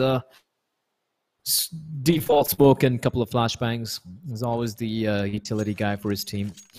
Blackhawk yet to buy up them. Curious as to what he's going to be going for. Shooting Monkeys though, five sets of armor, 4 USPs and a P2K. And there we go. Blackhawk going for the armor buy as well. El Ranger yet to buy up the utility, and okay, that's very curious. No utility buy whatsoever. Huh. Alright then. They've gotten a very fast place on the T-pistol, by the way, and it's gonna be Falcon opening things up. Okay, Falcon going big, going for the ace! One guy remaining alive, and Falcon has single-handedly shut down that play as they get the final kill. And alright, we might just, hopefully, maybe, have a game in our hands here. Falcon, 4 huge kills with the M4, with the USPS. 4 headshots, single-handedly taking the fight. And Eternal Esports, I don't even know what the tactical timeout was for, because I didn't see anything tactical from them. Just came barreling, dancing up mid with no utility whatsoever against that USP of Falcon. So getting completely wrecked. Completely wrecked. Force buy. This time they have utility. Being a little bit more safe. Yeah, trying to draw the utility, early utility, the HE, the incendiaries and whatnot from the CTs, shooting monkeys. Tossing a few stuff out as Falcon is gonna go for the spray. Finds 2 kills due to the CTs, but the trade's gonna come in antidote with the Tech 9 again. This guy has a Thorn, and they will cross on over. Bomb's gonna get planted. AK Cerebra spraying and praying through the smoke. Will not find anything as the rest of his team is coming in for the retake. Revolt was wary of a flank with the roster playing towards Banana, but this is going to be tough here. They can't lose with the force buy. AK Cerebro is taking a lot of damage, but what a pre-fire. He's going to get the kill, and it's all to Amaterasu here with the FAMAS. He's got to win this duel. Yes, he will indeed. He's looking for more goals with a spray. So much damage being inflicted. They're both internally bleeding, but he needs to get the spray right. Peeks out wide, gets the kill, and then if the revolt will fall. It's all in AK Cerebro, and all he has is 5 points of health, 6 points of health to work with. But what a shot from AK Cerebro. He gets it right. Beautiful. Absolutely stunning. Does he have the time for defuse? He does indeed. Last second, last heartbeat, a nanosecond remaining, and he gets it. Whew, shooting monkeys are... They really like making things close. This is just ridiculous. Henrique Cerebro with a bullet from hell. I thought Amaterasu had clutched that one. 6 HP. He needed to take the fight, and he landed a headshot of the ages. Eternal Esports to get the bomb down, so it's going to be pistols. That's all they will be purchasing for this round. So we'll have enough money to go for a full buy in the 19th round. For now, Deagle, P250s, and a CZ. Make a Cerebro. Continuing where he left out from in the previous round. Spy's going to get himself a frag as well. Falcon looking for more than nades. Gonna sail in, does a bit of damage. And Spy and Falcon just holding the line. Spy gonna be making contact. Spots out a sliver of the shoulder over there.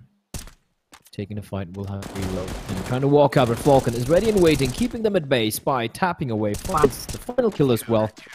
Picks himself up a 3k, and that is gonna be round 4 for Shooting Monkey. Still 10 rounds away from Kings of Eternal Esports, who have now gone for the buy. Antidote with the AWP. The rest of them, AKs, armor, a lot of utility as well to work with.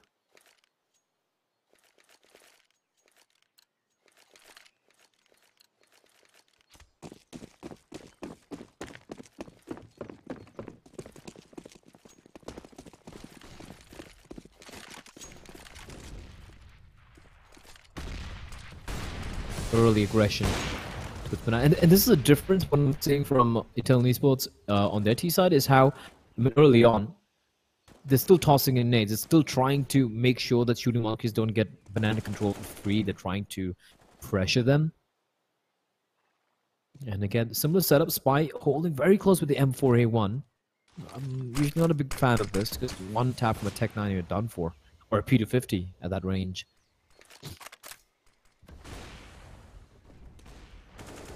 This Falcon is left alone by Spy, who does have the flashbang in hand to opt for his teammate if required. Spy's actually going to be falling back. They're not looking to hold towards banana any longer. 59 seconds, still a lot of time left for Eternal Esports to work with. Is making a lot of noise, barreling up top and mid. They're getting a lot of real estate as well. Revolt. Holding towards pit. He's got SMX in the sight. And AK Cerebro in the smoke, trying to be very cheeky. And he's going to walk on out. He's going to find an antidote. And he's going to push in. But Amaterasu and Shabby, 2 quick kills. There's still a guy in the pit that is Revolt. He's got to do work here. I'm not sure if it's spotted up, but he's rattled off a couple of bullets. 1 bullet, in fact. I know where he is. Oh, what a spray from Revolt! He finds 2 quick kills. And that's going to turn the tides in the favor of his team. But it's still have to find Hellranger and Amaterasu. two of the most cerebral players in the server. Ametros is going to find one, does so much damage, and it's going to be Hellranger. He's going to mop up the pieces. 1v1, Hellranger goes for the spray. He's going to find a kill in the Falcon map. Match and tournament point for Eternal Esports, 15-4. And with Shooting Monkeys, they can go for one more buy, but that's all they'll have here. There's no margin for error anymore. They need to win every round in a row here. They need to win 11 rounds in a row to stay alive in this matchup.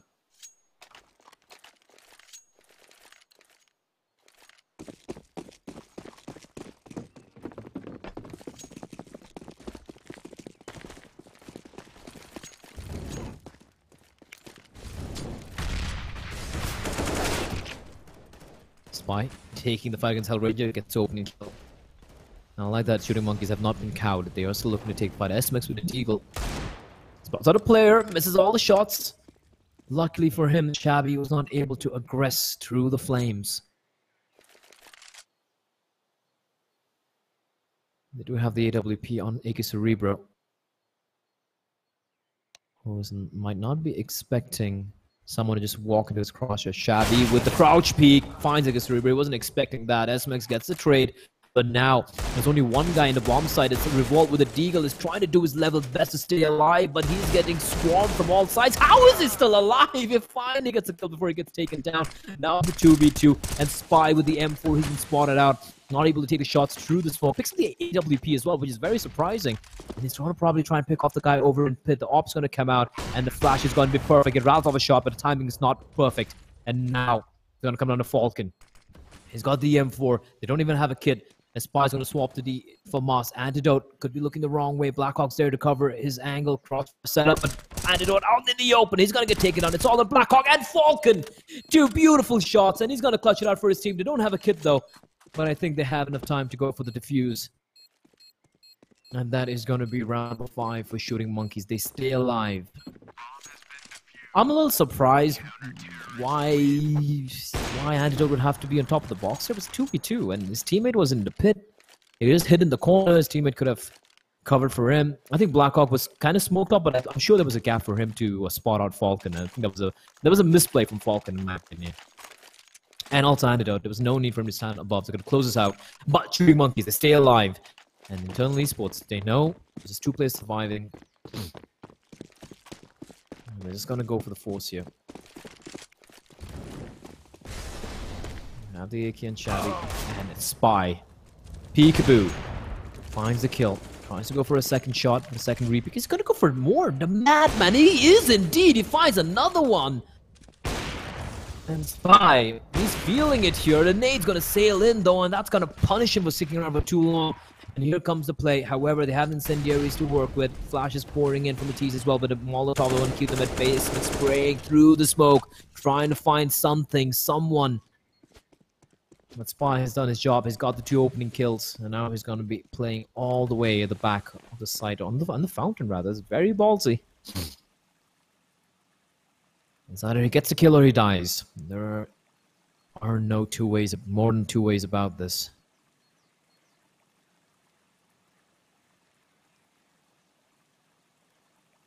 In Eternal Esports, they still have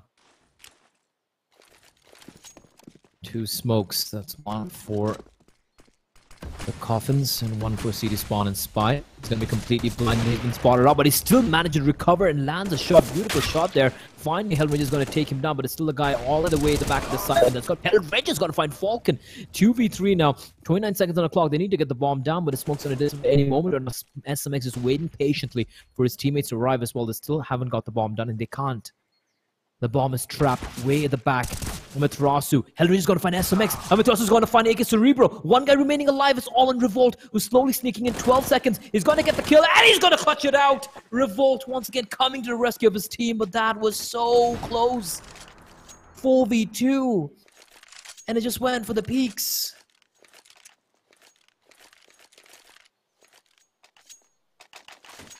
I thought it was a 5v2.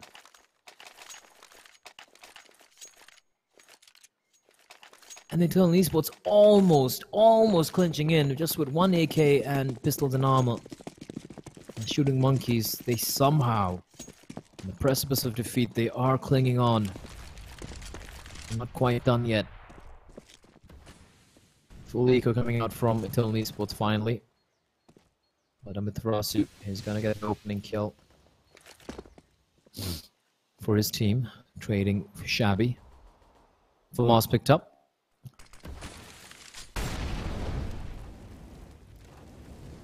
Right now, it's about inflicting as much damage as you can to Shooting Monkeys. Whichever rifle to take away, that's going to ensure that Shooting Monkeys, the armory, their arsenal is going to be depleted going into the next round, where Eternal Esports, they'll have their buy, they'll have their full buy, they'll have all their AKs and utility and armor and whatnot. But Shooting Monkeys, if they lose 2 or 3 rifles, they're going to have to make do with UMPs or maybe FAMASs or maybe lack of utility. In the meantime, AK Cerebro and Revolt shutting it down. While we're getting a live antidote with Wall, there's not much he can do here. Picks up the FAMAS from his fallen teammate, and he is going to take the fight with AK Cerebro. No problem, triple kill for him. Easy eco pickings, just 1 casualty. And they get 7 rounds, but Eternal Esports now with the bye. Just need 1 more round.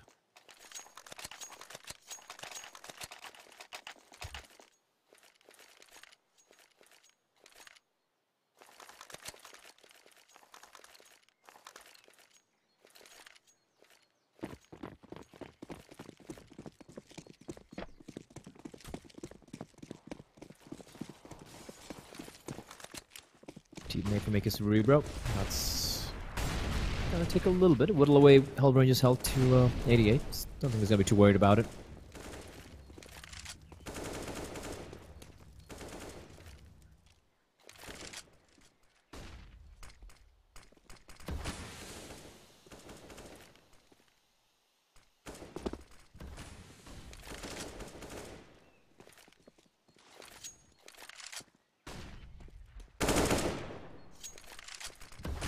Shooting Monkeys playing very passively.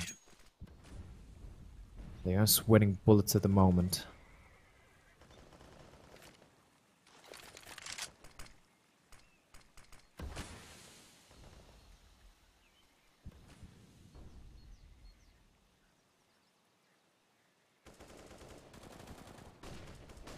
Spy again getting the opening kill. Spy needs to stay alive here, but he's going to get taken down.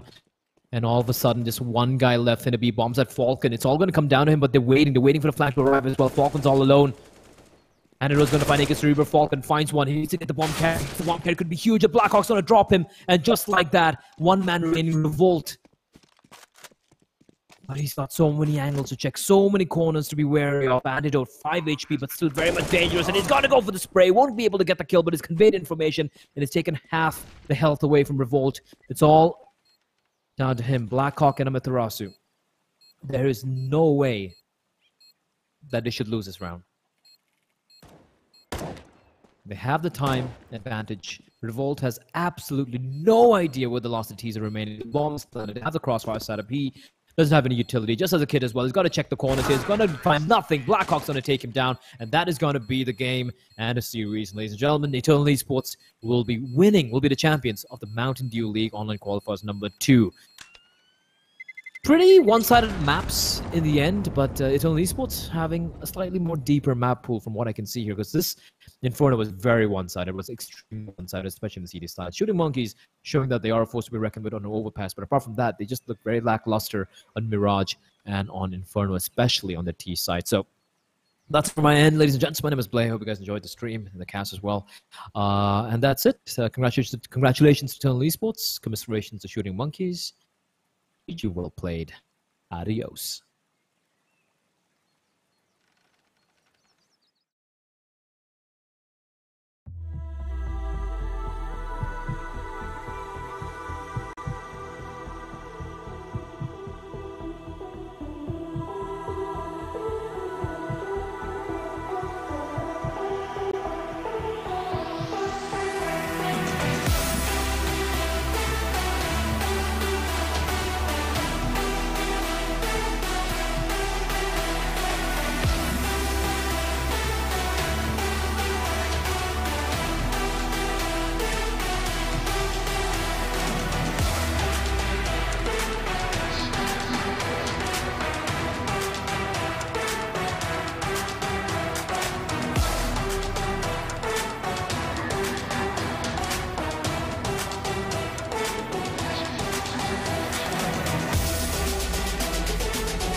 make you call up.